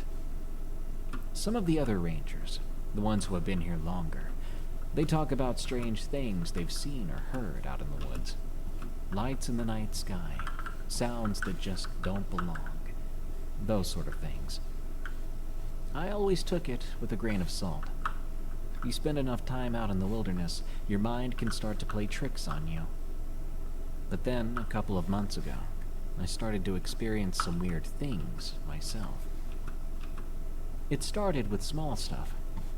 I'd be out on a trail and get this feeling like I was being watched. I would turn around, expecting to see another hiker, maybe a deer, but there would be nothing there. Then I began to hear noises at night when I was alone in my cabin. Footsteps on the porch, the creak of the old rocking chair outside. Whenever I'd get up to check, there was never anyone there. I tried to brush it off, telling myself it was just the isolation getting to me. But it kept happening, and it started to feel more and more sinister. One night I woke up to the sound of whispering. It sounded like it was coming from right outside my window. I couldn't make out the words, but the tone sent a chill down my spine. It sounded angry, almost threatening. I lay there in my bunk, my heart pounding, trying to convince myself I was just dreaming. But then I heard the doorknob rattle, like someone wanted to get inside.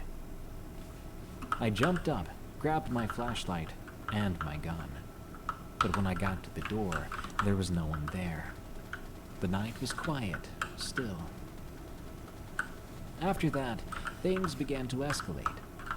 I would find strange symbols carved into trees, arranged rocks and sticks in patterns that did not look natural. Fuck 'em up, boy. Once, on a remote trail, I found the remains of what looked like some kind of ritual site.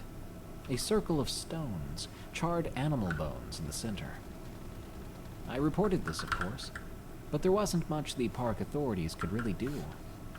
There was no evidence of who had done it, or why. I started to do some research into the history of the area, trying to find some explanation for what was happening. That's when I came across these stories about an asylum.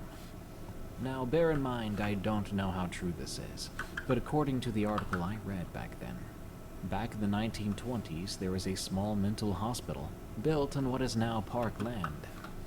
It was meant to be a place of healing, using the fresh mountain air and natural surroundings to help treat patients.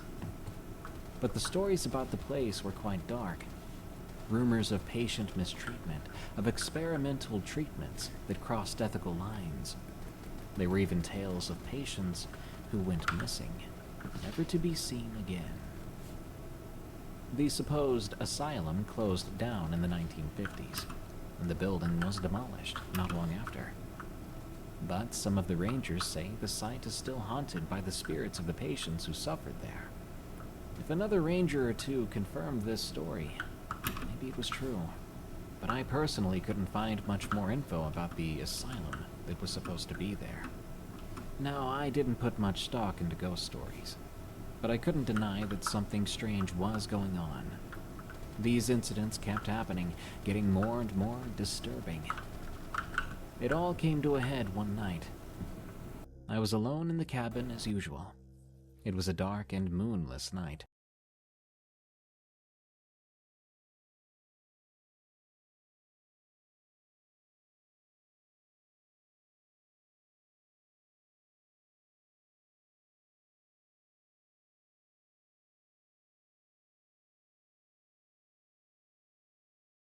the kind where the forest seems to press in around you. I was just getting ready for bed when I heard it, a scream, coming from somewhere out in the woods. It made my blood run cold. It sounded like a woman, and she was terrified. I grabbed my gear and ran out into the night, my flashlight bouncing off the trees. The scream came again, fainter this time, like it was moving away. I followed the sound deeper into the forest, my heart pounding in my ears.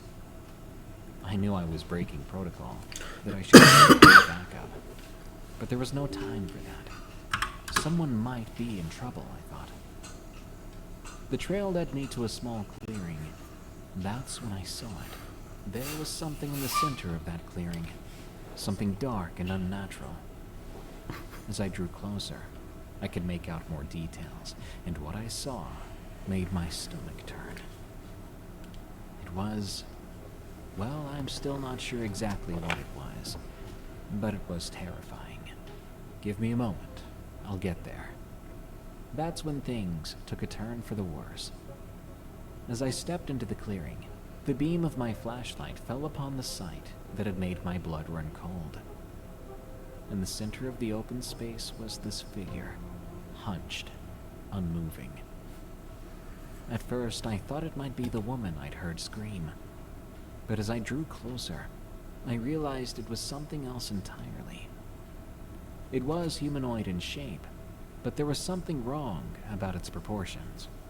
Its limbs were too long, body too thin, and the way it was crouched, with its head bent at an unnatural angle.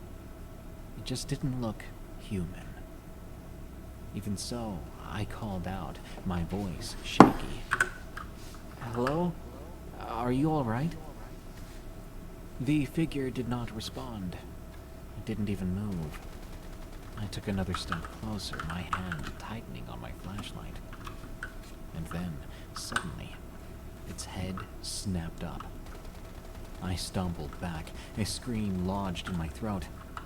Where there should have been a face, I saw nothing. Just a smooth, featureless expanse of pale skin. The thing rose to its feet, unfolding itself like a marionette pulled by invisible strings.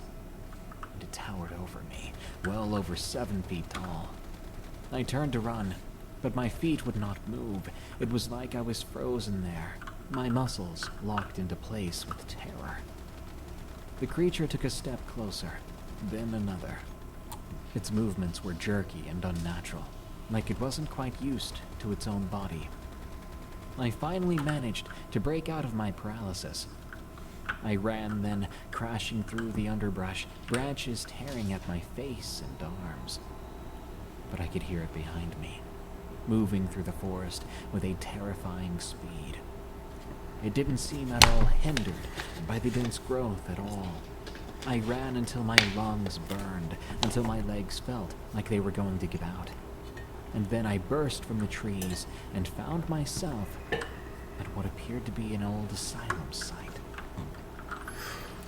I never even realized where I was going, but there I was, standing in front of a crumbling foundation, the rusted remains of old metal beds and medical equipment scattered about. So it was real. I spun around, expecting to see the creature burst from the trees behind me, but there was nothing. The forest was silent. I stood there for a long moment, trying to catch my breath, trying to make sense of what I'd seen. That's when I heard it. A whisper coming from the ruins of the old hospital. Help me. It was a woman's voice. I think it was the same one I'd heard screaming from the woods. But there was something else in the voice now, something that made my skin crawl. It sounded not quite human. Against my better judgment, I moved towards the ruins. I picked my way through debris, shining my light into the shadows. "Hello?" I called out, my voice sounding so small in the darkness. "Is someone here?" I heard a sound off to my right, a shuffling noise. I turned, and my light fell upon a figure huddled in the corner of the ruins. If I had to guess, that may have been a patient's room at one point. There was a woman, dressed in a tattered hospital gown. Her hair was long and matted, her skin pale and waxy.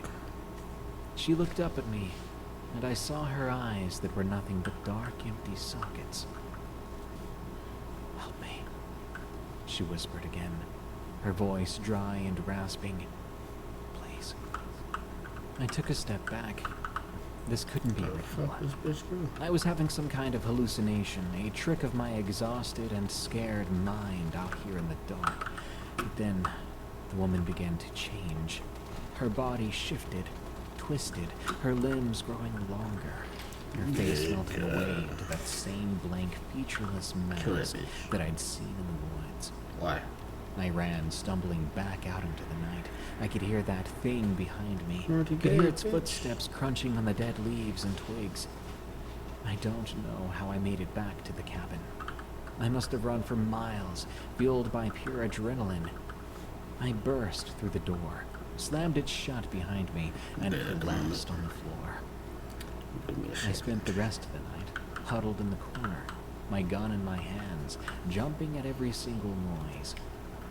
I kept expecting to hear that whispering voice again, or to see that pale, featureless face in the window. But nothing happened. The night passed, and the sun rose, and I was still alive.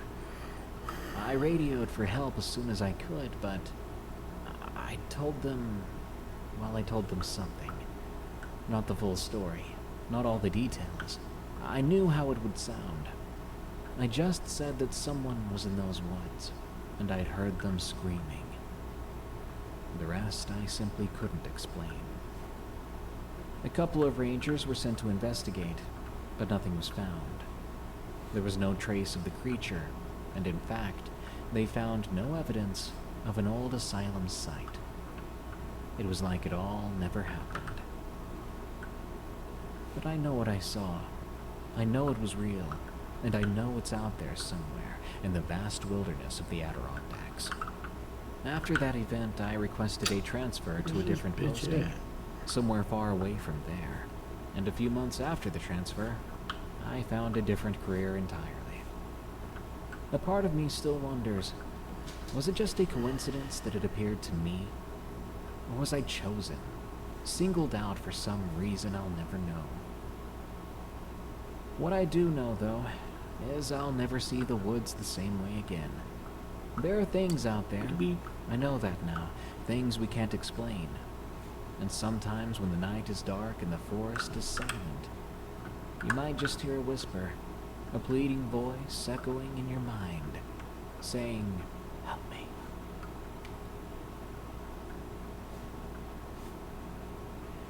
Skinwalker at Navajo State Park.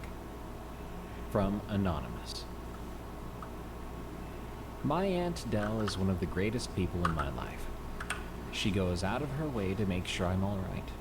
And when my dog died not too long ago, she insisted on taking a trip with me to Navajo State Park to, in her words, reconnect with the land, with who I am. I know a lot of folks hearing this story might think, over the death of a dog, you need to reconnect. But man's best friend is called man's best friend for a reason. My dog Jasper was everything to me. He had been for nearly 20 years. Poor thing died of old age, and that was the day I'd always been dreading, but it happened. Aunt Dell suggested we have a camping trip, and though I really didn't feel like I was in the mood to do that, I went anyway, because, again, I love my Aunt Dell. When we met up at the park entrance, she was already waiting in her beat-up Subaru. That car had seen better days. At 62 years old, Dell still moved like someone 20 years younger, probably from all those decades working hospital floors as a nurse. Her hair was silver and tied back in a practical braid, and she gave me that smile that always made me feel like a kid again. "Glad you made it," she said. She hugged me, and she smelled like cedar and sage, which wasn't unusual for Dell. She was big on the old ways, as she called it.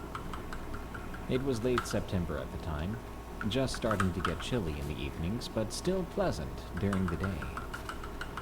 Dell drove us past all the normal camping spots where families were setting up their tents and RVs. We kept going down increasingly narrow dirt roads until the crowds disappeared completely. So, where are we going exactly? I asked. Somewhere quiet, somewhere special. I ain't killing that motherfucker.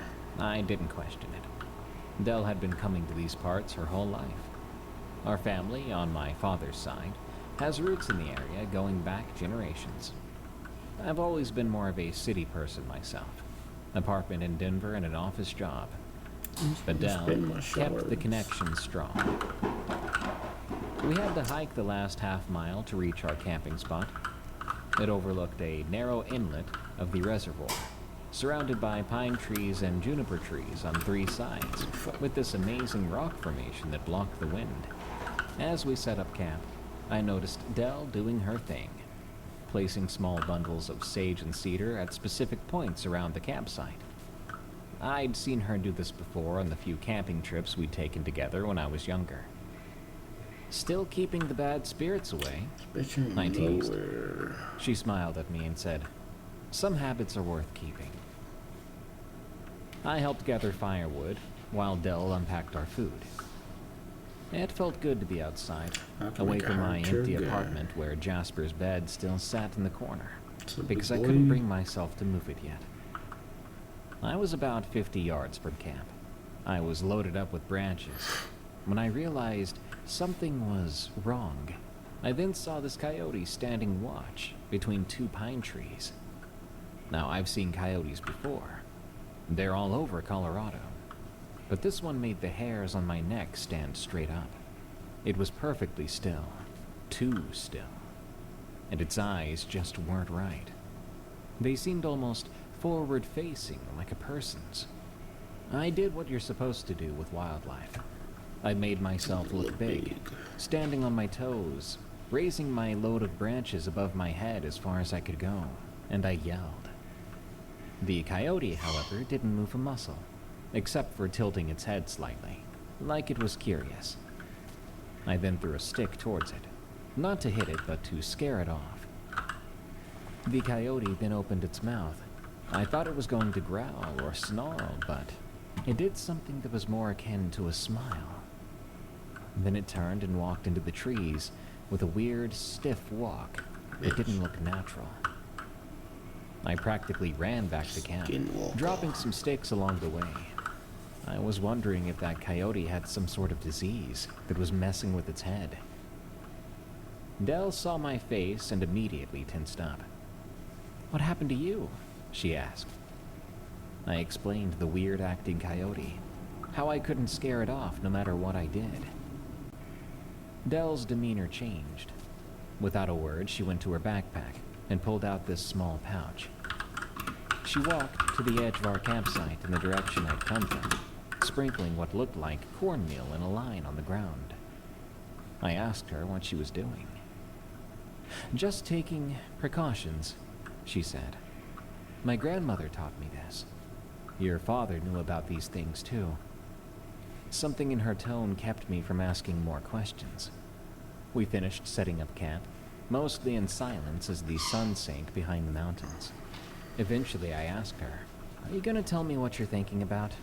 What you think is going on? The way you reacted with the cornmeal and the coyote?" Dell stared into the fire, then explained, "This place is special to our family, but it requires respect." I asked her what she meant.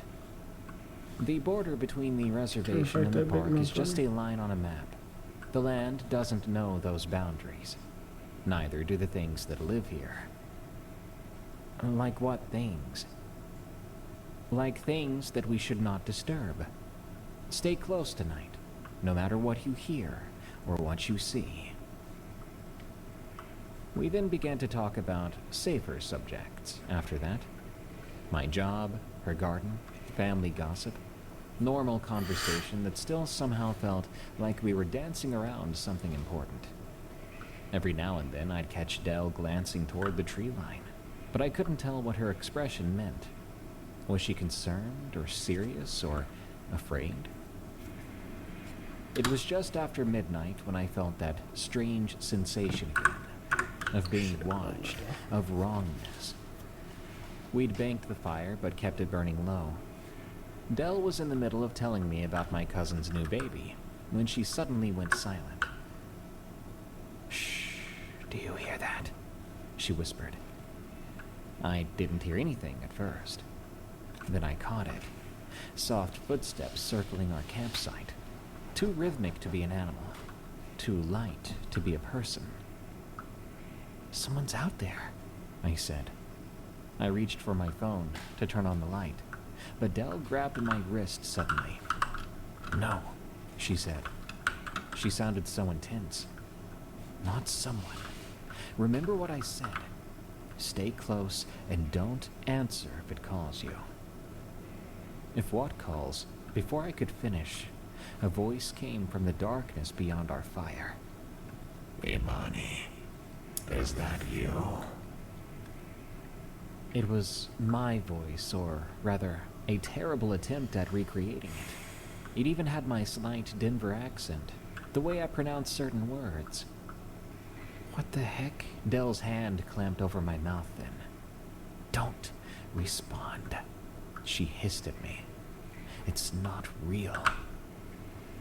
The footsteps circled again. Our fire was dimming now, even though there was no wind or rain.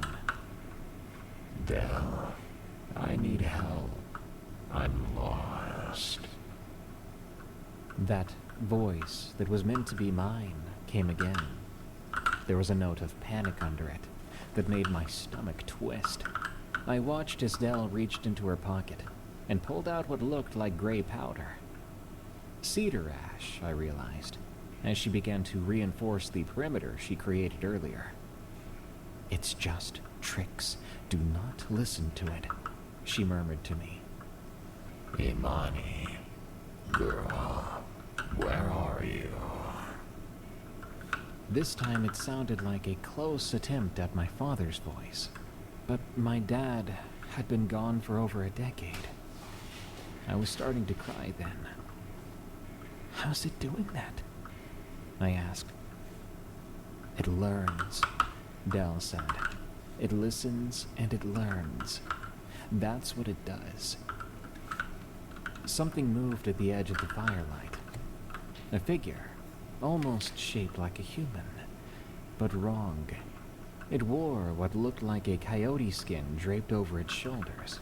The animal's head formed a hood that partially obscured its face. "I miss you so much." When it talked this time, I didn't see its mouth move. Dell began to chant quietly, words in Diné Bizard that I remembered hearing as a child, but couldn't translate. She gripped my hand tightly in hers. The figure took a step forward, but stopped abruptly at the line of ash Dell had spread. It tilted its head at an impossible angle. "You know who I am," it said, its voice shifting between my father's and something older and raspier. "You belong here with me." "No," Dell said firmly. "She doesn't. Neither did her father." The thing hissed, a sound no human throat could make. The coyote skin seemed to ripple and shift on its own. "Come to me, Imani. Just a few steps," it said, in a voice that was now a disturbing blend of my father's and my own. I could not look away from it. Something about it just pulled at me. Terrifying, yet somehow magnetic. Dell squeezed my hand hard enough to hurt. "Don't look in its eyes," she warned. The thing began to circle our camp, and it did so, seemingly all night. Sometimes silent, other times calling with voices it should not have known. It even tried my boss's voice, my mother's, then Jasper's bark. Near dawn, when the stars were starting to fade, I think it got desperate. Its mimicry became broken, sentences starting in one voice and ending in another. words running together in ways that made no sense. The coyote skin seemed to merge with whatever was beneath it, features shifting between animal and human. Eventually, you will come.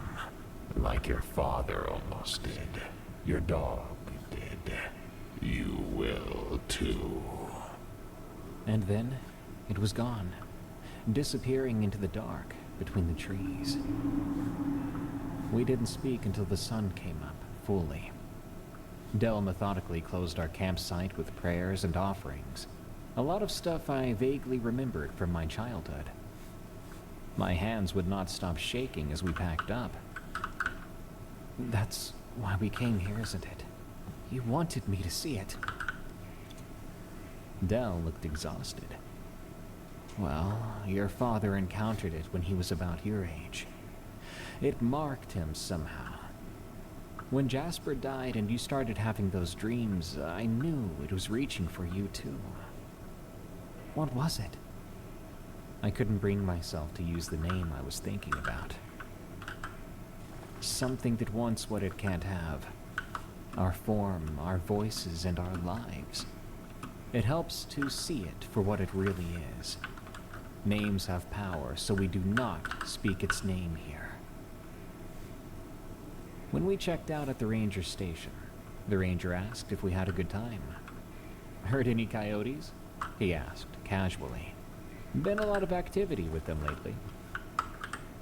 Nope, Del answered, calmly. All quiet. On the drive back to Denver, I asked Del to teach me the prayers she'd used, the protections. For the first time in years, I felt a connection to the traditions I dismissed growing up. Some knowledge stays in the blood, Del said, even when we try to forget about it. That night in my apartment, I smudged every room with the sage Del had given me. I hung a small pouch of protective herbs by my bed, and when I heard something scratching at my window just before dawn, something that whined with a voice that sounded like Jasper's, I spoke the words Del had taught me, and I did not look outside until after the sun rose. I think the lesson she wanted me to learn was that some things, once you see them, they never stop watching you back. Bird watching. From Wine Mom 1980. I work as a ranger at Big Basin Redwood State Park. It's a job that comes with its fair share of unusual experiences. You're out in nature, dealing with all sorts of people and situations. There is an incident from a few years back that still leaves me scratching my head and a little creeped out.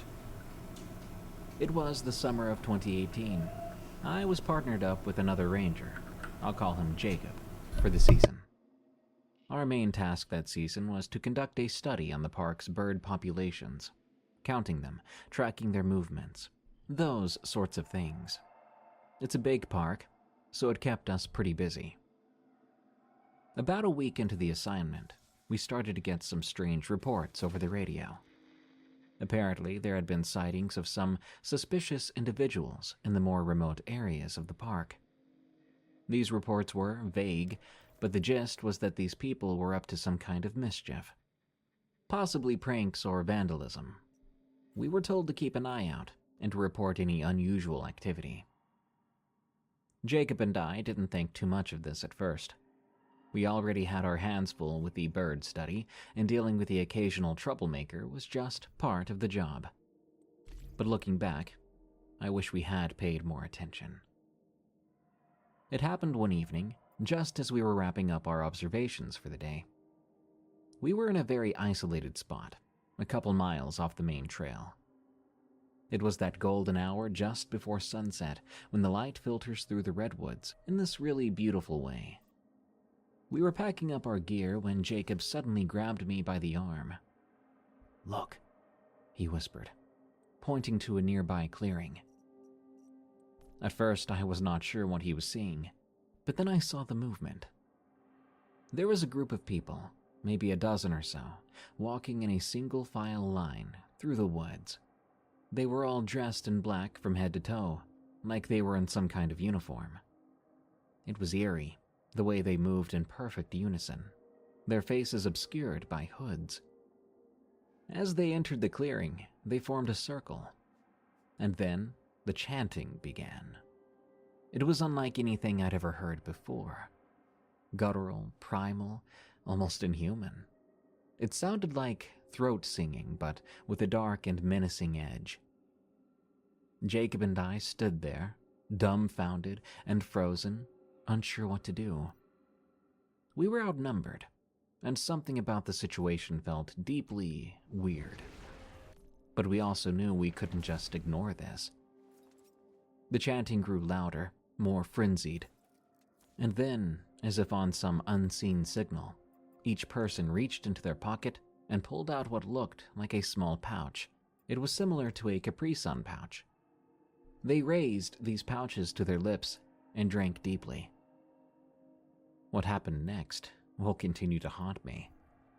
One by one, they all fell to the ground, their bodies beginning to convulse violently.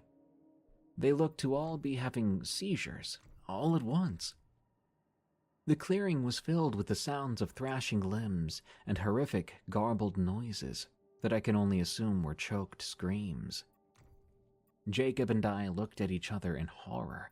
This was way beyond anything we were trained to deal with. We had basic first aid training, really, but this was something else entirely. With shaky hands, I grabbed my radio and called it in. I tried to keep my voice steady as I described what was happening, but I'm sure that dispatch could hear the panic in my words. They told us to sit tight. Backup and medical were on the way. We waited there at the edge of the clearing, watching helplessly as the figures continued to seize and convulse. It seemed to go on forever, though in reality it was probably only a few minutes. And then, as suddenly as it had begun, it stopped. Those people, cloaked in the shadows, lay still on the ground, unmoving. The silence that followed was almost worse than the chaos that had preceded it. Jacob wanted to go check on them, but I held him back. Something in my gut told me it wasn't safe, that we needed to wait for help. It felt like forever before they arrived. When they showed up, we met with them and led them back to the clearing nearby, bracing ourselves for the worst. But you're not going to believe what we found. Every single one of them, who had just been convulsing before, was now gone. The clearing was empty. All that remained were a few of the strange pouches, which had been left behind in the grass. The medics were baffled, the other rangers even more so. A thorough search of the area turned up nothing. It was like those people had never been there at all. I gave my statement, tried to describe what we'd seen in as much detail as I could. But even as I was saying the words, I could hear how crazy it sounded. A secret cult in the woods, a mass-induced seizure, followed by a mysterious disappearance. It was like something out of a psychological horror film. In the days and weeks that followed, I tried to find out more. I asked my higher-ups if the remaining liquids in those pouches had been tested yet, as I figured that might give us some clue as to what had happened, what those people were doing out there. But I didn't get a straight answer. My higher-ups were strangely tight-lipped about the whole thing. Eventually, it sort of just faded away. There were no more sightings, no more strange reports. Life in the park went back to normal, as if it had never happened. But I haven't forgotten. I can't forget the sound of that chanting, the sight of those bodies convulsing in the fading light. It's seared into my memory. I wonder, were they some kind of cult engaging in a bizarre ritual? What kind of drug was in those pouches? And why did they choose our park? That specific spot. If there's any other cults out there planning to do the same, please leave innocent eyes out of it. No one needs to see that.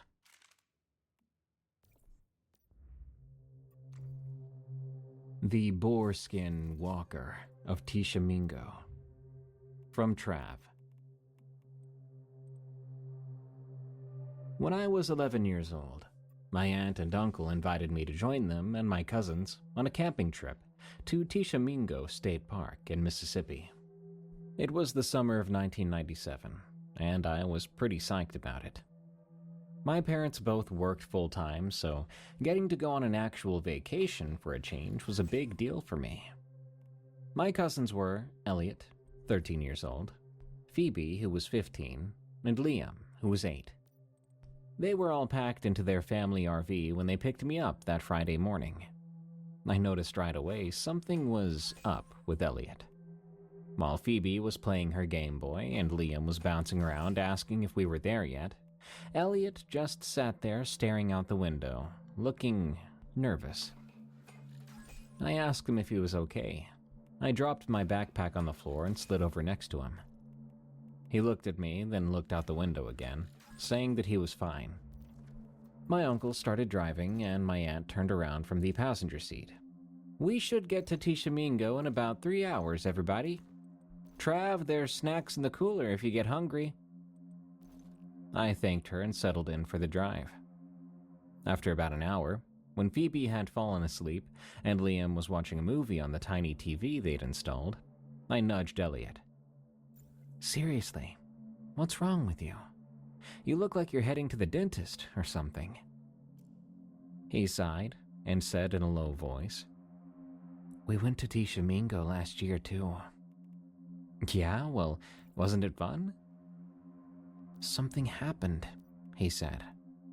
"Nobody believes me about it." I leaned in closer. "What happened?" Then he began. "It was the second night we were there. I had to pee real bad in the middle of the night, but the toilet in the RV was clogged up. Dad said he would fix it in the morning, but I couldn't hold it. So you went outside?" "Yeah, there's a bathroom building about 100 yards from where we parked.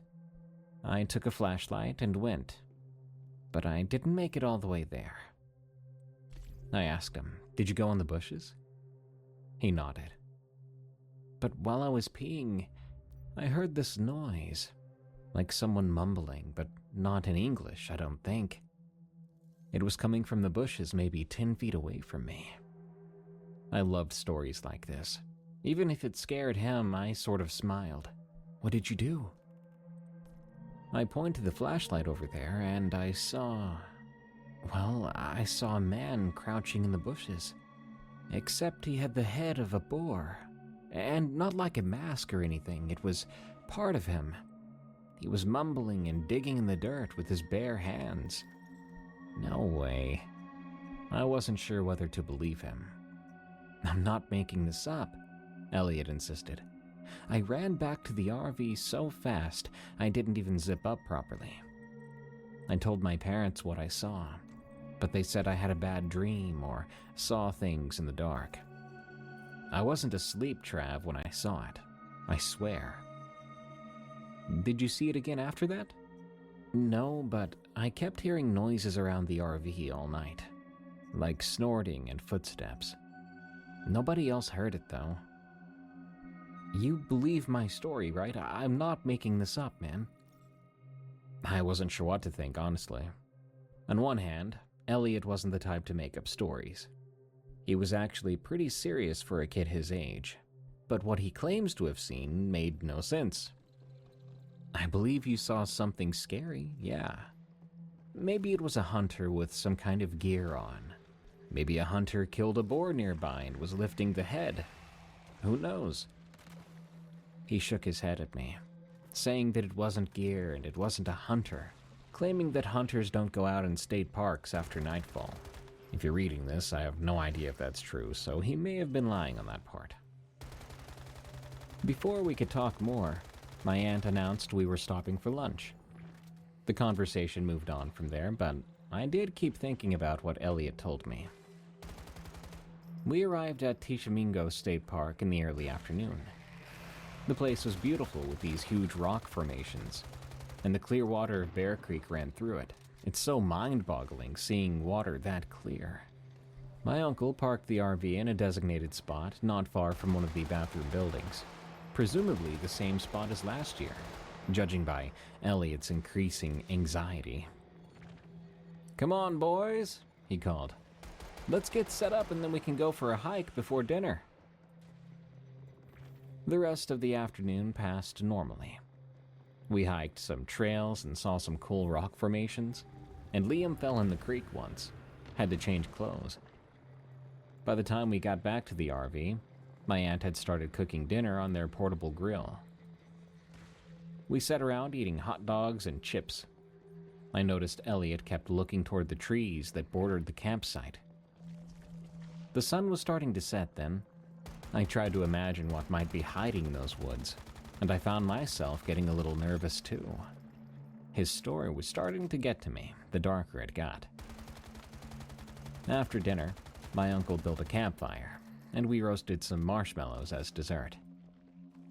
Aunt Vanessa told some mild ghost stories, nothing too scary because of Liam, and we sang some songs.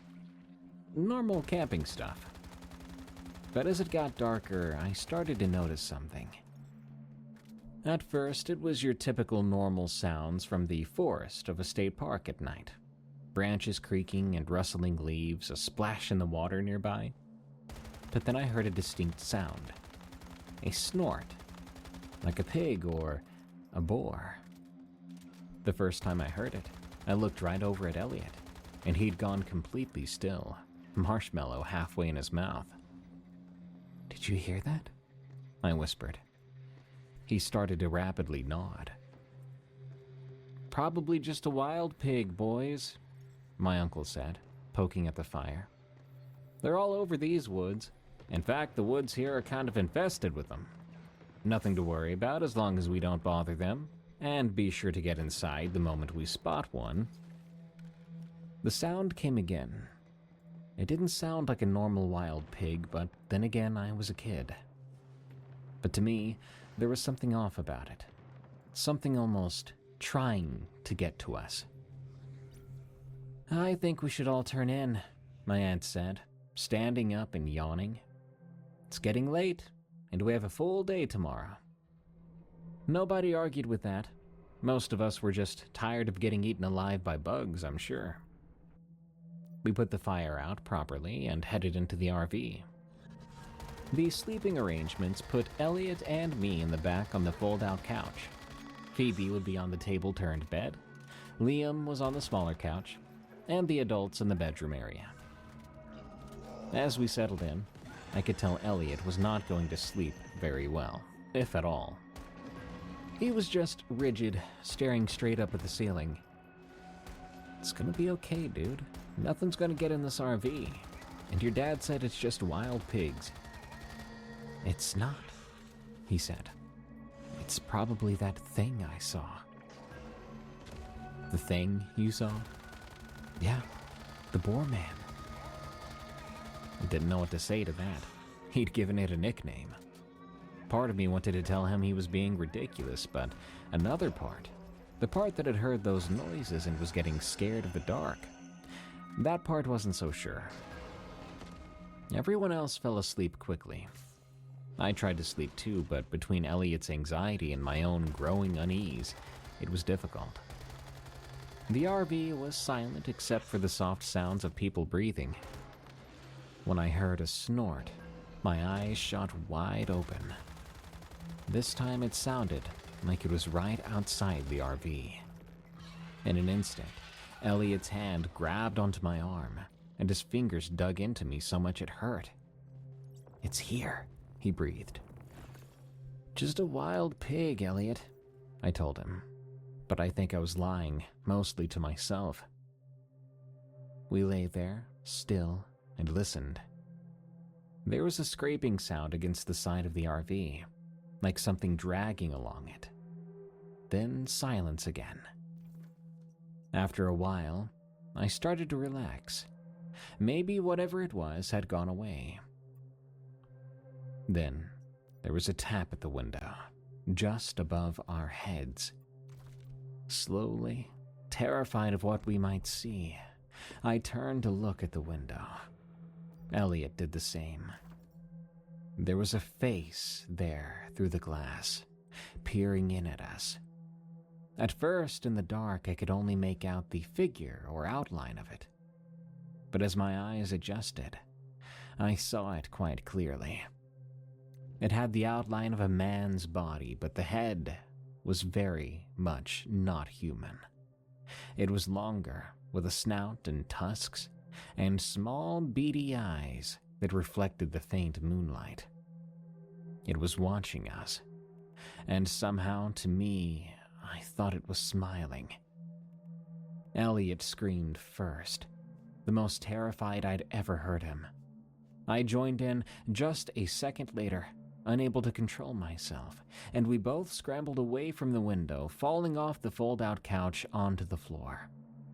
The RV erupted into chaos then, lights flicking on, Liam starting to scream, Phoebe was demanding to know what was going on, and my uncle was shouting over everyone. "Calm down, everyone, what's happening?" he said. "There's someone outside," Elliot screamed, pointing at the window.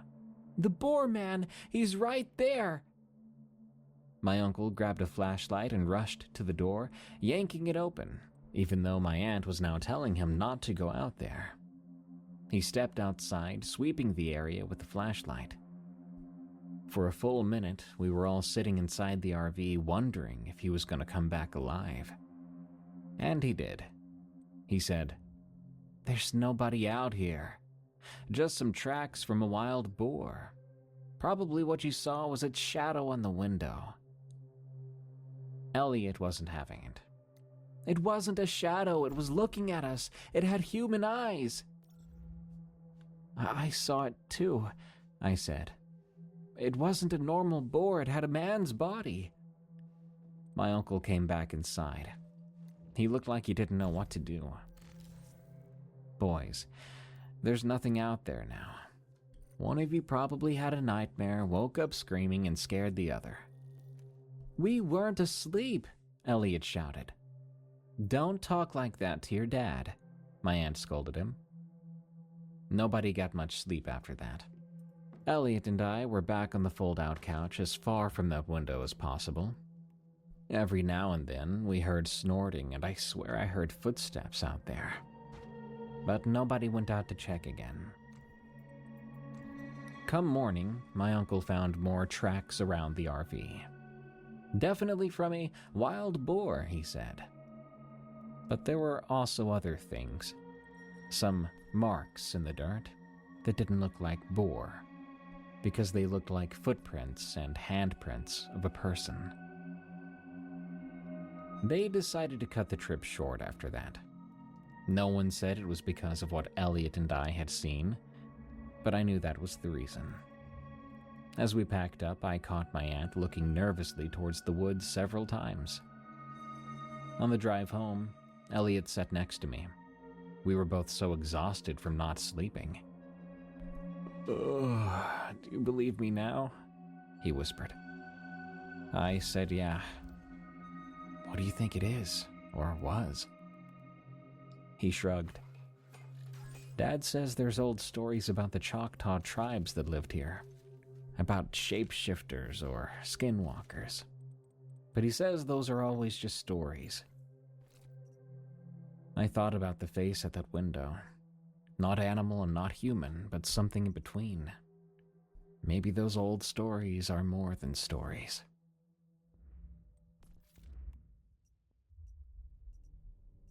If you hear a strange voice in the woods, ignore it. From Daniel K.M. This happened at a certain state park in Arkansas that will remain nameless. I'd been working there for a few years, and I can tell you the place is beautiful. It's the kind of place that makes you feel small in the best possible way, like you're just a tiny part of something much bigger, something older than yourself. As a ranger, my job was to make sure the park was safe and accessible for visitors, protecting the natural environment too. There's a balance to it, not always an easy one. You get all kinds, the seasoned outdoorsmen who know the trails like the back of their hand, the families with young kids who are just there for a weekend campout, and those city slickers who think roughing it means a cabin without Wi-Fi. Most of the time, it's pretty routine stuff, giving directions and enforcing park rules. Sometimes I help out with a twisted ankle or a lost hiker.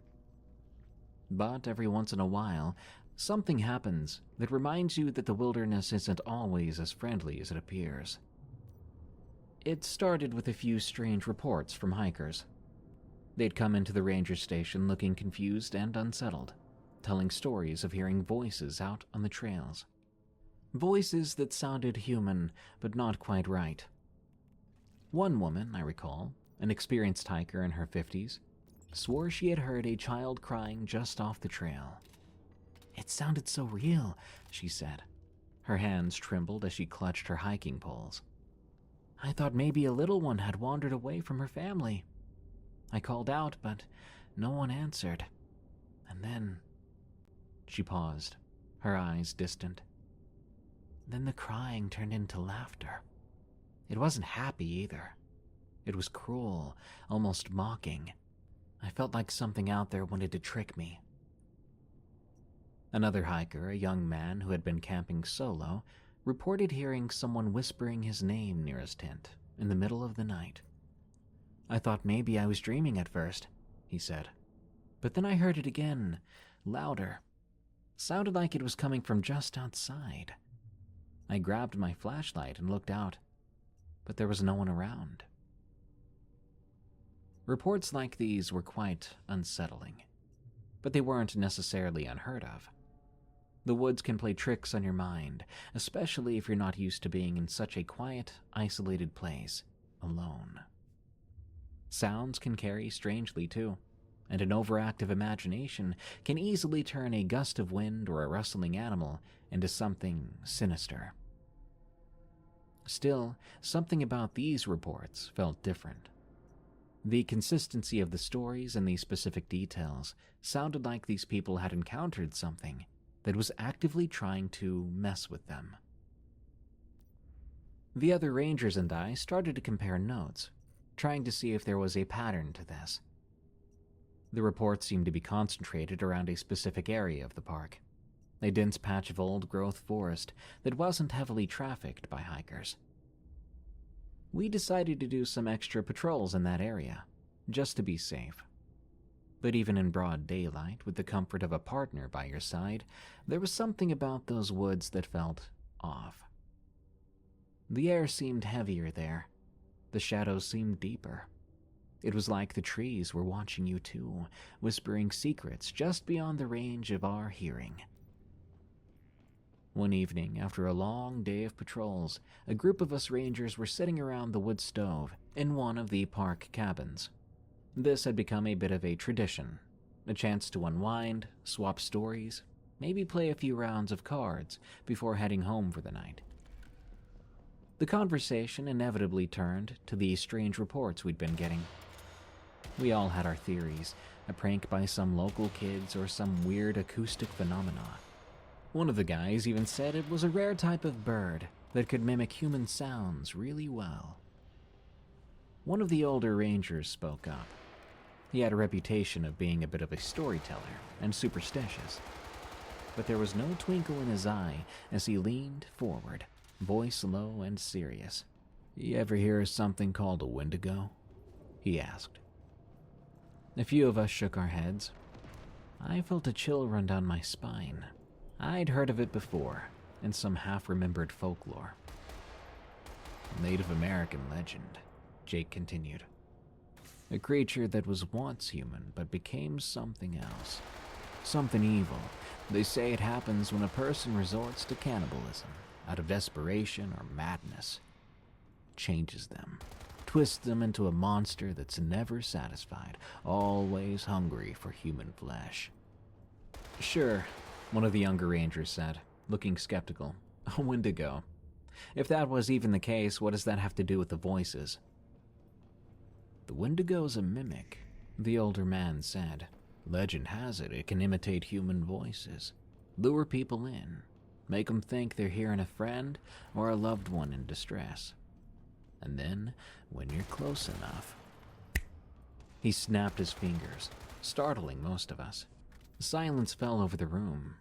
I could hear the wind whistling through the trees outside, the crackle of the fire on the stove. "It's just a legend, just a fairy tale, guys. Nothing real about it," someone said. But the old man shrugged. "Most legends have some truth to them. And I'll tell you this. I've been working these woods for a long time, y'all know that. And I ain't ever heard nothing like these reports before. I think something's out there, and I think it ain't no bird." We exchanged uneasy glances. The idea of a mythical man-eating monster stalking the woods was absurd. Then again, so were the stories we'd been hearing from the hikers.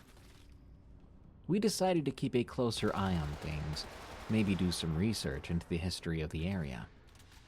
See if there had ever been any strange disappearances, any old stories that might shed some light on what was really going on. I volunteered to take the lead on the research. I've always been interested in local history and folklore. I figured it wouldn't hurt to know more about the place I worked at. But the horror would soon turn very real. And it all started with a routine solo patrol on a crisp autumn morning when the mist hung low over the trails. Because that was the day I heard the voice myself. The morning started like any other. I arrived at the ranger station just as the sun was starting to peek through the trees, casting long shadows across the parking lot. I checked in with dispatch, grabbed my gear, and set out on my assigned patrol route. I was headed towards the area where most of the strange reports had been coming from. That area that I mentioned before, the old growth forest. The place was very steep and rocky too. The trail there was narrow and winding, easy to lose if you weren't paying attention. But I worked here. I had hiked this route dozens of times before. But let me tell you, something felt different that morning. The air was unusually still, and the forest seemed quieter than normal. Even the birds were silent, as if they were holding their breath, waiting for something to happen. I tried to shake it off, chalking it up to the stories we'd been hearing and the late-night talk of wendigos around the wood stove. I'm a grown man, I reminded myself, and a ranger at that. I knew these woods. I knew there was nothing out here that I couldn't handle. About an hour into my hike, I stopped for a water break at a small clearing. It was a peaceful spot with a fallen log that made a perfect bench and a view of the valley below through a gap in the trees. As I took a swig from my canteen, I heard it. A voice coming from somewhere off the trail behind me. "Please help." I froze, the water still in my mouth. The voice sounded like a child, a little girl. It was faint but clear and filled with a desperate, pleading tone. I swallowed, put down the canteen, and called back. "Hello? Someone out there?" Silence. But then, again, a little louder. "Please help me." I was already moving, plunging into the underbrush in the direction of the voice. My training kicked in. I knew I should radio for backup, but there wasn't time. If there was a child out there, lost or hurt, every second counted. I crashed through the bushes, thorns snagging at my uniform. That voice seemed to be moving, always just ahead of me somehow, leading me deeper into the trees. I'm coming, I shouted. "Stay where you are. I'm coming to help." And then, abruptly, the voice changed. The pleading tone shifted, morphed into something else, something darker. "Found you." It whispered, and I could swear I felt breath on the back of my neck. I spun around, my heart hammering in my chest. There was no one there. Just the trees, the underbrush, the dappled sunlight through the leaves. I stood there for a moment, trying to catch my breath, trying to make sense of what I'd just heard. Maybe it was just my mind playing tricks on me. An auditory illusion brought on by stress and suggestion. But then I heard something else. a laugh, just on the edge of my hearing. That sound made the hairs on my arms stand up, my skin crawl. Got you. It was the girl's voice again, but twisted now, warped into something unnatural. I turned in a slow circle, scanning the trees. Who are you? I demanded, trying to keep my voice steady. What do you want?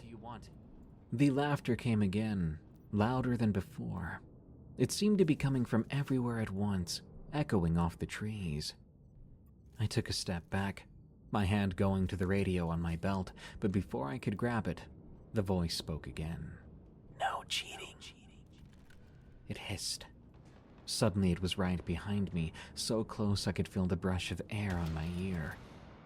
I whirled, lashing out with my fist, but I hit nothing but air. The laughter was all around again, rising and falling in a sickening wave. What are you? I shouted. Even I could hear the desperation in my voice. What the heck are you? The laugh turned to the laughter of a child again, but there was nothing innocent about it. So I ran, blundered through the trees, not caring where I was going, just needing to get away from that voice, that awful twisted sound. To my horror, it followed me, darting from tree to tree, always just out of sight. One moment it was ahead of me, the next behind. A man, a woman, a child, a thing that was none of those, but all of those at once.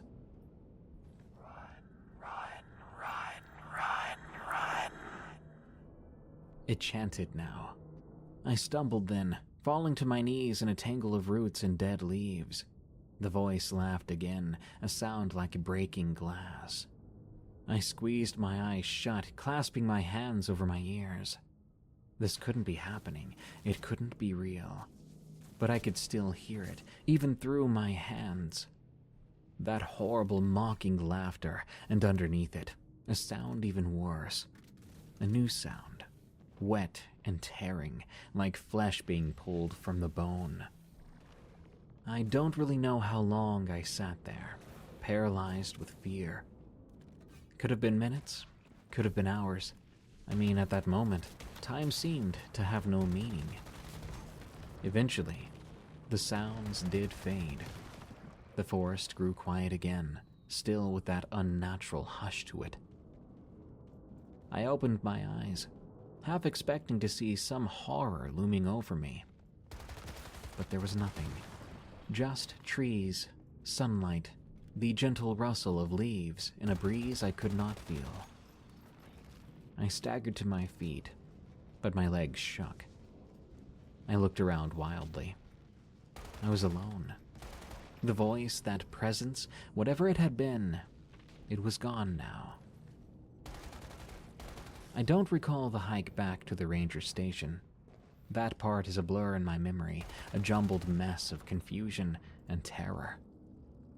I know I must have looked a fright when I stumbled through that door. I had leaves in my hair and scratches on my face. My eyes were wide.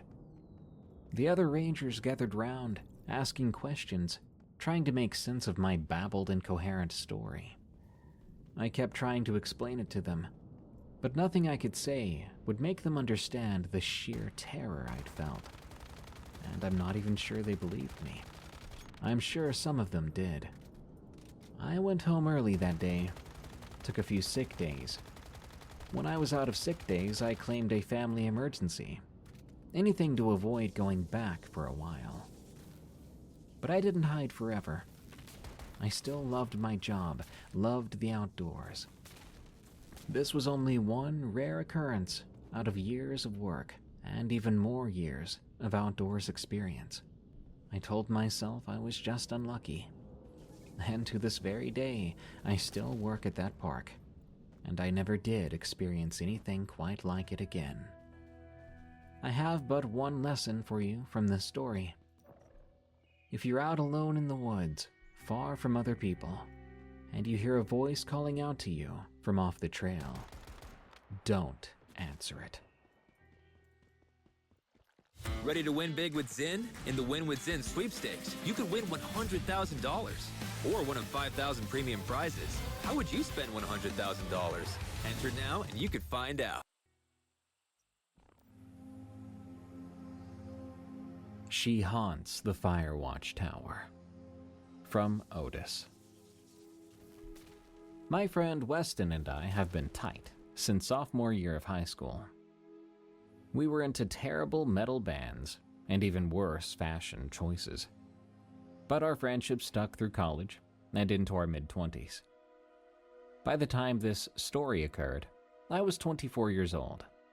I worked at a brewery in Atlanta, and Wes was 26 by then, doing some freelance graphic design between real jobs, as he called them. That spring was pretty rough for me. My girlfriend of 3 years had moved out in February, leaving me with an apartment that I could barely afford, and that kind of emptiness you get that makes you rethink your life choices. Work wasn't getting better either. My hours were horrific, and the customers were so demanding and annoying. My manager seemed determined to criticize everything I did. One day, Wes told me he wanted to go on a weekend hiking trip. I agreed immediately. It would be my chance to reset. Now, neither of us were outdoorsy guys. We grew up in Marietta subdivisions where nature meant the strip of trees between housing developments. But that was part of the appeal. This would be something completely different and new. We would be in nature, where our cell phones likely wouldn't work too well. No reminders of my ex-girlfriend. No craft beer snobs complaining about hop profiles. We picked Black Rock Mountain State Park. It was only a 2-hour drive from where we lived, and allegedly had very good views. We packed our cars with whatever camping gear we could borrow or afford, and headed out early on a Saturday morning in April 2018. The main trails were decent, well-marked, moderate difficulty kind of stuff. But by mid-afternoon, Wes was getting bored with what he called the tourist experience.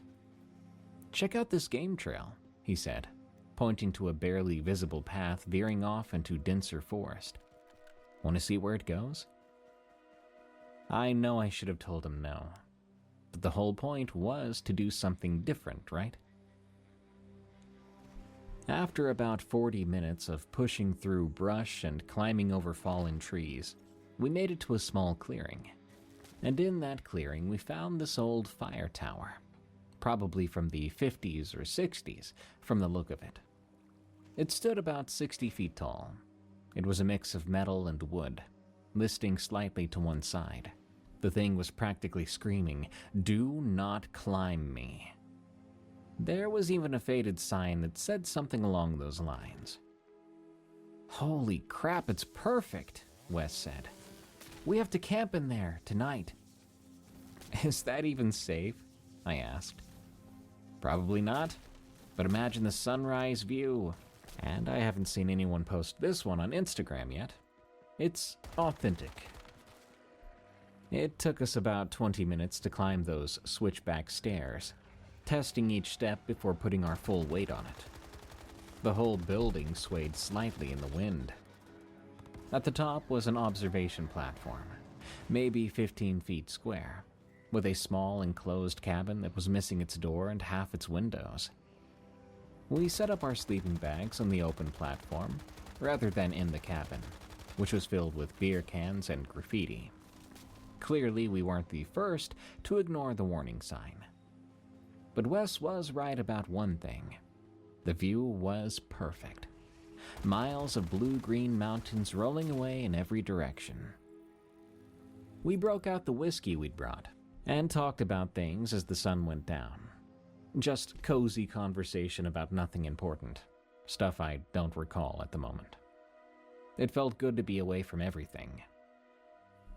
Then we got to some conversation that I do recall. "You know, there are stories about this tower," Wes said. He then explained that some guy at the gear store had mentioned it. Said that's why they closed this building off. "What kind of stories exactly?" I asked. ghost stories about some park worker who killed himself up here in the 70s, and a little girl that got lost in the woods and died out here. It's different, apparently, depending on who tells it. I told him there's always ghost stories about places like this, and he said, yeah, it's probably all bullcrap. He took a swig of the whiskey and said, if we get murdered by ghosts tonight, at least we'll die with a good view.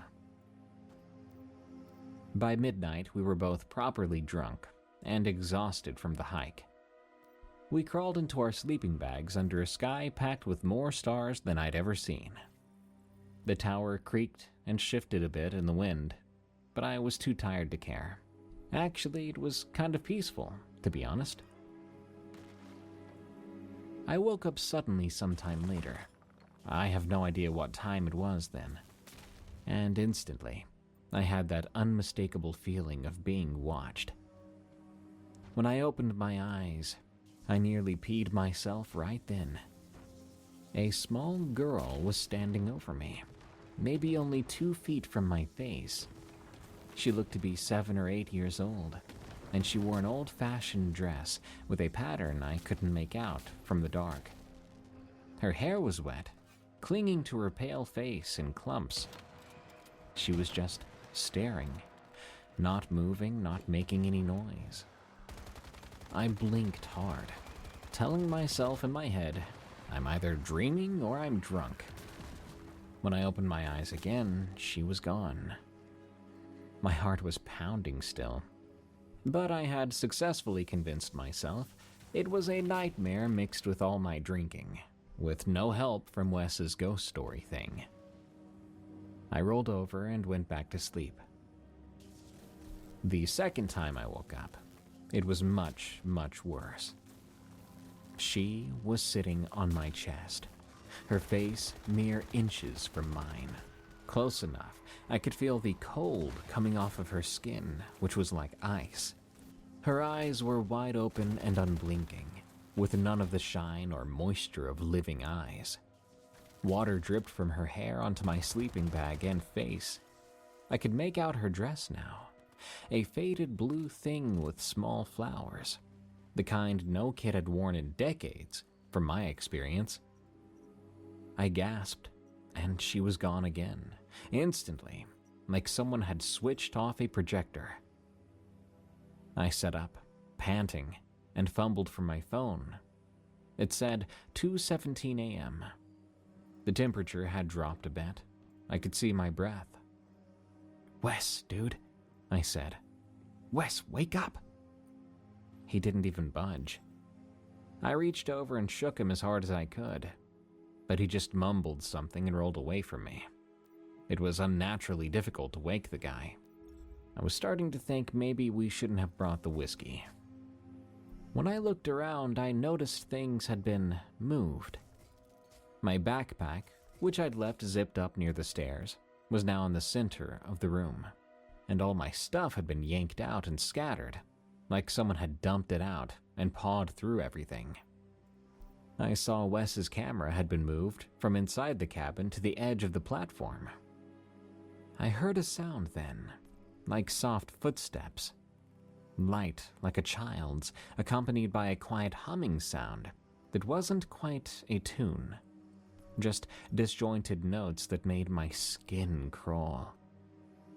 I grabbed my phone and turned on the light, sweeping it around, but I didn't see anything there.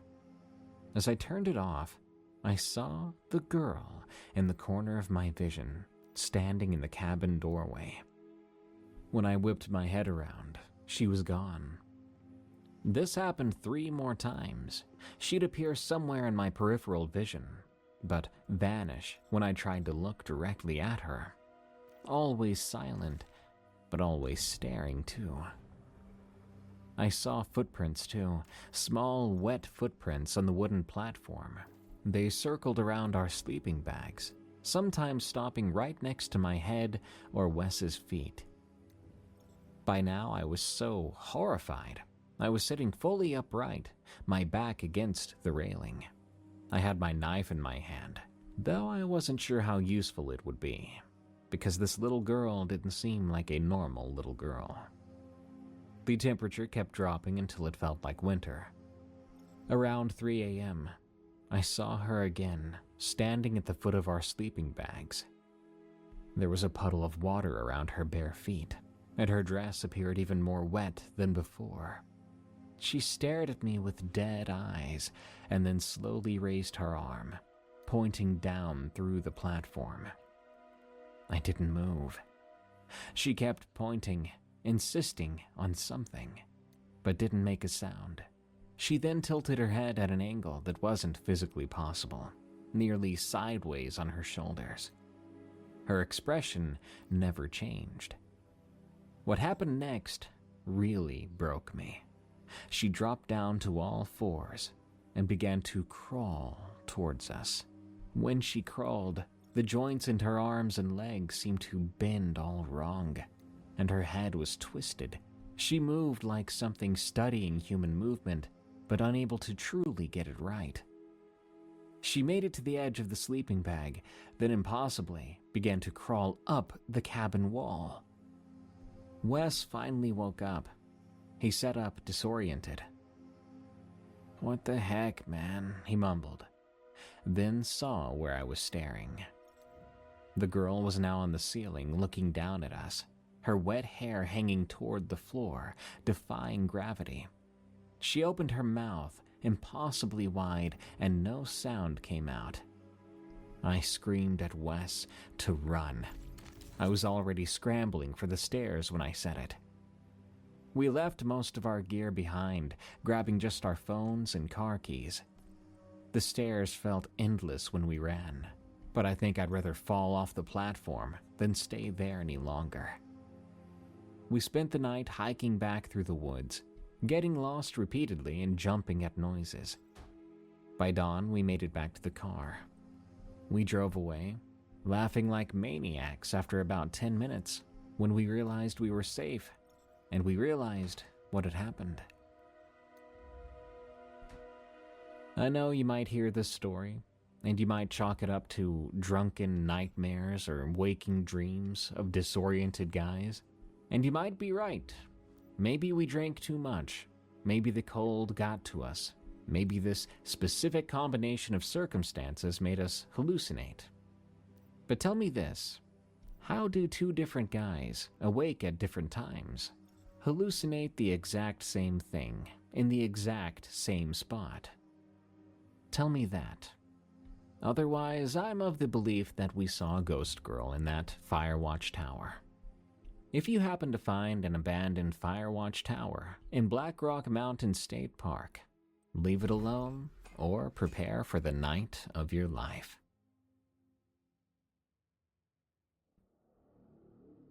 Do you believe in monsters? From Crone Witch. This story takes place in the second largest city in Iowa. It was 1973, and I was a lithe, 5'8", 120-pound, 20-year-old. I lived in a large old 2-story house with 4 apartments, 2 up and 2 down. My 1-bedroom apartment was downstairs, and I lived alone. My friends, Steve and Gary, along with their infant daughter, lived upstairs. I'd gone to high school with Steve and had worked in housekeeping with his wife, Gary, in the past. I was employed as a waitress at a steak and brew restaurant. I would work both the lunch and dinner shifts. One sunny spring morning, I was walking to the bus stop to go to work when this massive man materialized from empty air, as if summoned by some demons from the depths of the abyss below. Before I could recover from shock and surprise from the sudden appearance of the man, he viciously grabbed me by the forearms and yanked me off the sidewalk. Quickly recovering from my shock, I immediately screamed at him, "Let go of me!" As he pulled me closer towards his massive chest, my nostrils were hit with the worst malodor I've ever experienced. The overpowering stench of him gagged me. He had this stink of putrefaction, urine, filth, body odor, and some unidentified chemical, reminiscent of a chemistry class substance you might encounter in a school science lab. I've never before or since encountered such an utterly disgusting, gag-inducing odor, I almost couldn't breathe, it was so repulsive. This, coming from me, who has an iron constitution, says a lot. I'm the person you call to clean out the fridge full of rotting food that's been sitting in the 110-degree heat for 3 months with the power off, because that I can handle. As if his reek wasn't terrifying enough, this man weighed at least 400 pounds and was a good 6'8". I twisted and turned, but he just gripped my arms ever tighter. Finally, I writhed around so I was facing him, and there was my moment of opportunity.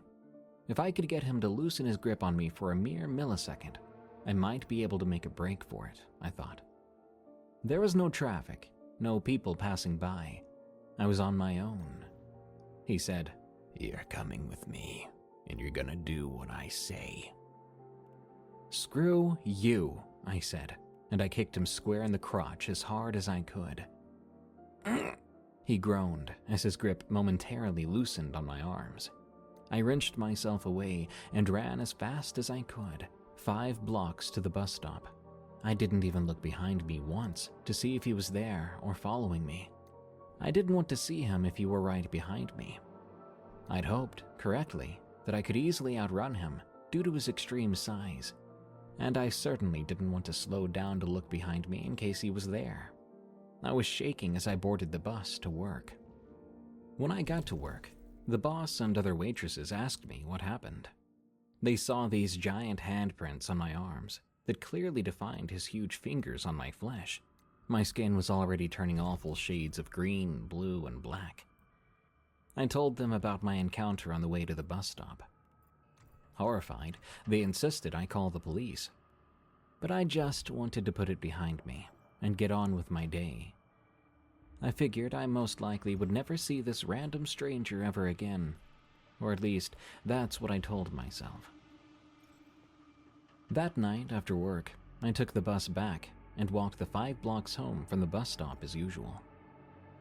The large house my apartment was in had a big front door with glass panels on either side of the doorframe, and also in the door itself. There was always a light on in the entryway, but the entry door was never locked. My apartment was on the left inside the vestibule, with my neighbor's door directly across from mine, on the opposite side of the stairs, leading to the 2 apartments on the 2nd floor. I took my keys and let myself in, then closed and locked the door immediately. That was my habit. I had to cross the living room to turn the lights on, then went to close the drapes on the big bay window in the living room.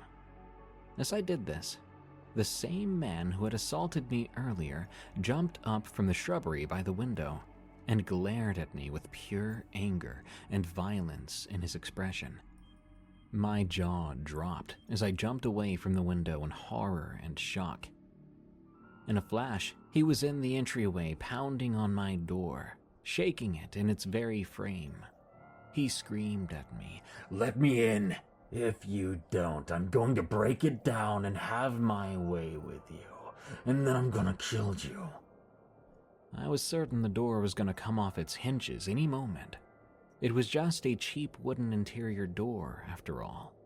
There was no doubt this monster was capable of breaking it down.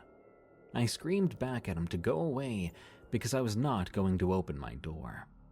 He kept pounding and yelling that he was coming in anyway if I didn't open the door, throwing more disgusting threats my way, adding that there was no stopping it now. Then he went back outdoors to the front of the house by my bay window and began to bang at it, still screaming. This went on for another half hour, him coming inside, beating on the door, then back outside to my bay window, screaming all the while what unimaginable things he had planned to do to me. I could feel and hear his escalating anger. I had no reason not to believe him, because I was completely aware he was capable of doing those things that he threatened, especially killing me. I could hear his rage amping up, and I knew it wouldn't be much longer before he broke down my door and came inside to complete his evil plans for me. Now, I'm sure you're probably thinking, why didn't I just call the police already? That's a good question. You see, I just didn't have a phone. I had no way to call 911 or anyone for help. I was trapped in my apartment like a wild animal caught in a hunter's trap. I felt how livestock must feel upon exiting the chute in the slaughterhouse, knowing death was only moments away. I knew my time was running out. I had to think of something, anything I could do to save myself. I didn't own any actual weapons, so that was out of the question. Besides, the massive difference in size was not exactly conducive to close contact self-defense. What do? I wondered. The adrenaline was pumping through my body, every nerve raw as jagged glass and on edge, ready for action. I took some deep, calming breaths to try and clear my mind and get some control over this pure terror. The longer I waited, the worse it could be. Suddenly, I had the beginnings of an idea. I thought maybe, just maybe, I could open my bedroom window, which was towards the other side of the house. But what if he was back there waiting for me in the pitch darkness? What if he heard me opening the window, taking out the screen? What if he heard me jumping to the ground into the bushes? The thought of being caught by him outside was just as terrifying as remaining put, which wasn't really an option if I wanted to survive this. But wait.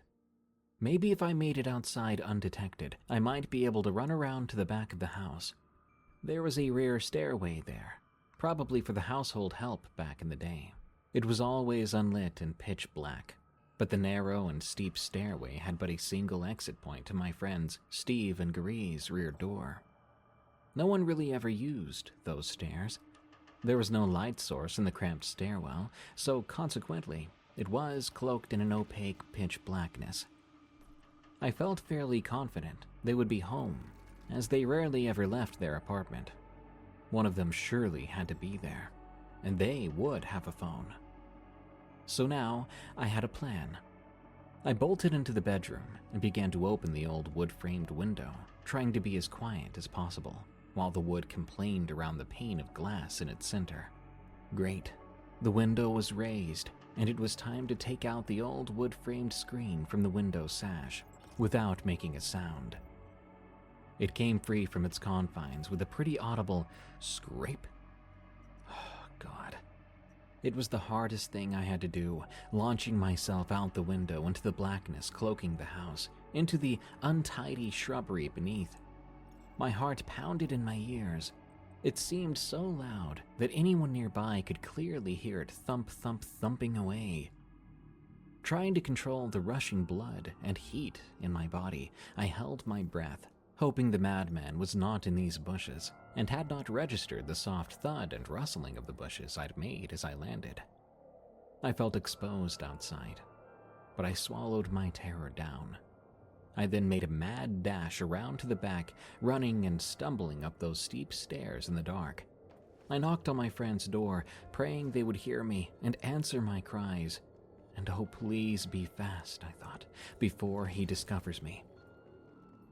After what had to be the longest wait of my life, then I heard Steve asking who was out there in a curious tone, obviously because no one ever used that stairway. I whispered through the door, "It's me, Sandra. Let me in. There's someone outside threatening to hurt me." Steve opened the door immediately, a confused and surprised expression on his kind face. I jumped inside practically, almost knocking him flat in the doorway.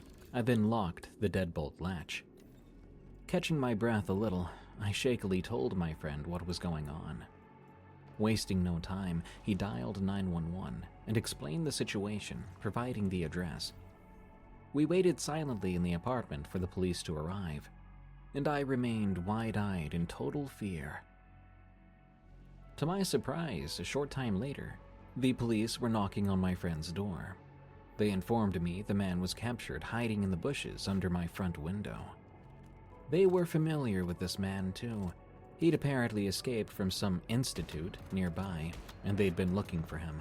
That was part of his life without parole sentence he'd had, because he was apparently a convicted assaulter, I will say, of a particular kind. I was so shocked as I stared at the officer. I had no idea this man could have been stalking me for some time before I'd ever seen him. That was typical MO selecting a victim. I asked the officer why they didn't inform the public about his escape, to which I never received a direct response. When I was a young child, I was not one of those children who were afraid of monsters. They just didn't seem scary to me. Well, that has changed now. And if you were to ask me if I believe in monsters these days, my response would be very much yes. My Stories as a Park Guide. From Reagan Knows It. I've been a wilderness guide at one of America's state parks for almost a decade. I'm not going to name which one, partly because I still work there, and I like this job, but also because management has made it abundantly clear they do not appreciate staff sharing certain experiences that may affect tourism. What I'm about to share with you happened over the course of my employment, and while I can't prove everything, I've tried to record the events as accurately as my memory allows. Most days are perfectly normal. I lead hiking groups, point out native plants, explain conservation efforts, and answer questions about wildlife. The park sees thousands of visitors annually, and 99% of the time, everything goes exactly as planned. It's that other 1% that keeps me awake on some nights. I'll call the first story The Observer.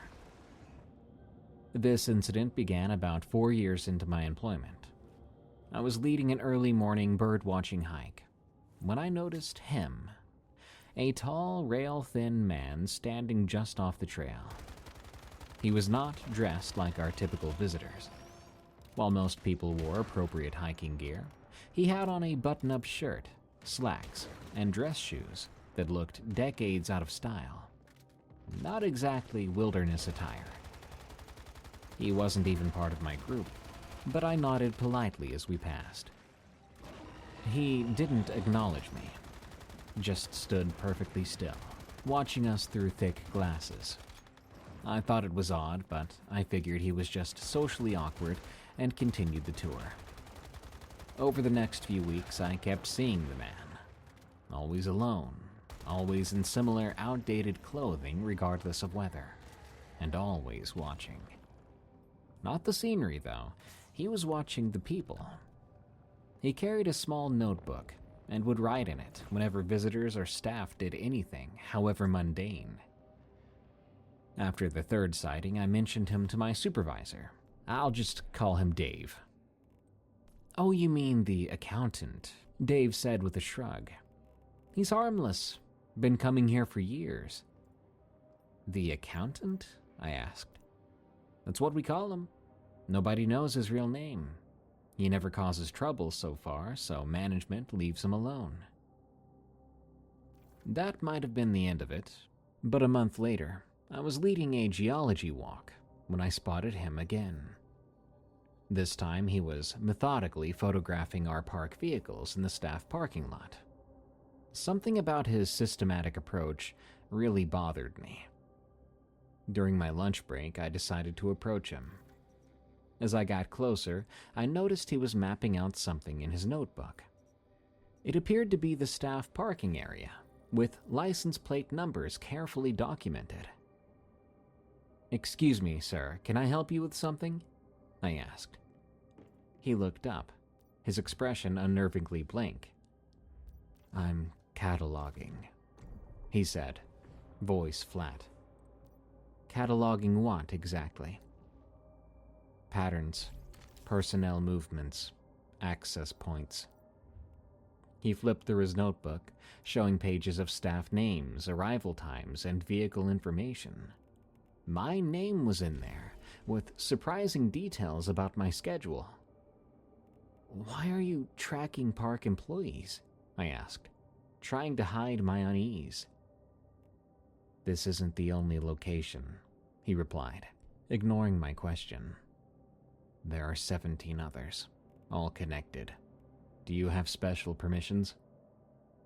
"What? I don't understand what you mean." I said. For the restricted areas, the non-public sections.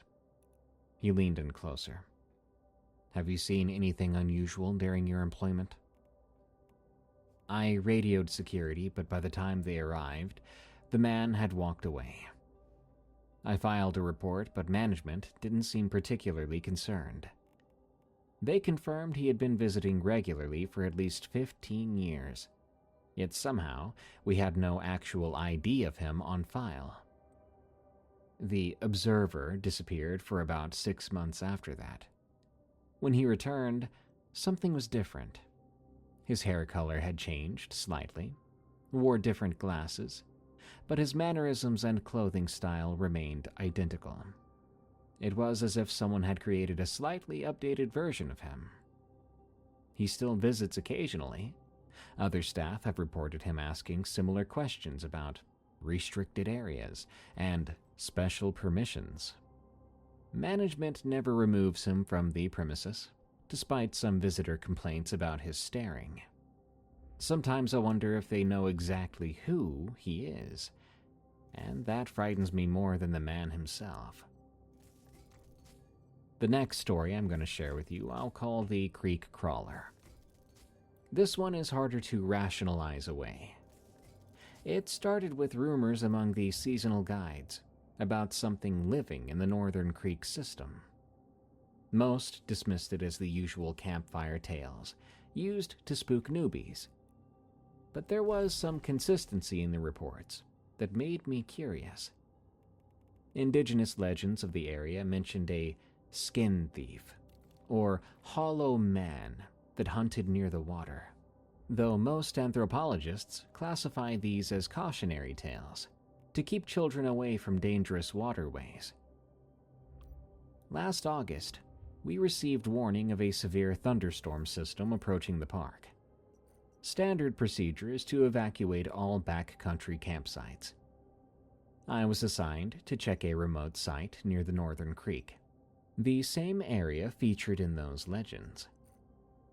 I reached the campsite around 4 p.m., with the storm front visible on the horizon. The site was abandoned, but in a concerning way. The tent was torn up, not collapsed. Personal belongings were scattered, like someone had left in a hurry, or rather a panic. But there was no blood, no obvious signs of an animal attack. Just the unsettling sense that something had gone very wrong. I radioed it in.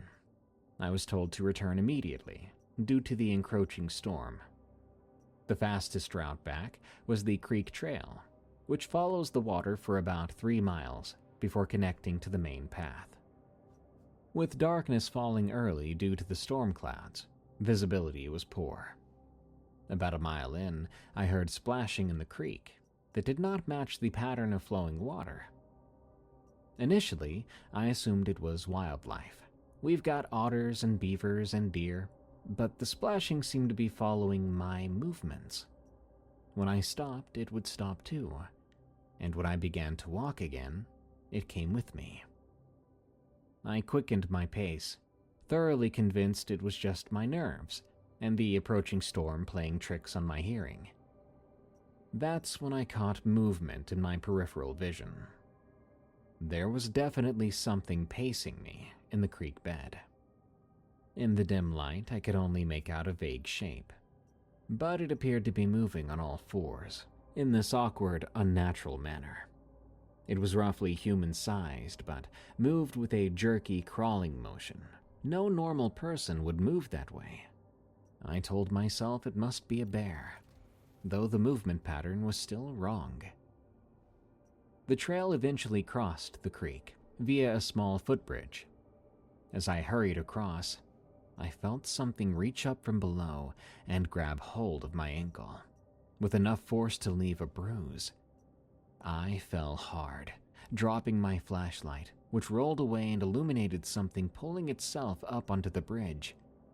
What I saw in that brief moment will haunt me for the rest of my days. It had a humanoid shape, but with these long and lanky limbs. The skin was pale but appeared waterlogged, with patches missing to reveal something dark underneath. The face was horrible, almost human but distorted, with wide eyes that reflected light like an animal's would. I kicked free and scrambled backward, grabbing my hiking pole. The creature lunged at me, and I thrust the pole at it in defense. The metal tip connected with what I think was its shoulder, causing it to emit a high-pitched keening sound that did not sound human nor animal. There was a burst of lightning, and when I looked again, the creature was gone. I ran the rest of the way back without stopping once. I reported the incident immediately, showing the dark, viscous fluid on my hiking pole and the bruises forming on my ankle. Management took the pole, documented my injuries, and placed me on paid leave for 2 weeks, officially listing it as trauma following hazardous weather conditions. With the Verizon Visa card, you get up to $200 cash back as a new cardholder, and When I came back to work, my pole had been replaced with a new one, and no matter what I did, they would not let me have the old one back. I was informed that my report had been filed as possible wildlife encounter, species undetermined. My requests to see the analysis of the substance in the pole were denied. Later, I learned through another guide that over the last 10 years, hikers have gone missing in that same creek area. All cases classified as presumed wilderness misadventure, and these cases had no bodies recovered. The creek section has since been closed for environmental restoration, whatever that means, and no staff are assigned there alone. I have refused all assignments in that area of the park, and management has not pushed the issue, which tells me they definitely know more than they're letting on. I'll call this next incident the White Pines Trail phenomenon. It took place during my 5th year at the park. We have a trail that's pretty famous, but I'm just going to call it White Pines Loop. It's about 4 miles of moderate hiking through one of the oldest sections of forest. This trail isn't particularly remarkable except for one strange pattern I noticed after reviewing incident reports during a safety training session. Over a span of several years, various hikers had reported a nearly identical experience. They'd somehow lost their hiking companion on the trail, despite never separating. In each case, the missing person was eventually found waiting at the trailhead, insisting they'd been there for hours after getting separated from their group. Each missing person reported feeling suddenly disoriented before finding themselves back at the trailhead. Management dismissed these as simple navigational confusion, but the similarity of the reports caught my attention. All of these incidents I read about occurred along the same half-mile stretch of trail, all between 3 o'clock and 4:30 p.m., and all during the month of October, strangely enough. So when October came around that year, I volunteered to lead as many White Pines tours as possible. I wanted to observe this stretch of trail myself. For 3 weeks, nothing unusual happened. Then on the 27th, while leading a group of 5 hikers, I got my chance. We reached the infamous section around 3:15. I was hyper-aware of my surroundings and kept counting my group over and over to be sure. The area looked fine. Nothing crazy, nothing odd at all. As we rounded a bend in the trail, I did another head count. 4 hikers. Someone had gone missing. A middle-aged man I'll call Paul. He had been hiking with his wife, but he had vanished. His wife, Linda, was understandably concerned. "He was right beside me just a minute ago," she insisted. "I was telling him about the bird we saw, and when I turned to point, he was just gone." We backtracked about 50 yards. No side trails, no steep drops, nothing that could explain a sudden disappearance. So I radioed it in. We conducted a brief search of the immediate area while waiting for the backup ranger. "Did you hear anything unusual before you noticed Paul was missing?" I asked his wife. No, nothing. But right before I noticed, I felt strange. My ears popped, and for a second, everything went quiet. I thought it was just altitude or pressure. That detail wasn't in any of the reports I'd read. When the backup arrived, I was instructed to continue the hike with the remaining guests, while they conducted a more thorough search. Standard procedure would have been to evacuate everyone, so this instruction surprised me. It seemed to me that they expected Paul to turn up at the trailhead. Sure enough, when we completed the loop an hour later, there was Paul, sitting on a bench by the trailhead map.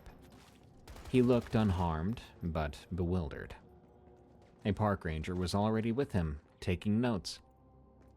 I approached them as my group reunited with Paul, amid relieved hugs and questions. "I don't understand what happened," Paul explained. "One minute I was walking next to my wife, the next I felt dizzy. Everything went quiet, and suddenly I was standing at the start of the trail. According to my watch, that was over 2 hours ago." I checked my watch against his. Mine showed 4:45 p.m., but his had stopped at 3:17 p.m. The ranger interviewing Paul looked up at me with a warning expression. "Thanks for bringing the rest of the group back safely. I'll handle the report on this one." Later that evening, I attempted to access the incident report, but found it had been classified as a medical event, and the rest of it was restricted. When I asked my supervisor about it, he became uncharacteristically stern. "We're not going to discuss that. If it's about the White Pines, I don't want to hear it." I pressed him for more info, and the most I got from him was that some places are just weird. My final story is called The Double Hiker. It's perhaps the strangest of them all, as it defies any rational explanation I've been able to come up with. Last spring, I was leading a small group of 8 hikers on our Ridgeline Trail, a moderate 6-mile loop with spectacular valley views. Among them was a middle-aged woman named Karen, wearing distinctive bright yellow hiking pants and a blue windbreaker. About 2 miles in, we stopped at a small waterfall for photos and a water break. I did a quick head count. Only 7 people. Karen was missing, but no one had seen her turn back. Just as I was about to radio for assistance, another guide called in to say that Karen was actually at the main Vista Point. That was confusing for me. The Vista Point was still over a mile ahead. There were no shortcuts or alternate routes. I assumed there must be another woman with similar clothing, so we continued our hike. When we made it to the Vista Point, maybe 40 minutes later, there was Karen, taking photos of the valley. I approached her, asking if she'd somehow gone ahead of the group. "No, I've been with everyone the whole time," she insisted, looking confused by my question. I didn't push it then, figuring I may have miscounted earlier. We completed the loop and returned to the visitor center at approximately 2:30 p.m. I was filling out my tour report when, to my shock, Karen walked through the front entrance at 2:50, still wearing the same distinctive yellow pants and blue jacket. This second Karen approached me, apologizing for falling behind the group. She claimed she had stopped to photograph a bird and lost sight of us, eventually finding her way back to the center on her own. I was stunned. I checked my photos from the tour. I found images of Karen at the waterfall rest stop, and separate images of her already at the Vista Point when our group arrived. In one group photo taken by another hiker, she appears in the background at the Vista Point overlook, while simultaneously being captured in the foreground with our group.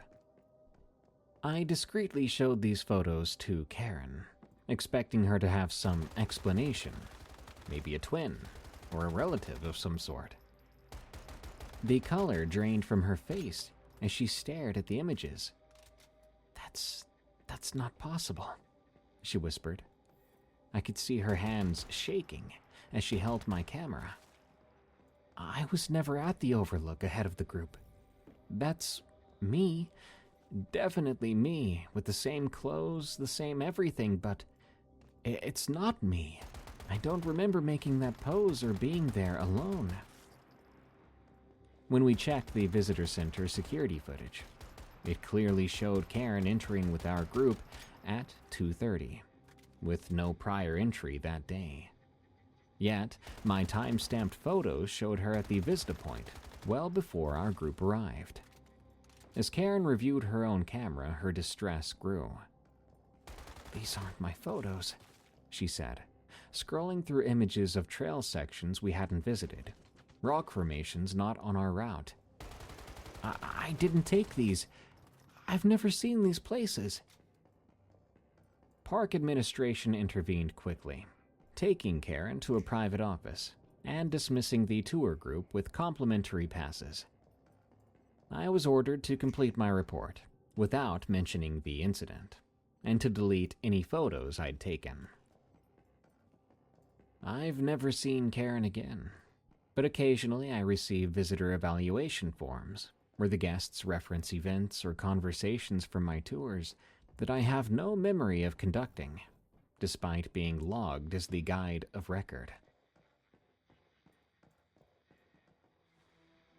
It haunts Chattahoochee National Forest. From Edgar. I know what I saw that night, camping along the stream in Georgia a few summers back. It still rattles me whenever I talk about it. I had just finished high school and was doing some solo traveling before college started up. I'd heard good things about the trout fishing up in Chattahoochee National Forest, so I decided to go check it out, go camp a few days along one of the rivers that runs through it. I'll never forget the drive in from Atlanta. I was feeling that sense of freedom and excitement that comes with being out on your own for the first time. The forested roads got narrower and more secluded the closer I got to the area I'd marked on my map. By late afternoon, when I started setting up camp, I realized I hadn't seen another vehicle or even planes overhead for at least an hour. I wasn't nervous yet. Actually, I liked the isolation. I was out there surrounded by nothing but woods and water. I made a little fire pit, and I set up my tent as the shadows got long that first evening. I kept thinking what an awesome start to the trip. As the last light faded, I grabbed my new fishing rod and hiked over to a promising pool just downstream from my camp. Standing there as darkness fell all around me, I cast out my line. Almost immediately, simultaneously, something felt wrong. Unsettled, I glanced around me, and I felt for the first time like I was being watched from the brush. I told myself to stop psyching myself out. I stood there in the deepening gloom, waiting for a bite. Then I heard a loud splashing sound across the river. I jerked towards the sound, expecting to see an animal, but the woods were still. Strange, I remember thinking.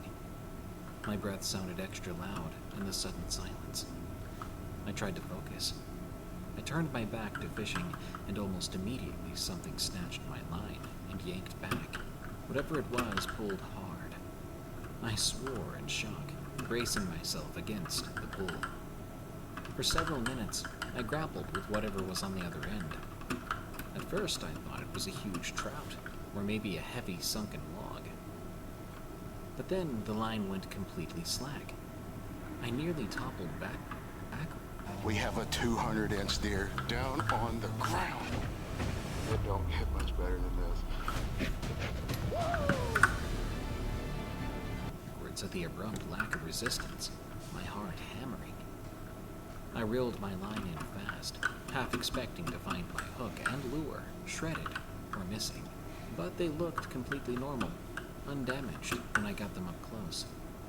By then, total darkness had set in. So I shone my flashlight out at the now black woods and river. The beam only illuminated empty silence. For hours afterwards, I sat wide awake in my little tent, listening to the strangest cries I've ever heard in nature, coming from every direction just outside my camp. That was my first inkling that something bizarre lurked out there. But what I witnessed the next morning convinced me completely. I rose with the sun, exhausted from no sleep, yet oddly wired at the same time. Walking back to the river's edge in the gray dawn mist, I almost expected the night's events to already feel like a bad dream. But no sooner did I start casting into that same pool downstream when, across the water, 2 deer came walking out of the brush. Nothing too unusual at first, until I looked closer in the low morning light. One of the deer had a long, gruesome gash across its furry neck that glistened red and wet. Dangling loosely from the nasty cut was a chain with my lure still attached, glinting crimson as it swung. My breath left my body in horrified understanding. The lure hanging grotesquely from the gashed neck clearly belonged to me. The red paisley pattern on the skirt was one of a kind, custom made. But I'd checked my tackle box just last night, and it was still there. So someone had come into my camp, gone through my belongings while I lay frozen in my tent, unable to identify those chilling cries, then used my own lure to attack this helpless creature. The injured deer stared directly at me, its eyes glazed with what looked like unnatural intention. It was as if it was forcing me to witness its own suffering, fighting every instinct, urging me to run. I knew I had to help the poor animal somehow, or put it out of its misery. I managed to unsnag my pocket knife and flashlight from where I'd abandoned them on the rocky bank the night before. Cautiously crossing the water towards the deer, while scanning desperately for predators, I felt totally exposed, wading across the narrow stretch of river. The icy water numbed my legs, to the point I stumbled over submerged roots and rocks. But I had to lock my senses into getting to the deer. By the time I emerged, soaking wet, onto the opposite bank a few yards downstream from the animal, I realized even if I could cut it free, its wound was beyond my first aid abilities. As I hesitantly approached the huffing, struggling deer, part of me registered that it was unusual for the creature not to have already run from me, almost like something was prohibiting its movement, preventing its escape. The deer's dark eyes tracked my movements with an eerie cognition. Its nostrils kept flaring, not with the effort to breathe, but almost like it was trying to speak to me. I know it sounds crazy.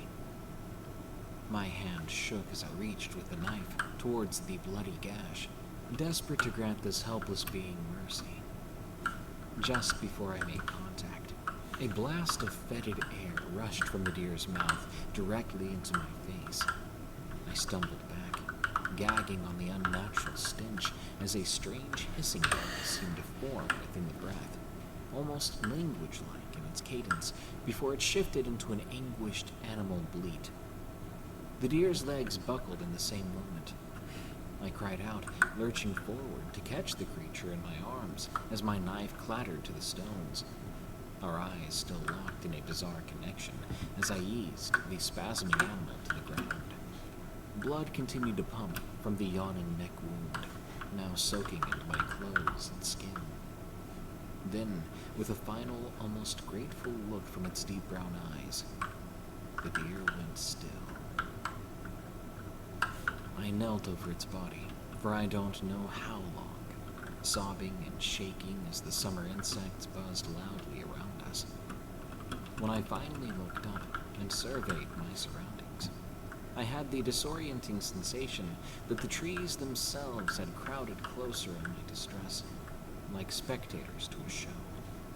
I knew in my bones more dark things lurked behind the silent trunks of those trees. I still wasn't prepared for the next discovery that would confirm that nothing in these woods was as it seemed. I'm not proud to admit it, But after witnessing the deer's agonizing last moments, I scrambled back over the screen in blind panic, without even cleaning the bloody tackle off my arms. I also left my knife and flashlight, abandoned again, on the far bank in my hysteria to get away.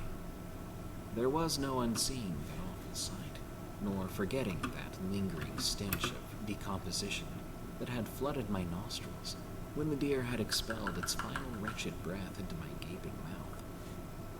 Stumbling through the dim woods, I swatted madly at swarming insects, attracted to the bloodstains on my skin and clothes. I couldn't escape the feeling that I was not alone out here, because whoever, or whatever, had done that to the deer and had snuck into my campsite at night was still out there. By the time I reached my little camp, it was already mid-morning. I knew I had to leave, though, gathering whatever gear I could, leaving whatever I couldn't behind. As I hastily shoved a few possessions into my backpack with quaking mud-caked hands, a flock of crows burst from the treetops suddenly, cawing in loud agitation before going silent. The creatures seemed to hover motionless above my campsite, their dark outlines stark against the overcast sky. I forced myself to move faster, despite the frozen panic roaring in my ears. Before long, I was clambering into the driver's seat of my old sedan when I heard it. The sing-song voice of a little girl, calling out right behind my vehicle. "Wait, mister. We found your toy. Don't you want it?" Every nerve ending ignited at once in my system as I whirled around to confront whoever had come into my camp. But when I turned back, I was met with only forest. No matter how long I looked and stared at each tree and thicket, I appeared to be alone. After a moment, though, I spotted something lying on the edge of the dirt road that was not there a few seconds earlier. A child's tea set, made of weathered plastic and missing a few pieces. It was deliberately placed behind my rear tire. Across the tiny cups and soiled saucers, a huge, offensively bright fishing lure had been draped like a special gift. My lure, again, returned straight from the gory neck wound of the fallen deer. I did not stop to investigate. I simply gunned the engine as a girlish laughter began to erupt all around, interlaced with the crow's warning cries. Even flooring the gas pedal, my car seemed to crawl through the thick woods for agonizing minutes before finally breaking past the last clutching tree branches onto a paved road. I peeled out so fast, the tires squeaked for nearly a mile. When the bright, welcoming glow of distant civilization first crested into view after several miles, I cried like a little boy. Ever since then, I have not been back, though I do still have the occasional nightmare. Dreams of ghostly little girls in the woods, and dead or dying deer. Just keep this in mind if you're ever out in the Georgia woods. There's something out there. Those forests are very haunted. Billy,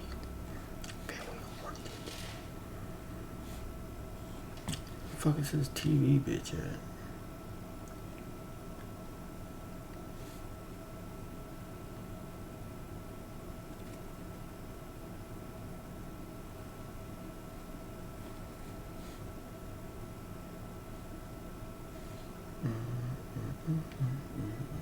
Oh, that was the end of it.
crushed in pieces.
You have returned home.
Really don't want to.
The fuck do I get another one?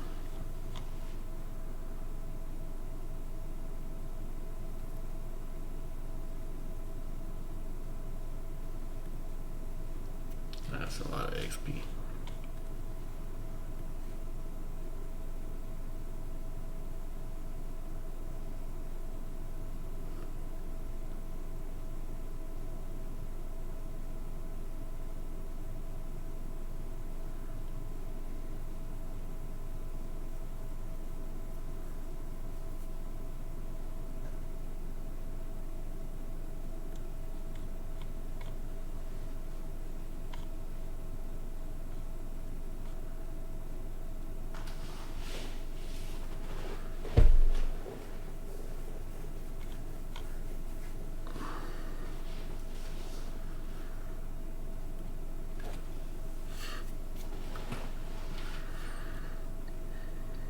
Play deviant. From sand to silence.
Fuck out of here.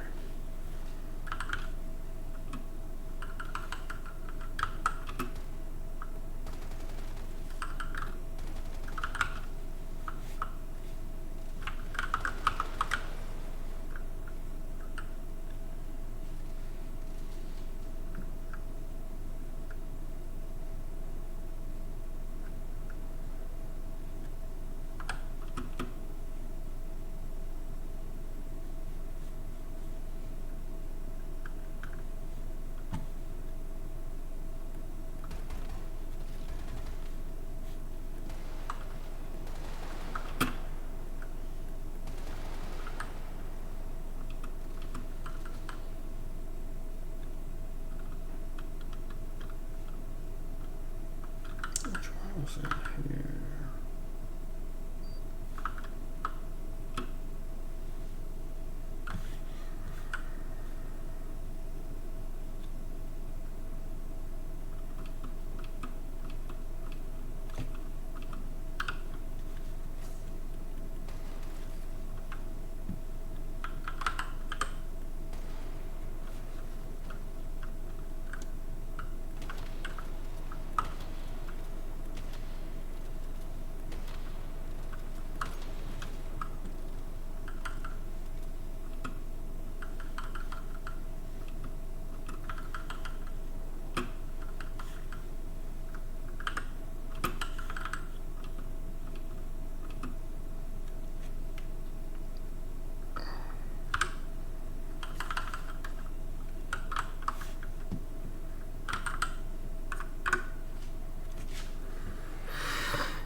take that hit.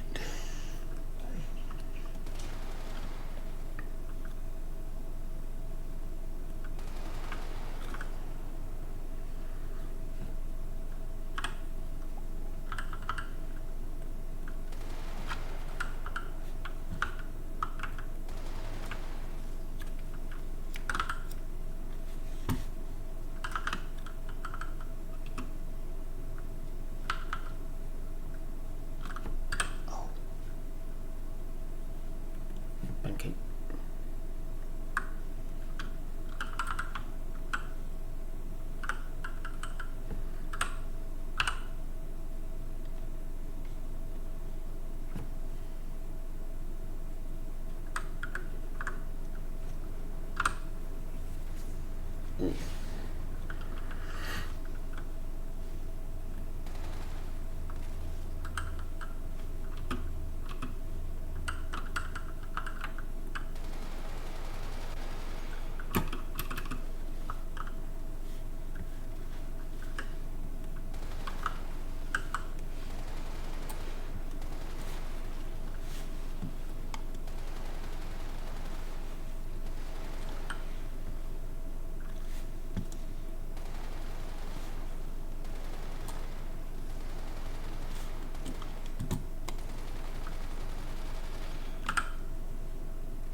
Don't do it to me. Don't do it to me, son of a bitch.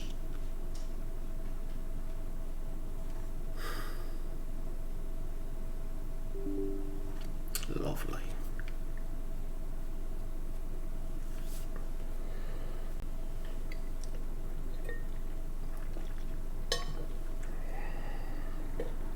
I'll call it a night. And call it a morning. Shit. I'm going for 6-7 hours. Shall see y'all tomorrow. Later. Leave a follow. 6 hours 34 minutes. Yeah. Peace out, people.